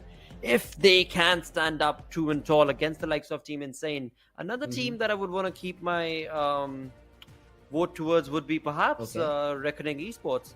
Another perfect name that can, or should rather, showcase a bit more of prowess in the final 2 games. All right, Reckoning is going to be a team that you think might be able to perform good. Well, we'll have to wait and watch about that, because yes, these are some big names who haven't performed till now. I mean, I would have added UP50 but they did play a great game on this map of Vikendi, so won't be taking their name anymore. Hopefully they find their groove back and they would be able to get back into the top 8 positions. But the other teams, they still need to perform. WindGod being again one of the teams who know should perform, but they haven't been able to do so till now. So all these teams will have to be kept in the radar. Absolutely. AerobotzEsports being one of those where the consistency going up and down is something that that leaves a little bit more to be desired from them, right? But of course, all of that can be worked towards as we slowly and steadily move on ahead towards the final moments of day number 1 with match number 5 on our screens. It is back to the map of Miramar. Now, Miramar, we want to be able to see a changed play. I'm talking about a changed play and performance. Well, this is time to thank our sponsors, where this SPS Snapdragon Pro Series BGMI Open Finals is sponsored by Samsung Galaxy S23 Ultra. Share the epic and level up your game with respect. It is all thanks to first Snapdragon Elite Gaming, where winning matters the most. And last but not the least is going to be Monster Energy. Let's unleash the beast. With the second last game on our screens, the flight path is live. Let's find out where these teams are going to be dropping down to as we are joined in with Bhavna Shakeen for this second last game's cast. Well, thank you so much, Blotter, and definitely the second last game, Miramar. In the previous Miramar, I remember Team Aaru getting a winner chicken dinner for themselves. Even Team 4-Shot Esports, they came very close to getting that winner chicken dinner. And in Sanhok also, 4-Shot was showing good consistency. So let's see if they can turn things around in this particular Miramar. Absolutely. I would love to be able to see... Again, you know what? I think I remember asking you what kind of a zone preference do you have and what kind of final moments on the map of Miramar do you like, and somewhere along the line, correct me if I'm wrong, I remember you saying Los Leones sort of a region and an urban finish is always wonderful to look at. Do you think that is what we can get today? I think so.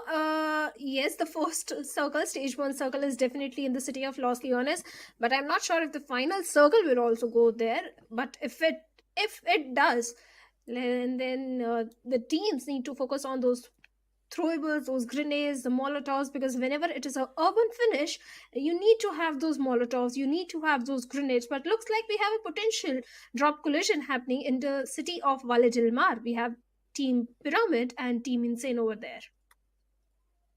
Oh, this is going to be tricky. For now, as far as the center is concerned, it is UP50, a team that in the previous game had a really good play. But as you perfectly mentioned, towards Valle del Mar, can we have an early first blood situation drawing, getting closer and closer as Pyramid is so close to a chicken dinner winning team, Team Insane Esports. Not one, but 2 chicken dinners in a single day is what Team Insane have been able to accumulate till now. So definitely a ludicrous play being showcased from Team Insane, and they need to be stopped in their tracks. Sadly, it doesn't seem like Pyramid are the ones that are going to come to our rescue to stop a team like Team Insane, because no fights seem to be drawing against each other, against any of these teams that we just mentioned.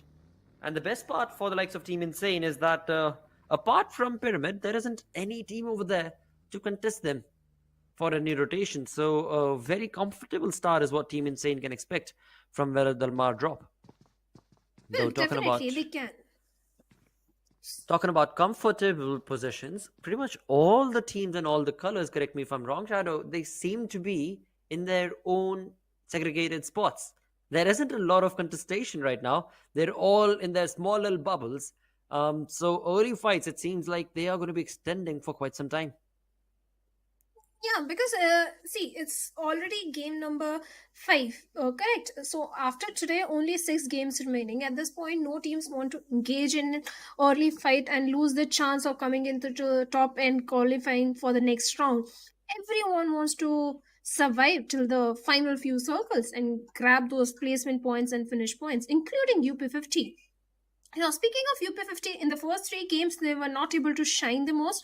But in the previous game, had they gone a little aggressive, this could have been a chicken dinner. If not chicken dinner, very high fragging game, but nothing taken away. They did perform really good. They came on the 2nd spot with good amount of points. And definitely a step in the right direction. And considering their position in this particular circle, in this map, maybe UP50 can again the same performance and maybe go for the winner chicken dinner. But looking at Team Insane, well, they have perfectly backed off from the fight with Team Pyramid Esports, or should I say Team Pyramid Esports backed off? Perhaps Team Insane is what I saw getting away from that area, but Pyramid themselves must have noticed, and so they both kind of took their own early exit out from that region, out from that area of Miras, because they do not, no team, like you perfectly mentioned, right? This being the second last game of the day, no team wants to get into an early contestation as soon as you drop down. And that, I guess, is the mindset that Team Insane played with. Same could be said for Team Pyramid. But their longevity in game and their decision making is perfect. But for us, that has resulted in a very slow poke affair, because we're not able to see any team in close proximity to draw any first blood situations, which is a little slow for us. A little. That's okay though, because when you talk about being in the top 8, and that itself is the only thing that these teams are fighting for, they will do whatever it takes to extend the fights for as long as they possibly can. See, Lotter, as casters, we love the drama. We love those early collisions happening, those third parties happening. But unfortunately, the teams here are not to fulfill our wishes. They're here to win the tournament. So exactly, they won't do that. exactly. They won't do that. They'll just go for the points. And to get those points, they have to survive.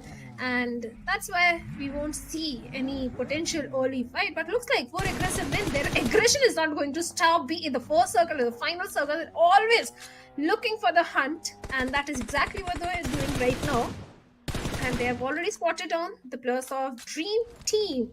A team that performed really good in the previous Vikendi. Looks like they can be the victim of 4 AM right now. Well, their positions have been caught, that's for sure. But for Dream Team, the only thing that they can do is the distance between these two teams. It is quite extensive. And so Dream Team can maybe just slowly get away from this fight. which they don't seem to be interested in doing. But they are spread out as well. I mean, Dream Team, look at that. We've got Turban in the crosshairs of Karan for now, and he's all by his lonesome. His teammates are around, but not with him. So even for him to get away from the aggression of Karan, it's not easy. So Dream Team, they're playing it too safe, maybe. Though, whatever the situation is, it is working for them. Because they have not come into the crosshairs. They haven't had a lot of trouble dealing with the aggression as well. And now, as they recuperate with each other and get their loot perfectly set up, they now should be able to slowly but surely leave this area. Dream Team Esports are definitely going for a passive approach for all the good reasons, because looking at the performance, first 3 games didn't go in their favor, and after having a one good game, they need to have the consistency. So for all the good reasons, they have to go for the passive approach. And speaking of other team, WindGod Esports, they performed good in the match 3 of Sanhok, but other than that, they have been completing missing out. And whereas Fear, the guy who survived till the last moments, is already out there in the open. But 4Shot Esports, trying to be the king of the hills, looks like they've already spotted on the plus of UP50, but I don't think they will be firing or peppering any few bullets for now. Absolutely a slow and steady start to the game. Oh, never mind that. My vote right there for 4 aggressive men have started off an aggressive streak as they try and bring down a first blood situation. They were able to get a knock, not getting a conversion just yet, as they spotted out a team making a rotation right next to them. The team number 18 right in front of them. Though for now, it was only a knock that they could get. A finish point has not been converted. That's okay, because it is 4 aggressive man. We know that fight is around the corner. Spider Jawed right here on our screens. He's got his crosshairs placed towards 2 individual teams, which clearly amounts to show the kind of aggressive play that 4 aggressive men try and jump into the lobby with. Having too many irons in the fire is not going to help. So for aggressive men, they better focus on just a single particular fight, because if 2 teams are taking shots in your direction, then it's a kind of a 4v8 scenario where you don't have the numbers. But looking at the formation, we see a cluster of teams present right in the epicenter of the circle, barring Reckoning, as Reckoning again trying to come from the northern side. They'll find a clear pathway inside the circle. But speaking of other team that tend to perform good is Team Aaru in the map of Miramar, but they are going for a complete southern rotation. The only team that can be a potential threat for now for Team Aaru could be the players of Team Pyramid or NoNx Esports, because apparently NoNx Esports has been performing good in the previous 2 matches, especially in the previous Vikendi. So NoNx Esports is definitely one of the threats that Team Aaru needs to consider right now.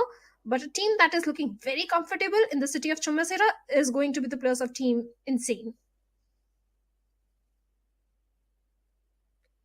Absolutely. For now, as Insane find themselves in a very good position in this area, in this zone. What is the game looking like? For now, they've had no worries at all. No round in the vicinity to worry about. Contested fight about with, and if this kind of a free reign is provided to Team Insane, then maybe are we looking at a third chicken dinner for them? We've already got 2 in the bag. Another one, but away from that, we've got UP50 against WindGod's rotating team. UP50 in the previous game were able to finally get a decent outing and showcase their prowess as well on the BGMI land. Though right now, they're going to have to do it all over again as they find themselves in close proximity to the compound, to the warehouse of WindGod.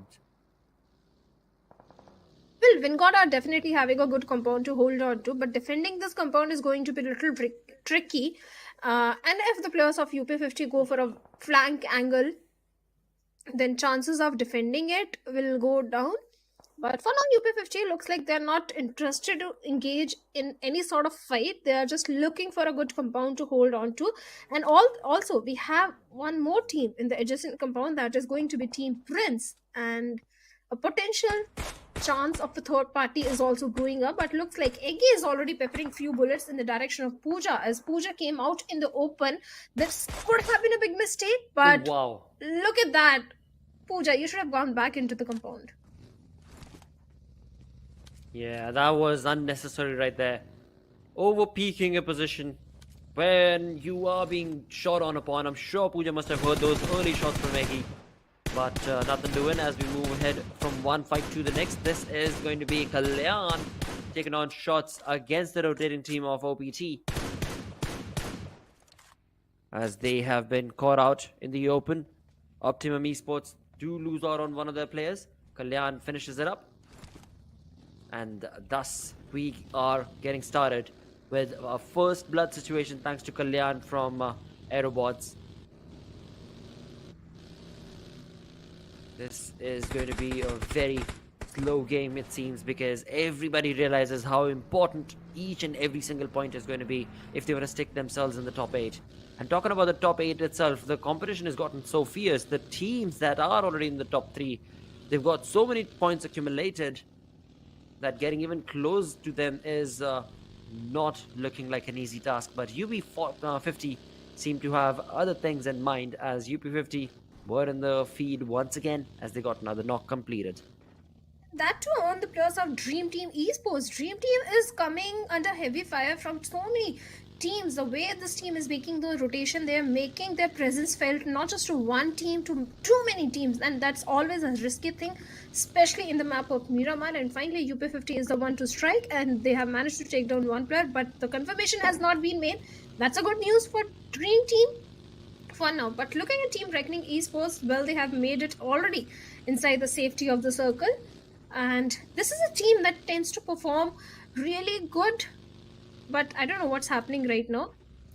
And even the rotations are good for Team Reckoning. The synergy is also there between Immortal and Punk, but let's see, maybe this Miramar can be a good game for Team Reckoning. And Dream Team, you guys need to be very cautious. They definitely do.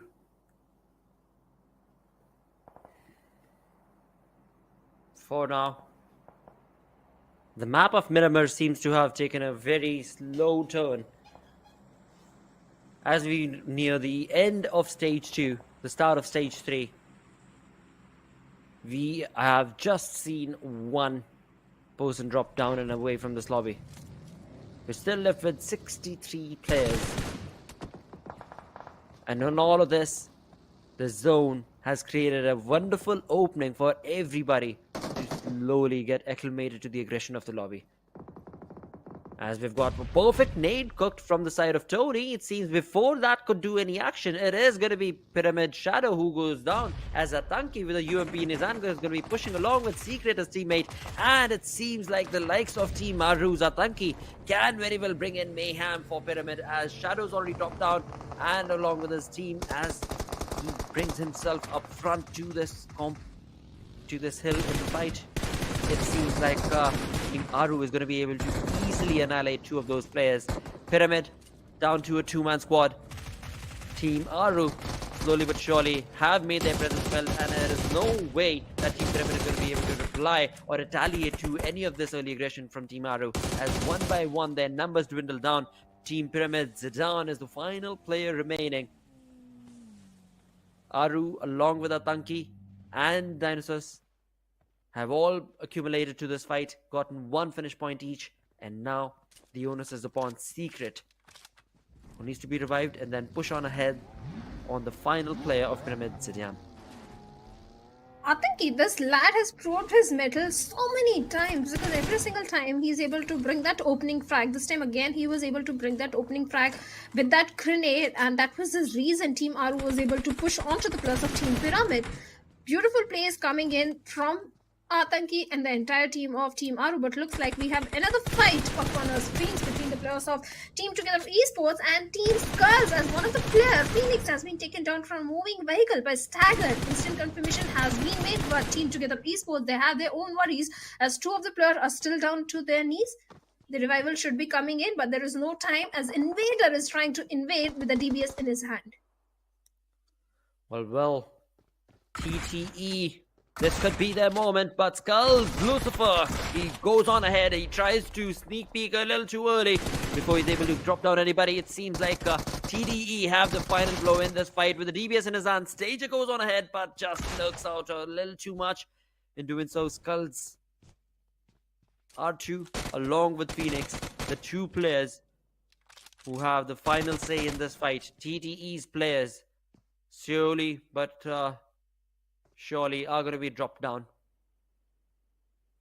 Now this nade from Invader from the side of Team Together Esports could brew a lot of trouble for Rato. It seems like he's given a revive to his teammate. Or not yet. That nade cooked to perfection is going to be the end of the player as TTE defeats SkullTz Esports and moves on to fight another fight. They did lose out on two of their players, but with 4 finishers, TTE are looking good. And even the players of Team Aaru are looking good as they are engaging in a fight with the players of Team NoNx Esports. This is a battle of grenades as both the teams are trying to lob the perfect projectile. But look at the flank angle which Dionysus is on. And he can be that cheeky player to bring down the numbers of NoNx Esports as Aaru is still bleeding. And Atanki must go for the rescue mission. But Secret looks like he's trying to keep the threat at bay with that Molotov, trying to buy some time so that Aaru can be revived and be back on his feet. It's again a 4v4 fight, but looks like there is a third party that is going to happen in the name of UP50. Absolutely, UP50 though, they need those points, but Team Aaru, I mean, they're holding on this this hill for quite a long time. They've got all the players spread out across. NoNx, they are pushing in one file, and that one file could bring in a lot of destruction for the players of Atanki, and it seems like Aaru are not going to be able to do much because NoNx players, the communication was on point, and one by one they did lose out on their players, but overall it is the likes of Team Aaru who have been eliminated, it seems like, because Atanki and his teammates, they couldn't really do much. And look at this. This is what we are talking about. This is the kind of oh, never mind my word. Never mind my word. It seems MD Aaru, the final player, Dionysus, he had one final bullet left. He had one final question left to answer. And that in turn was the annihilation of NoNx Esports. NoNx were looking so good. They had almost annihilated the competition. And he was just trying to get his teammates revived. But he should have been a little selfish over there. Should have just tried to leave the area, keep himself surviving, which in turn has resulted in providing Dionysus with the opportunity of walking away with 3 finish points. In total, 8 finish points is what his team has been able to accumulate, and him being still a one-man army strong can work towards, if nothing else, just placement points. And that is exactly what he's targeting, because look at that, he has collected 14 first aids. That is his target, to just go for a complete passive gameplay. 18 first aids. He's just grabbing the first aids from all those crates and will try to get as many placement points as much possible, because they already have good amount of finishes, like you mentioned, 8 finishes. And well, Dionysus saved the day for Team Aaru. But looking at the map, so many teams are still present on the periphery of the circle, and that transition inside the circle is not going to be so easy at all, because I don't see any compound. It's just an open circle, not at all easy circle to play around with. WindGod, they're still looking better as they are holding on to the northern periphery of the circle, but on the east and the southern side, it's going to be complete mayhem. Indeed, it definitely will be, and this is where we jump into the final moments for all these teams, because now they're going to be pushed on thanks to the zone to get into a fight. We've got a few teams who are still not wanting to be a part of fight. Look at Team Obey right there towards the western side of the zone. They're still lurking outside the zone. They do not want to get into the zone. They do not want to be part of fights. But the team that is eyeing out for a fight is going to be the likes of Team UP50 in the previous game as well as this one. That's all that they've been trying to do. Be a part of as many fights as they possibly can. But look at Team Insane up on top of that hill and mountain. They've got a really good ridge in control. And in contestation is going to be down south against their position, UP50. But who will get the better half? Most of the times we always mention the team that has the upper half of the hill. This time around it is Team Insane, but Team Insane already has the upper half of the lobby as well as in the leaderboard. They've got 2 chicken dinners. They're sitting on the top of the leaderboard. They certainly are, but AerobotzEsports, due to the position not being in their favor, one of the players, Spy, has already been knocked out, and Yafu is trying to provide the soft cover with a smoke to go for the rescue mission onto the fallen comrade. AerobotzEsports, well, they are close to 250 meters away from the circle and engaging in a fight at this point. I don't think it's the best move, but they also need to clear the floor. They also need to make a way inside the circle, so they have to engage in few fights. But on the other side, we have Reckoning also going up against the players of WindGod, as Avi has been knocked down, Punk knocking down Insane also. So that means Team Reckoning, as per finished feed, is engaging in not just 1 but 2 fights. And Kev with a buggy along with his team is already marching in towards the side of Insane. Oh, what a perfect opportunity capitalization right here as Team Insane were already down, and this is the moment where it seems like they can probably be eliminated from the lobby, but not before they've got something to say, as they've got player 2 as well as Jens Doom still remaining with the UMP in his hand, 1 bullet remaining. It seems that Team Insane are not going to be able to survive for too long, as player 2 is the final player surviving with the DBS against him. He won't be able to do much damage right here against Reckoning as Reckoning, but the final lane in the coffin and eliminate the players of Team Insane Esports from walking over towards a final 3rd chicken dinner for themselves. And just like that, Team Insane have been eliminated, but Reckoning Esports now with a looming hand in this lobby. The perfect position is what Reckoning have been able to steal away from Team Insane. Now let's see how for how long are they going to be able to hold on. Moving from that fight, we have another fight between the players of UP50 and Team Prince, where Team Prince is not looking good at all. They're kind of sandwiched, or should I say Team Prince is engaging at 2 fronts with the players of Dream Team as well, where Daksh was the last man standing, and with their Dream Team has already been eliminated, but Team Prince, they have another worry in the name of UP50, but 2 players already down. This is the moment where the players of Team Prince can strike in, because UP50 are at the weakest point. 2 players down, only 2 players remaining.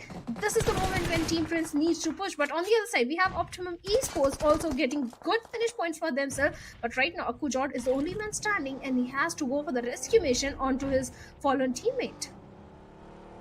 Well, Optimum, finally they seem to be showcasing some signs of wanting to survive in this lobby. UP50 definitely are doing so from the previous game, and the momentum that they were able to create from the previous game itself, they now finally have some things in control and some things going against them. That is going to be in the name of GT itself, where GT, the 4-man squad, have rushed on against the positioning of UP50, where they are a 2-man split team right now. A tough conversion right here for Rage God.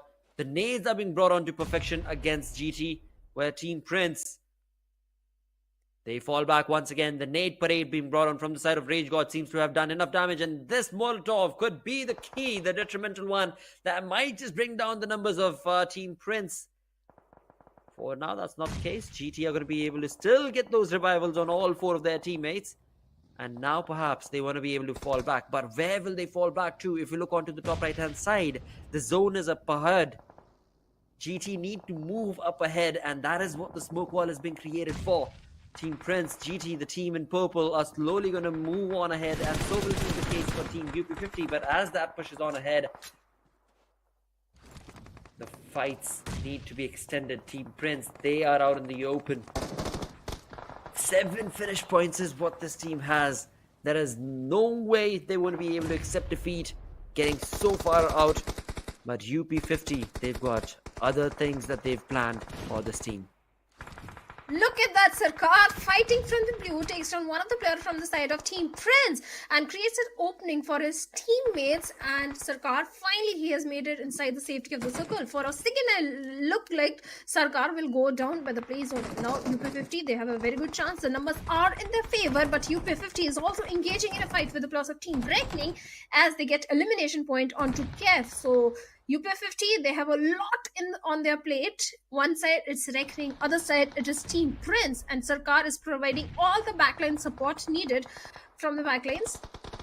But let's see if UP50 can survive this. But WindGod comes in and takes down Pooja. It's kind of a blessing in disguise, a third party on Team Prince for the players of UP50. And God Rex with a DBS in his hand, already pushing forward, takes down one more player, AJ. Can he take down the third one? Also looks like he can, but no, a nade comes in from the side of Prince. Nade takes down Rex over there.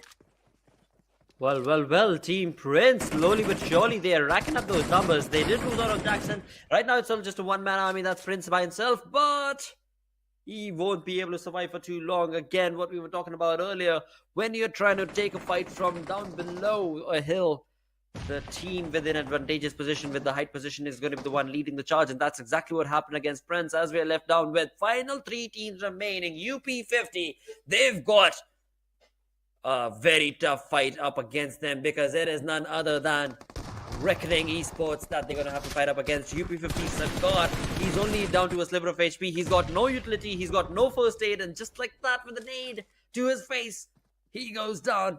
Punk delivers a massive blow, and those nades being brought on from the side of Punk do another level of damage altogether, as UP50, just a minute ago, they were a 4-man strong army, have been brought down to just a final player remain. And in all of this, WindGod has something better to say, because one Molotov could very well dictate the fight going in their favor, as well as the numbers, the finish points could be stolen from the side of WindGod.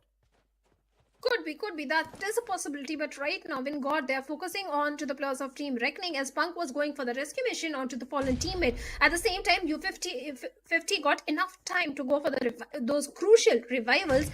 Now, WindGod, they have a certain height advantage onto the other players, but Punk is on a rampage with those grenades. Again, a beautiful grenade coming in, takes on not just one, but 2 players of UP50, and maybe 3 players. Punk again with a Molotov or a grenade marks the end of UP50. This man, Punk, he saves the day for his team. And look at that, 11 finishes. Out of 11, 7 finishes just in the name of Punk. Well, he definitely is giving in a Punk out performance right now, but now it is all down to another level of class performance that he needs to be able to showcase with synergy in his teammates' hands, as he is just a 2-man squad against the 3-man army of WindGod. Now, WindGod have themselves in front, but it is the Blues that is going to be catching up to the players of Reckoning, and in doing so, it is WindGod walking away with an incredible chicken dinner in the bag. Now, WindGod, they were trying it the hardest since the start of the day. The synergistic play is what they were trying to showcase, and in the final moments of the game, as the Blues dictated the fight, it was none other than WindGod who got the chicken dinner. Certainly. WindGod got a beautiful winner chicken dinner for themselves because of the positioning they were having. They were having a height advantage. The perfect third party was also coming in, and much deserved winner chicken dinner for this particular team, because I remember in Sanhok they came so very close to getting a chicken dinner, but Team Insane got it, and finally in Miramar they get it this time. Those 15 placement points are definitely going to help the case of WindGod in ranking up in the overall leaderboard.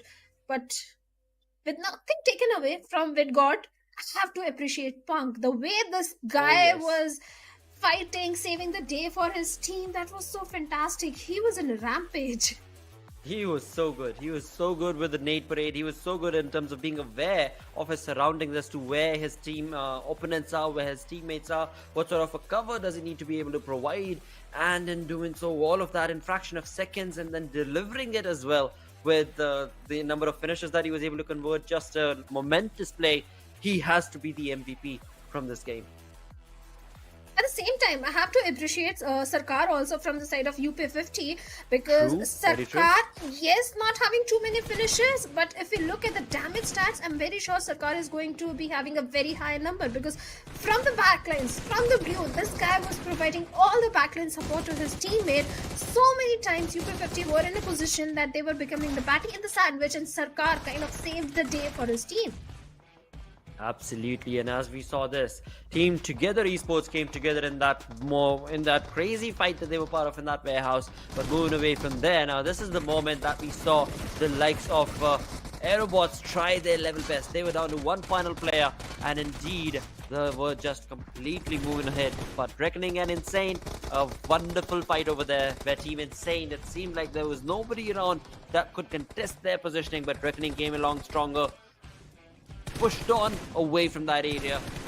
But overall, again, when it came down to the final moments of the fight, of the game rather itself, this is where Team Prince could have been a big nail in the coffin for the side of UP50, but that was not the case. One more good thing that WindGod did was they didn't engage in unnecessary bad fights. The moment they realized that this is a boundary we can't overstep, they completely backed off. So many teams were fighting amongst each other. WindGod held on to their grounds. Instead of fighting onto multiple fronts, they just focused onto one particular team, and that is where their whole attention was.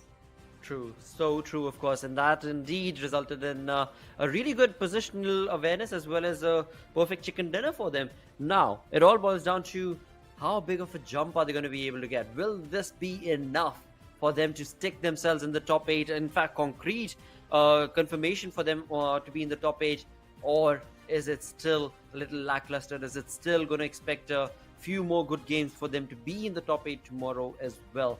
Because WindGod, they were trying. So was the case for UP50. I somehow believe UP50's consistency can maybe result them with a better scorecard. And let's see, but first let's have a look at the MVP, and it is none other than Punk with 7 finishes, and total finish contribution is going to be 63.64%. A perfect gameplay showcased by this particular individual. Absolutely incredible, momentous play being showcased right here from Punk, of course, as he got that nade parade to perfection, as well as, of course, helping his teammate as they were just down to a 2-man squad. Slowly but surely getting those positional points, getting those finish points has been a very big help to his team. That is Punk right here. But moving on towards the stars of the match itself. Now this is where we have to mention the likes of Max from WindGod alongside RageGod to have been the best companion from this game. Rescues definitely will make him the best companion. He was there when his teammates needed him the most. And along with that, we have Max from WindGod Esports as the finisher with 5 finishes to his name, 1 assist. Definitely WindGod was doing so much for his team and for himself. That is definitely going to help his team propel in the leaderboard. All these players, all these teams were playing so fantastic, and the good thing, Blotter, is the teams who were not performing the initial first few games, slowly they have realized what wrong they were doing. They've corrected in, and we are seeing a great comeback from all the teams. Absolutely, and I'm so happy to be able to see that sort of level of change within a single day's play itself. But look at that, Reckoning Esports and WindGod Esports both sticking it out on number 1 and 2 with 23 points to each of them. One with a chicken dinner, one without a chicken dinner. Moving away from them, we've got the likes of UP50 with 17 points from this game, sitting on that 3rd position. A really good play from the side of this team as well. And talking about consistency, well, it seems like the likes of Team Aaru are back in swing all over again.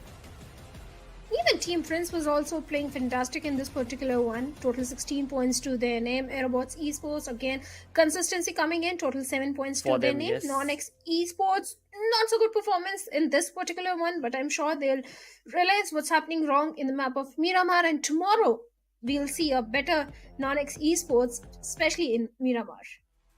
True. That is so true, and that is something I do keep my fingers crossed for tomorrow as far as their play is concerned. But for today, we've got one more game remaining, one final game on the map of Erangel to just break it down, to bring ourselves down to the end of day number 1 and figure out which are the top 8 teams, which are the ones who are looking so comfortable. In fact, we can name a few of them right now itself, but we'll hold on to that thought before the overall rankings, because overall rankings will make the storyline so much more clearer for the teams that are looking good, for the teams that still need to do so much more. And there is one team that still not has managed to get that winner chicken dinner. They have good finish points, but not a winner chicken dinner, and that is going to be for aggressive man. They are going so aggressive, but in this particular Miramar, they were completely missing. They were taken out pretty early in the game, so I'm very sure to expect a great comeback from their side. But looking at the overall ranking, we have Team Insane on the top with total of 67 points. Wow. 67 points, 2 chicken dinners for the side of Team Insane Esports. Following all along is going to be the likes of Team Aaru with 1 chicken dinner, WindGod Esports with a single chicken dinner for themselves as well.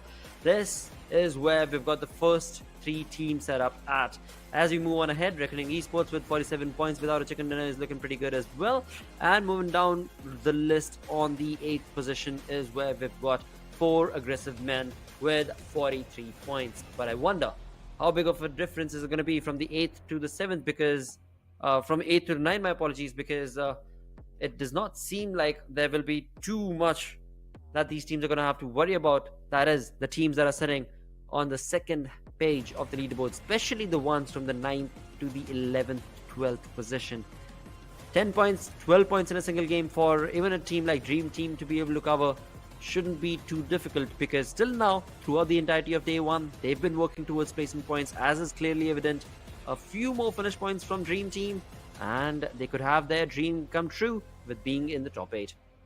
And same for Grind1 Esports. They just need to focus on those finish points, because they are also focusing on the placement points. On the other side, NoNx ESPORts, Optimum Esports, well, they need both. They need the placement points and the finish points. They need to perform, because only 7 games remaining. And after this Erangel, 50% of the games will be over, and making a comeback after that, it's not going to be so easy. They have to make sure that they start day number 2 on a very good note. Absolutely, that is going to be the most critical thing. But before we start talking and speculating about day 2, day 1 is still not yet done. We've still got one final game remaining that will be played on the map of Erangel. What is going to go down, what is going to happen, only time is going to answer. But one thing is set for sure, that we do want to see some unexpected team walking away with a chicken dinner in this final game, that's for sure.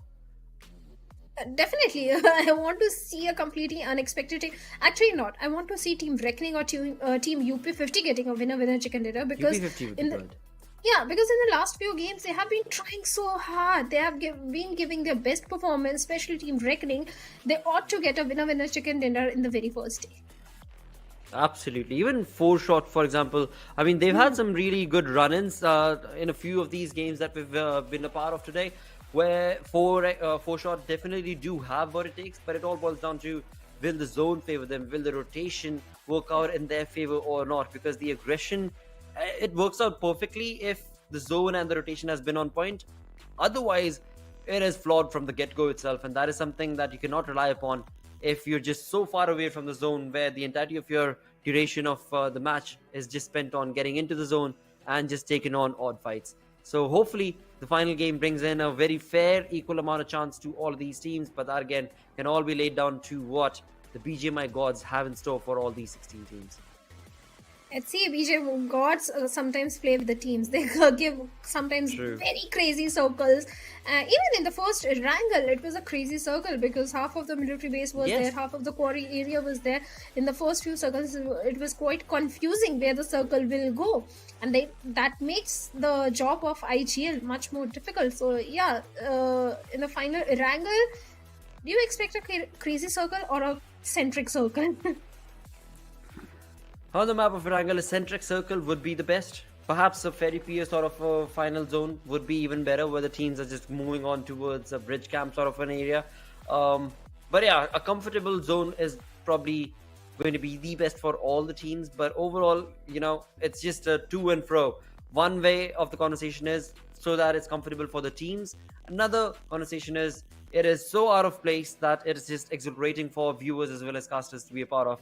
And that brings in that X level kind of factored play where you don't know, the final player might just be able to bring in a different play style altogether and get a chicken dinner for himself and his team, even though he was a final player of a one-man army team. Well, I would want to see the later circle, the crazy one, which makes the audience and the casters have a little bit of the entertainment, because in the previous 4 or 5 games, all the circles was heavily favoring all the teams because there was no major hardship, there was no crazy circles.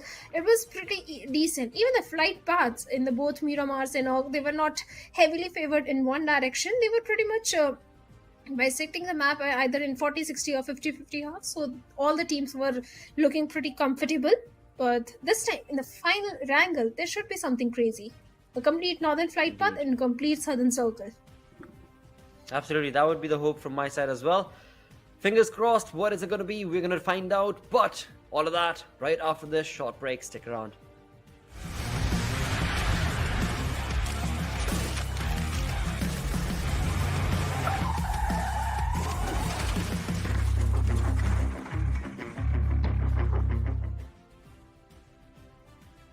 Gotta get it here, I don't wanna wait. Take what I want, then I go train. Gotta get a win, I won't lose the game. This is my year, I ain't gonna break. Strap in, cause it's gonna be a long ride. Working on me every single day and night. There comes a time when your worlds will collide. If it's holding you back, push it right to the side. On another level, I will never settle. Mind over matter, get the gold medal. On another level, I will never settle. Mind over matter, get the gold medal. Ain't got no time for no fear. I work too hard to get here. Ain't got no time for no fear. I work too hard to get here. On another level, I will never settle. Mind over matter, get the gold medal. On another level, I will never settle. Mind over matter, get the gold medal. On another level, I will never settle. Mind over matter, get the gold medal. On another level, I will never settle. Mind over matter, get the gold medal.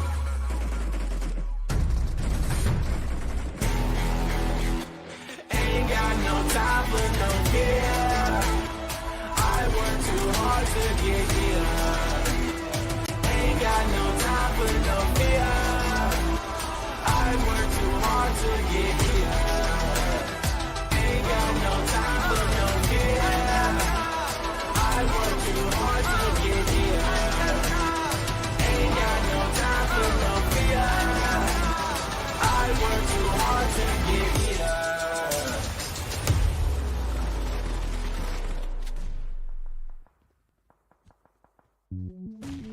Welcome to the place where dreams come true. Where everything you want can be yours. If and only if you're willing to work for them. You're willing to hurt for them. But most of all, you're willing to be first for them. Ha! Look, I'm going straight to the top. I don't know how I would stop, like it or not. I got some goals that I'm hitting. You hear what I'm spitting, it's hot. Look what I got, whole lot of passion and pain. The road to success is insane. Stay out my lane, cause I'm on a mission. I'm getting what stands in my way. Yeah, I'm a beast. I wouldn't play with me, baby. The way that I'm training is crazy, and I do it daily. You wanna talk about drive? I got more drive than Mercedes. I've never been lazy. I'm in the room, it's a red alert. You wanna compete? Well, get better first. I got 10 toes in the dirt, push through the hurt just to show them my worth. I'm the best. Yeah, I'm the best. I never stress. I know what's next. I'm who they test, like we playing chess. But I'm unimpressed, so now let me flex. Ha. Yeah, I'm a work through the struggle and hurt, cause I know my worth, and I gotta be first. Ha. Yeah, I gotta be first. Look, I don't want anyone's sympathy. I understand what it's meant for me. I give my focus and energy. If it's meant to be, then it's meant to be. But mentally, I'm undefeated. They hear that and say I'm conceited. Like there's no reason. Like I don't beat them and come back again just to teach them. That when you work under pressure, you reach higher measures. They'll try and bring you down, but you cannot let them and only get better and focus on cheddar. Eye on the prize and you'll become a legend. Like, when I'm in the room, it's a red alert. You want to compete, well, get better first. I got 10 toes in the dirt. Push through the hurt just to show them my worth. I'm the best. Yeah, I'm the best. I never stress. I know what's next. I'm who they test. Like we playing chess. But I'm unimpressed. So now let me flex. Yeah, I'm a word. Through the struggle and hurt. Cause I know my worth. And I gotta be first. Yeah, I gotta be first. They don't know what's gotten into me. How'd I turn pain into energy? Through all the struggle and hurt, remember my worth, and that's why I gotta be first.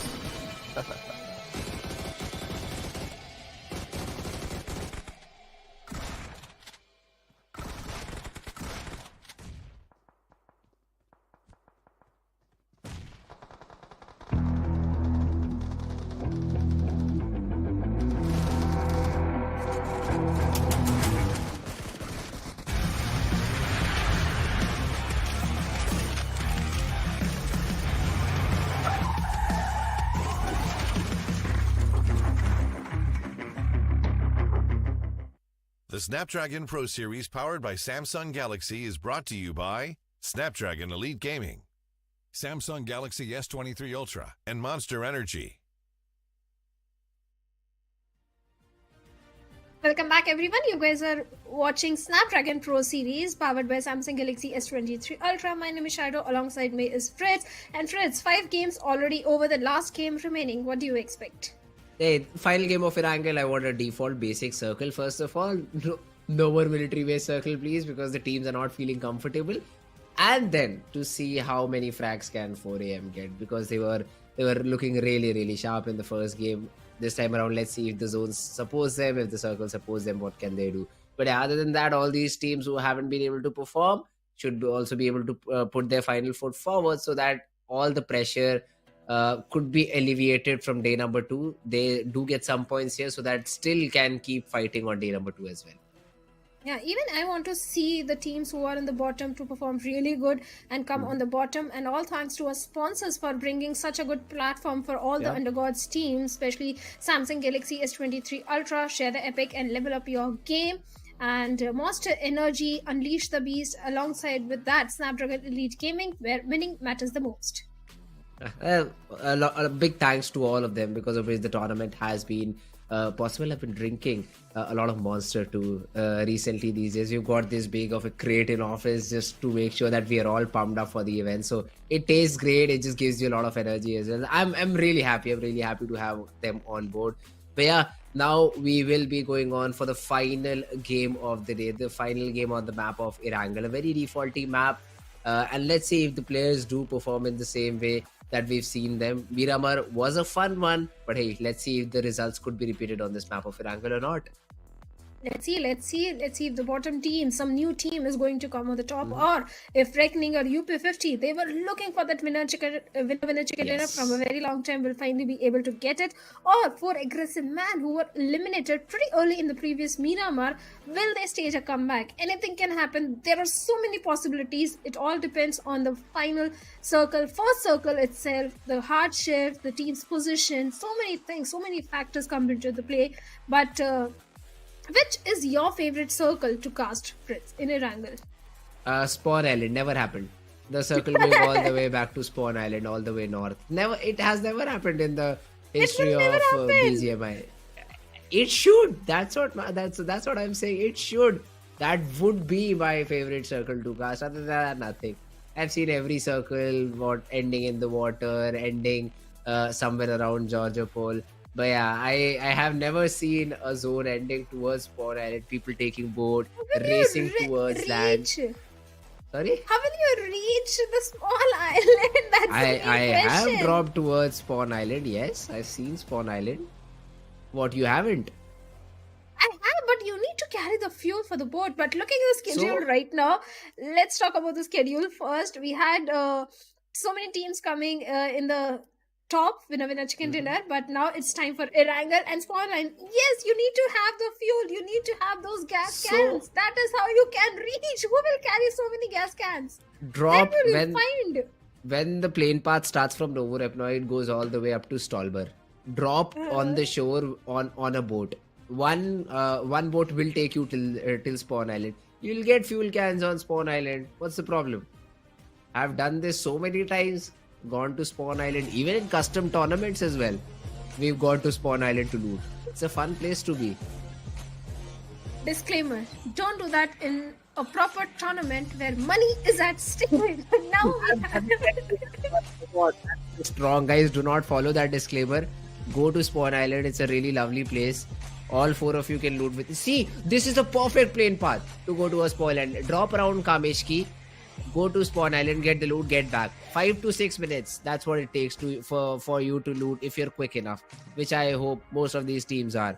But right now the plane path starting from Stolber, going all the way towards military base, divides the map into 2 equal halves. So almost every particular city is droppable. I mean, Lipovka, Milta Power will be towards the extremities, but still glidable. Yeah, they are. All the major cities are easily reachable. You can glide or grab a vehicle and reach over there. Nothing problematic. But speaking of a good, beautiful spot, we have a good picnic spot towards the side of Zarki also, if you remember, Fritz. Okay. So definitely you can also go there if you're looking for a chill time in the map of Erangel. Boring. Anything on main island is boring. Okay, we should definitely request the makers of BGMI to change the meta of the circle so that the final circle can be on the Spawn Island. Yes, of course. I would love to see a circle finishing on that particular part of the map, because it's a very niche possibility, but it'll be a lot of fun to see teams adapt to that.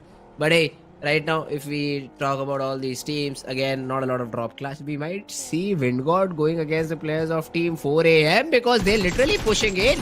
They want to take this fight. They had that AK early on, and now there's the slam. Switching onto the UMP. One more bullet needed to get that knock. They better do it quickly, otherwise the players of Team WindGod might be able to get that recuperation. The reload also being thrown in. Few more shots attempted. What? The luck is with the players of Team WindGod today. So, great attempt by the players of Team 4AM, but won't be able to get the job done.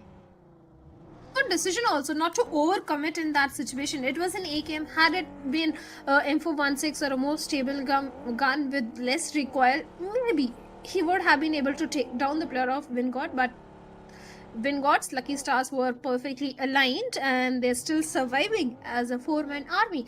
Well, 4 aggressive men, they have the entirety of Yasna City, a city that is my favorite drop location. And which one is your favorite drop location, Fritz? Novorep. Always, hands down. I mean, you get the best possible loot. Fighting over there is also fun. Around the containers, confuse your enemy. I just love Novorep now. You love Novorep now, but you don't love BGMI. How is it possible? So that's a thing. When you have to play that game, you need to have a spot to drop in. When you have to do it, you have to. There's no other choice. Like, you have to come on the top for the players of NoNx Esports. Reckoning you have to get a winner chicken dinner, and same goes for UP50. But looking at 4 aggressive men, they are super aggressive. The way this team has been playing, it's super fantastic. But speaking of the aggression that they are showcasing, if they manage to get a winner chicken dinner in this particular one, definitely 4 aggressive men will be on the top of the leaderboard. And all the top teams, well, looks like they have to come with a plan B for tomorrow. But for now, Pyramid Esports, things are not working for this particular team. As I can see, 1 player already down. And Mash, this player has impressed me the most from the side of NoNx Esports. He's always the one to bring that opening frags. And again, he'll get the confirmation point. And NoNx Esports, well, they have already drawn the first blood. First frag to their name. It should be good. I mean, you would never expect a team to completely push onto such a small compound, and I think that's exactly what happened with their opponent. You would have been looting in peace, suddenly a vehicle, you're eliminated, the vehicle goes away. That's the storyline for the player that just got eliminated. It's okay. you'll have a few more games there. I believe it was a player of Team Pyramid Esports. So Pyramid, anyways, haven't been having the best possible day till now. Yeah, one more nail in the one more player in the coffin for that particular team. But yeah, now NoNx making sure to loot all these small little compounds that get in their way, and will then try to find a spot inside the zone. They will. NoNx Esports, they just need to make sure not to overcommit into a fight, because MASH is always bringing good opening facts, but later on, we tend to see that NoNx Esports players overcommit sometimes. Like we can see Mock is already way ahead from his team. Maybe he's scouting the area and being that anchor heel for the teammates to come inside the safety of the circle, but nevertheless, a good opening, a good start for NoNx Esports. Speaking of other teams which need to have a good start, like Blotter was also mentioning, a team having a good potential is 4Shot Esports, because in the second Miramar they came on the second or the third spot, I think. So 4Shot Esports is definitely one of the team that can stage a comeback. It's all speculations right now. I mean, we will have to wait for day number 2 to get any sort of confirmation on that particular statement. But hey, for now we can focus on the game. Pyramid, not much to do. Zidane is already out of the game. The loot that they had from these small little compounds is what they'll work with in the near future too, because right now they just want to stick together, make sure there are no more casualties around till the fourth zone, after which they would like to take some fights and then probably find their footing from there on. So yeah, Pyramid rotating right now. Then they should try to find another vehicle, because that motorcycle with a sidecar is the trashiest vehicle possible in the entire game. So it's better to leave it all alone and rotate on foot, is what I usually say. Plus you're inside the zone. Bro, just ditch it. That's not the vehicle you'd like to have when people are firing on you. Definitely, I 100% agree with you, Fritz. But if I have to ask you, all these teams, so many new names are there, so many undergods are there. They have that have recently showcased a very good performance in few of the tournaments. Which team today has impressed you the most? I mean, 4am. Even though they've just performed in the first 2 games and the rest 3 of the games have been very quiet for them, but I'd still say 4am. The way that they play, the aggression that they show, I mean, I just love it. Plus, again, another moment that happened very early on in the game, them chasing WindGod and then making sure that they also have a backup plan as well if they're not able to get that frag. That's something that I really like about that team. They know how to aggressively play, but at the same time, it's not blind aggression. They know when to come back, when to retreat back. So that's why I'd say 4am is the team that has impressed me the most. Definitely, engaging in good fights is always the key to win. If you're engaging in bad fights, unnecessary aggression, overcommitment, if you showcase, that's not going to help your case. And 4 aggressive men, they never do any sort of these things. That is the reason they're able to win those 4v4 fights. But looking at the cluster that is forming around the city of Rozhok and school area, we have 4-5 teams over there. There's a potential fight that is brewing up, but looks like Team Insane and Team Pyramid and NoNx Esports are also in the close proximity. So there is a possibility of fight happening over there also. But looking at the circle, I think 4Shot Esports is definitely having a very good chance of getting good finish points or good placement points at least. All right. Well, let's see if they're able to convert that chance into practical numbers or not. Insane around Gatka, just looting up, making sure that they do not leave any of these houses unturned. They'll gather every bit of loot that is possible. Pyramid also starting off with their rotations. There are still 2 more minutes on the clock for the zone to close in. So probably would like to see the teams on the extremities, so that if we can see if some sort of rotation could clash with another team and we might see some fights. But yeah, Grind One Esports, another team that is yet to show up properly, getting inside the zone as well. We talk about the players of Team Skull. After that first game, they've also been pretty quiet overall. Agreed, 100%. In the first Erangel, they got a winner chicken dinner, but after that, they have been completely missing. And the reason being engaging in bad fights. Every time especially in Miramar. Skull Esports were getting engaged in all the bad fights. They were not in the best of the position. The rotations were not so perfect. That's the reason they were getting an early elimination. But this time they have the entirety of Pochinki city, and instead of committing to the city, they're holding on to the church area. One of the player is holding on to the compound, which is in the outskirts of Pochinki. A good area to hold on to, but as long as Beast is not pushed on by another opponent team, that's a decent spot to hold on to, but he has to be a little cautious. On the other side, a team that grabs a lot of attention for all the bad reasons, Dream Team Esports. Every time this team makes a rotation, they grab the attention and opponents start firing shots on them. So Dream Team Esports, they have to make sure that they make those perfect rotations without getting noticed. For now, they're fighting with the blue. Should not be a problem. This is the very first zone, so they should be able to get inside the first zone without any trouble. They have vehicles, nobody would be camping the bridge, so should be an easy rotation. Clown just exchanging a few bullets with the players of Team Insane. Up top of this particular compound is a good spot, but then you'll also have to be careful about your near surroundings. The position that you're holding is open from so many different angles, so you just need to be careful about all the other angles, and you should be fine. And yeah, this is a better decision to fall off. Maybe play a little bit safe, because slowly and steadily more and more teams will be attracted to this particular spot as the zone closes in. Well, certainly that is true. As the circle will shrink, there is not going to be enough real estate to accommodate all the 63 players, all the 16 teams. So the fights will start brewing up. Not in the circle, maybe in the next circle, but so many rotations are coming from the southern end. That is where there is a possibility of a fight or next fight happening. But few teams are also going for a very late rotation, including Team Reckoning, Team Dream Team Esports, and even Team GrindGod Esports. But we have a fight between the players of Team Prince and 4Shot Esports, as Prince was out in the open and Honey spotted him down, instantly shuts him down.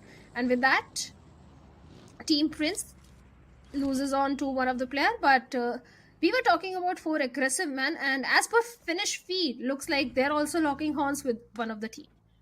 Hey, let's see 4 a.m. if they're able to eliminate the entire team or not, because they usually then push in. So yes, Kalan has been taken care of. 4 a.m. they would love to pounce upon that opportunity and push on the remaining 3 players too. GrindGod on the other hand, just playing road rash over here with all these different vehicles. They have a buggy, they have a UAZ, bumping into each other, getting information around this particular area. And Manav is probably their scout, calling all these different areas clear or not, finding the best possible spot inside the zone. That's his job. And yes, 4 a.m. they got that finish. They've already pushed upon. They've already probably looted the crate too, but found nobody else inside. So they'll be a little bit more hungry for more frags. Oh, they are definitely. They're always hungry for those finish points, and the next victim could be the players of WindGod Esports, as Iggy is already on his way with that vehicle and skillful. Being the mature one, decides not to pepper any sort of bullet, because he knew there is no chance that he can take down Iggy over there. JD was trying to tail the 2 players in the vehicle, but I believe he lost line of sight, because of which he just fell back. It was an interesting moment over there. Meanwhile, Tsunami trying to get information about the players up top.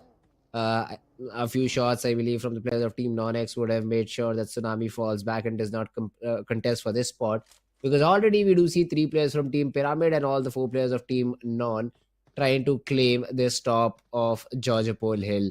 Haven't seen the zone, but I believe if there are 2 teams, this zone has to be ending somewhere near this spot. Let's see, but for now, on the Georgia Pool Mountain, we have 2 teams. That is going to be NoNx Esports and Team Pyramid Esports. It is definitely going to be a battle of grenades, that which one is going to bring that opening frag. But on the other side, we have Team Aaru, MB Aaru, getting taken out by 4 a.m. Karan. This is definitely not a good news, and it looks like, as per finish feed, Atanki also goes down. But a barrage of grenade, exchange of grenades between Team Pyramid and NoNx Esports is going to result onto a knock onto Tony. And yeah, there's a second one. Yeah, follow up, and then Shadow also does not survive for long. Fight started, ended 7 seconds. 7 or 8 seconds is what it took for the players of Team NoNx to deal with their opponents. And that's a complete squad wipe happening on top of the hill. Pyramid well, usually very high this time around, fell short of expectations and has fallen down. So they will be now seen tomorrow as their journey on day number 1 comes to an end. Team Pyramid, I don't know what they were thinking, being so close to the opponent team that you can be taken out by a single grenade or 2 grenades. That's something Team Pyramid need to think, that what actually they are doing wrong. But on the other side, we have the plus of Team WindGod out there in the open, and Team Together Esports, Sekat, has already managed to bring in 1 knock. And can he take down Eggy, because Eggy is already on a very low HP. The tap shots are good. I mean, he's also conserving ammo at the same time being accurate too. Look at that. Also, it's another connection. Was almost able to get Eggy out of the game. But hey, Saikat just shows his presence, shows his dominance, not just presence, because he was still able to get that knock onto Rex. So WindGod will think twice before peeking that angle. But hey, they're still inside the zone. 40 more seconds for the next zone to show up. So both of these teams will be in a standstill over here. Even knocks won't matter, as you would not like to push without having information about the next zone. So yeah, both these teams just dishing out damage onto each other, making sure that the presence is felt. For now, TT's presence is far better than what Team WindGod has to offer. Looking at Reckoning Esports, looks like already they have spotted on the players of DT, and maybe not. They haven't spotted on the players of DT as of yet, but they're holding on to the ruins area. A very big split is coming from the players, where IGL of Reckoning Esports is way too far away from his teammates, and out there in the open is not a good thing to be, especially in stage 2 circle, where so many teams are already making those crucial rotations. And that is something IGL also realized after scouting the area. He's already going to regroup with his teammates.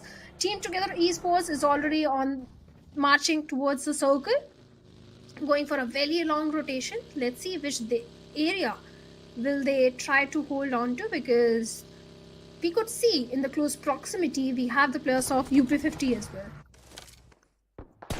Yeah, Kev though providing some sort of cover fire. IGL has been able to get 1 knock, and then Kev from far away takes on OK Noob 2. Yeah, these are some free frags for the players of Team Reckoning. I did not understand the idea over there for the players of Team Dream Team. But yeah, it did not pan out. Reckoning, they were like, yeah, let's leave, guys. Oh, wait a second. 3 points. Yeah. Thank you very much. Now let's leave, guys. Finally, they started off with their rotation. Stage number 3 in progress. They're trying to find a compound. And Kef, the way he's headed, should be good. He should be able to find that particular compound. Urban, the last one surviving, finds himself a shack. Hunkers down, but I think the light green team behind him has already spotted him, and 1 good nade could do the job. Definitely agreed to that. But on the other side, we have Insane Tsunami also opening things up, where Whereas Fear has been taken down from the side of Grind1 Esports. Grind1 Esports, they only had 1 good game, otherwise they have not been able to showcase any good performance. Even same goes to the players of Team Optimum. This was a very crucial game for them. But as per finish rate, looks like 1 player has already been taken down. This is not a good news for both these teams. But on the other side, we have Reckoning Caf on the rooftops, trying to get as much intel, as much information about the nearby teams, as his teammates are also trying to scout the area properly. Immortal right now, just in the buggy, dancing around. Spotted the players of Team NoNx is testing his luck by a lot, because he's trying to get in as close as possible. Yeah, the vehicles have been spotted down. The information probably now has been relayed, but he will be retreating back towards his team. Team Prince, on the other hand, they've already lost their captain, I believe. Prince is already out of the game, so it all falls down to Jawan, Pooja, and AJ to do the heavy lifting. But let's see if they're up for the job or not. It's Jackson, I believe, who is a player. So all these players will have to do the job. Let's see if they're up for it or not. Let's see if they are up for it or not. But Grind1 Esports, looks like the player who was knocked, Whereas Fear, has already been revived. But Grind1 Esports, even now, they are in a 1v3 split, where one of the player, Tony, the MVP, is so very close to the players of NoNx Esports, who are in a 2v2 split. Not a good place to be in, because flank could come in that can result onto a knock onto Tony, and being out in the open, the rescue mission is not going to be an easy job for his teammates at all. But for now, NoNx Esports is still sticking to the periphery, not overcommitting. But on the other side, we have Team Prince, AJ also going down. Team Prince, they also engage in so many fights. This team has definitely showcased some good performances, especially in the last Miramar. So big things are expected, huge expectations from this particular team as well. But NoNx Esports, this particular Erangel, looks like this is their good game, because 4 finishes already in their favor. But looks like few bullets are being peppered towards the side of Mog, but looks like Mog has survived for now. Yeah, Mock did survive, and not only that, now the players of Team 4AM have finally pushed into the players of Team Prince. AJ is down to very little HP. This nade won't do much because it's very far away from the player. But hey, AJ is in a whole world of trouble. His team nowhere to be found. The players of Team 4AM just pushing in. AJ gets one knock out of Spider Jaw. The second fight is going to be crucial. He has to win it out. And Hacker, trying to retreat back, also gets pumped in the face. AJ has been able to pull off a great 1v2.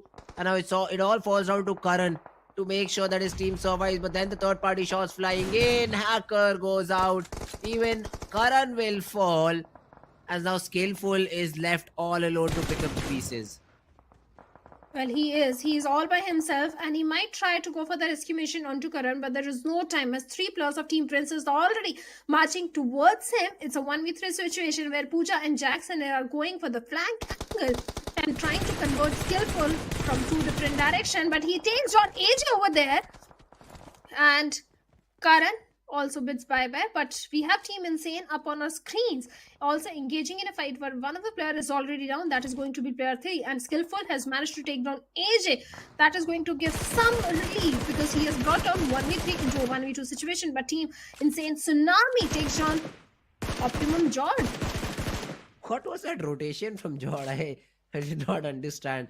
I think he did not have enough time to scout out for the location and wanted to stop that buggy and get inside the compound as quickly as possible. Well, not the best possible decision, as a rat around the corner named Tsunami was waiting for him. Gets the spray, gets the job done. Another frag point added to their name. Insane. The remaining 3 players are very far away. But let's see if this helps them to their advantage or not. They are trying to reset, get that loot back up, the smoke wall, making sure that it covers them from each and every angle. NoNx might be in a fight with the players of Team G1. Manav has tossed an 8 but won't be of much use. Although from far away, Cruz on top has been able to get 1 knock. Probably the second one too, as the players of Team Non are not paying their proper respects. The tap shots will land, the damage will be dealt, and there should be the knock. Although the return fire this time around by Mok is just too good. 2 players of Team WindGod Esports on the ground. The third one on the cards as well, because the play zone might just take him down. But the same can be said for NoNx. Mash is the only player surviving. Tony versus Mash. The only problem, Tony struggling with the zone. He is certainly. Even the players of Team NoNx are also not in the best of a position. And Mok looks like Tony is going to get the confirmation point over there before going for the rescue mission onto the fallen teammate. But looks like there is no chance that he can save his teammate. Better reveal the position of the opponent, as he was trying to crawl his way towards the side of Mash. And Mash in a close frontal battle is going to be taken down by Tony over there. And with that marks it in for NoNx Esports. But along with that, we have Prince on our screen taking down Tsunami from the moving vehicle. Team Prince, who were once hunted, finally have become the predators. They're now taking down players down one by one. Gen Doom, although in the meanwhile being peppered upon by the players of Team OPTM. Nays being tossed. Doom still surviving.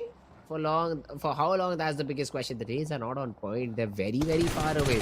Although I think that's a smoke that has been thrown in by Shivalik, probably prepping up for the push that is about to be done onto that particular player or not. Oh, never mind, maybe not. They just want to leave him all alone, go back towards their comfortable spot, toss a few smokes left and right so that they cannot get third partied. But yeah, OPTM, good spot around the ridge, have cover in form of the vehicles that they have. But now if the players of Team Prince push in like that, now this could be an interesting fight.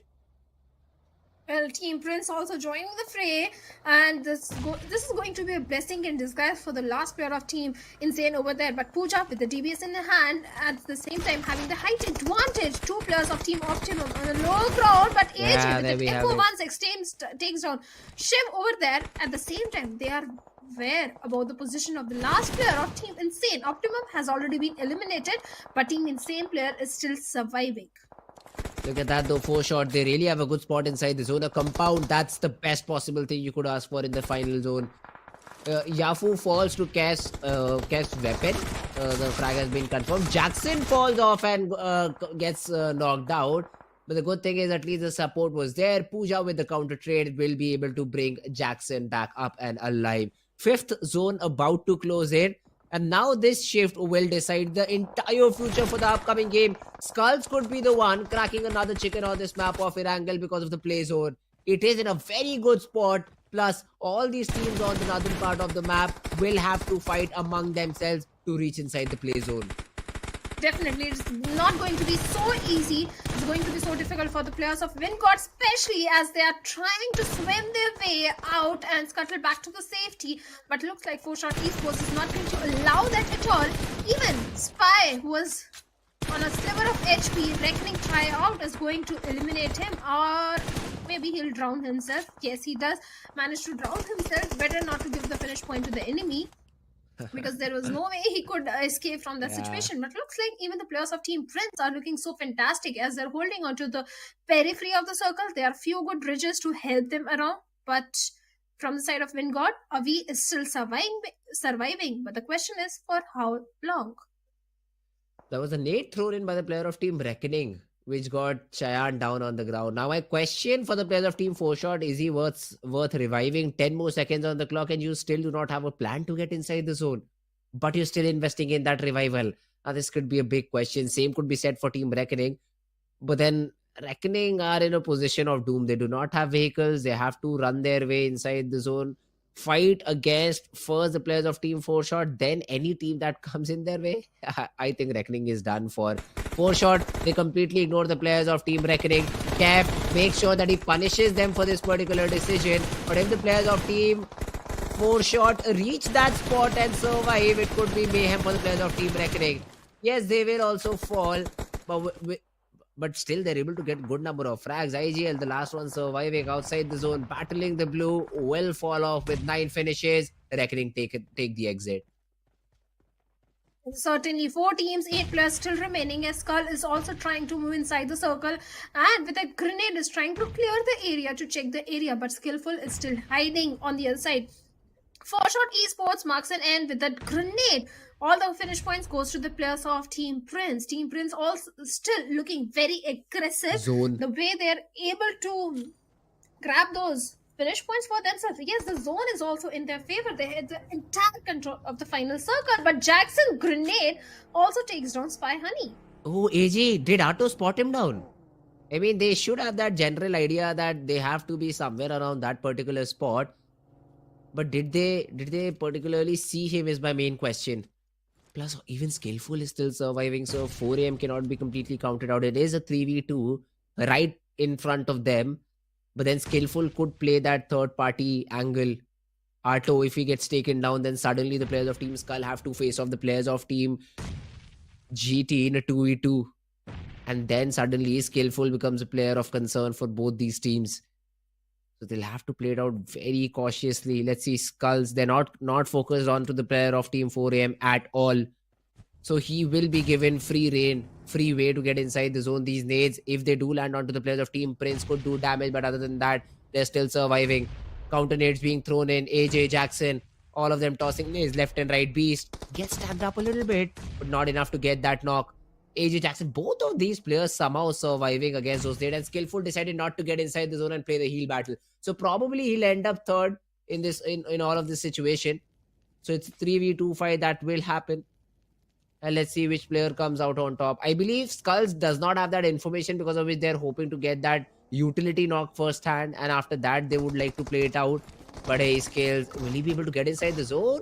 No, he won't. But before that, Beast is able to get that run over, and the final player will also fall.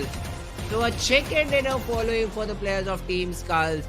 They finished what they started on that map of Erangel, showing dominance on this particular map. Well, suddenly they started the day with a chicken dinner and they're ending the day with a winner chicken dinner in their hands. Total of 30 placement points in just 2 games, not including the finish points. So definitely Team Skull is looking fantastic.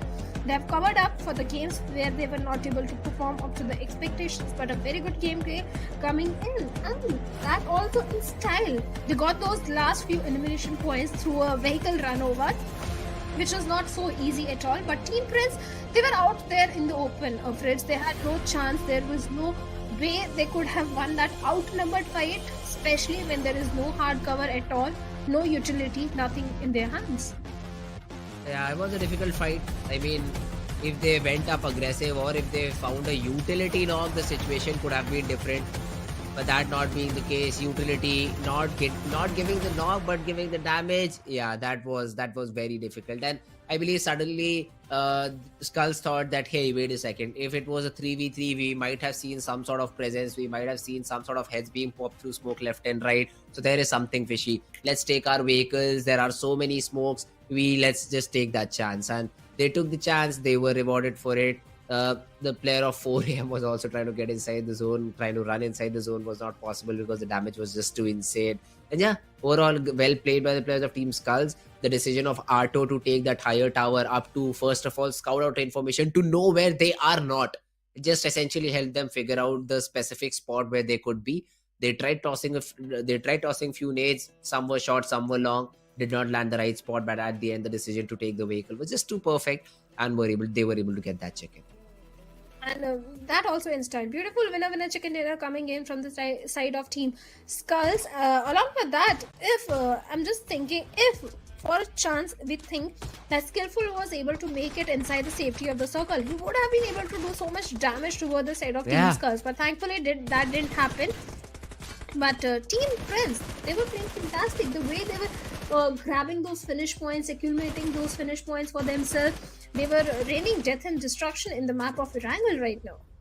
Yeah, Team Prince, they played it out perfectly. They played the zone perfectly, I'd say. And that's why that is the team getting that chicken. Somewhere around Water Cities where they hunkered down, the zone kept on getting in their favor. And after that, it was just making sure you do not make the wrong moves. Look at this. Oh, never mind. They rotated all the way from Rosal. So a long rotation. Hey, then it's definitely a deserved chicken.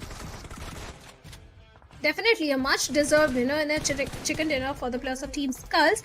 But 4-shot esports, they were also trying their level best, but a single grenade from the side of Team Prince marked an end to their story. But so many teams were also trying to make their way inside the circle from the waterways, and eventually they had to drown themselves. But this is a moment when the players of Team 4-shot esports were getting shots from multiple directions and they couldn't survive that wrath which the circle was bringing, which the teams were bringing.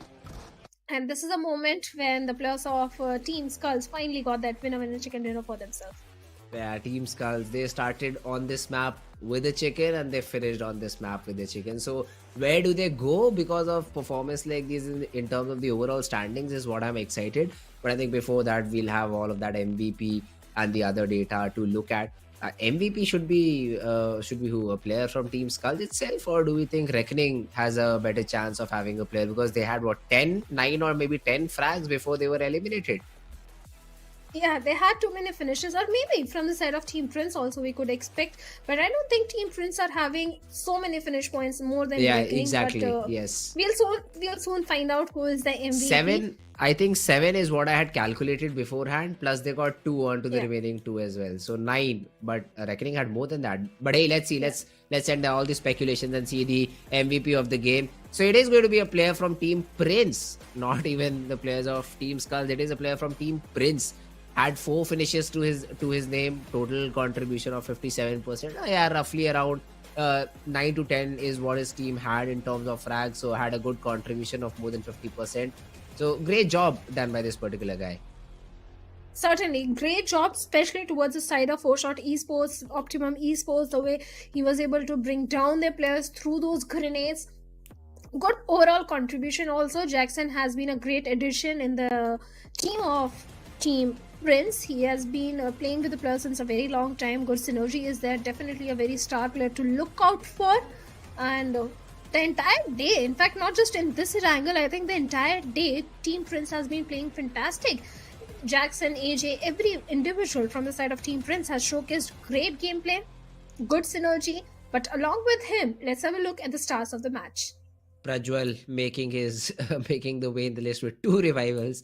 So great job done by that guy in terms of revivals. And in terms of finishes, it was Artho from Team SkullTz getting the most number of finishes. I believe the damage would be a number that Artho was lacking in. Otherwise, he would have been the MVP of the game. But yeah, then again, these statistics overall do not matter as much as the position on leaderboard. So that's where SkullTz would be happy to have number 1, irrespective of these spots. So yes, great job done by Team SkullTz. Arto had a great impact overall. Would love to see the number of frags that his team got though. He himself has 5. Probably somewhere around 10 frags is what Team SkullTz has. Yeah, maybe. Possibility is definitely there. That maybe 10 finishes, but for a very long time, Fritz Team SkullTz was just holding on to the compound. And whereas Team Prince was taking so many fights as they were trying to make their way inside the safety of the circle, where they had to engage in too many fights. So definitely Team Prince is also having very high fragging game. And this time, so many teams, the circle itself played a very crucial role, because so many teams were facing a very big difficulty in migrating inside the circle, because after that hard shift towards the southern side, all the teams, they were out there in the northern end. Yeah, that's true. I mean, the zone once again essentially defined the whole game. So the teams were again running back and forth according to the zone. And one of the teams that was favored overall in terms of the zone was Team SkullTz. Of course, the position that they took early on helped them a lot towards the final stages. The only team that fought throughout and was somehow able to get towards that spot was Team Prince, who essentially ended up in the second spot. But yeah, everyone other than that were just somewhere around that region. Even I'd say the players of 4 a.m., the early fight that they took was somewhere around Rozok. So for the final player, skillful to find a place somewhere around Water City was not that big of a deal. But Praise was literally jumping frag, and playing it out perfectly. So Team Praise, of course, well-deserved game. I was saying about 10 frags. SkullTz only has 6. But does not matter, because that will be essentially balanced out by the position points that they'll have. 21 overall points. Team Prince having 7 finishes, 19 points for them. 4 a.m. this time around, the roles have been reversed. But hey, 13-point game, they really needed it. And finally, they have started focusing on those crucial placement points. That is exactly what I wanted from the side of 4 a.m. That they start focusing on those placement points, because tomorrow there will be a perfect balance between placement and finish, and maybe they can propel themselves in the overall leaderboard. But Team Reckoning this time, a very high fragging game, total of 11 points to their name. 4-shot Esports, again a consistency coming in from their side, total of 9 points. Teamtogether Esports, they were engaging in too many fights, but a decent game coming in. Same goes for NoNx Esports, good finishes but no placement points, total of 6 points to their name, sitting on the 7th spot. But looking at the overall ranking, we still have Team Insane right on the top with 72 points. Yeah, so now after the day finally ends, after the 6 matches, you see all the names that we took early in the game being shown on the leaderboard too. Insane, we have WindGod, we have Reckoning, with Team Aaru as well, certainly around that 7th spot. So not very far away. I mean, the difference is of just 5-6 points between all of these teams. So they've finally been able to get out of that early slump that they were in and are back in form. Especially Team Insane, Team Reckoning, the early few games were not their jam. Team Insane back-to-back chickens have helped them get that first spot. WindGod have also made that sort of comeback. But the other team, the one team that I still think could have done better would be UP50, because they're still on the 10th spot. It ain't completely over for them, but they still need that one chicken to push them into the top 8 spot. I'm just happy to see Team Princess got the highest finish points. When the day started, Team Prince was not performing up to the expectations. They were not having the best of the day, but slowly they started picking themselves up, and now they have the highest finishes out of all 16 teams. And yes, definitely UP50 is one of those names I want to see on the first page.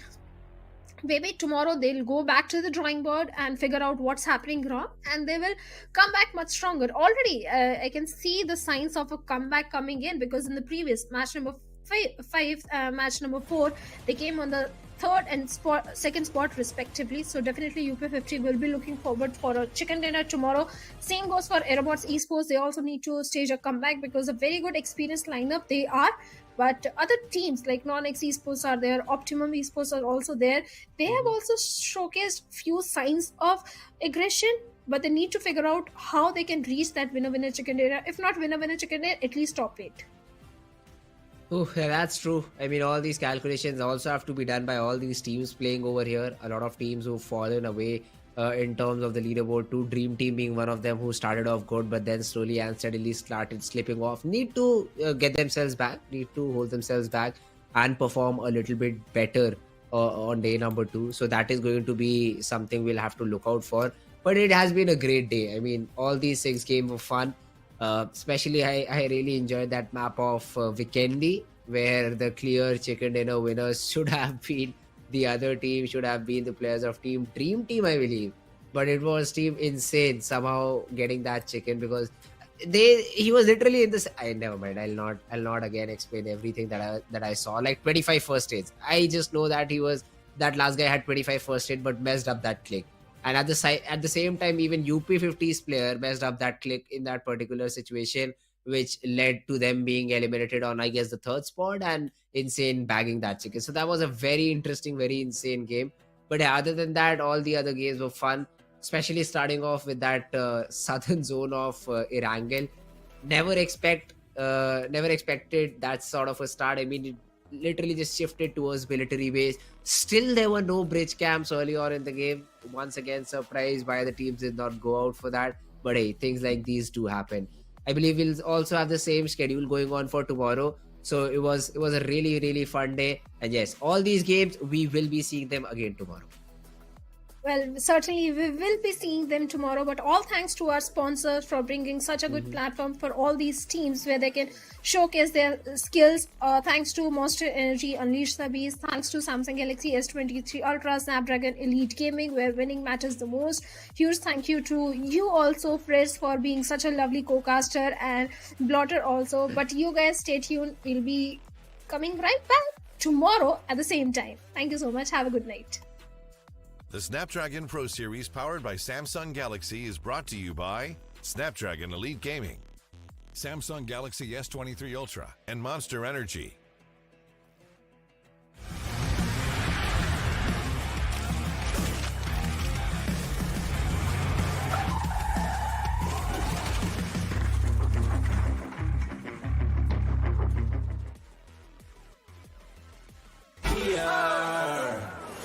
I don't got the time, put me in, coach. I've been going hard, time to let it show. Everything raw, give it to me now. Let me have the spot, man, it's going down. Gotta get it here, I don't wanna wait. Take what I want, then I go train. Gotta get a win, I won't lose the game. This is my year, I ain't gonna break.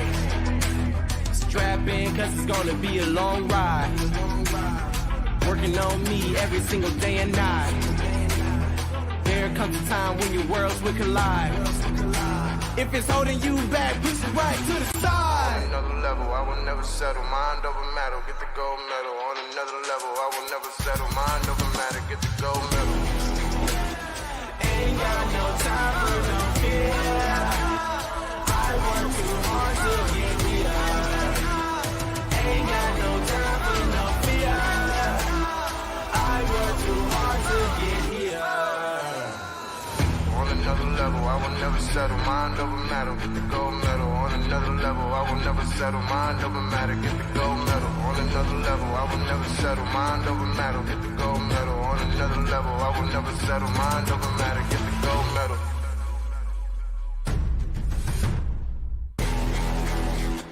Ain't got no time for no fear. I work too hard to get here. Ain't got no time for no fear. I work too hard to get here. Ain't got no time for no fear. I work too hard to get here. Ain't got no time for no fear. I work too hard to get here.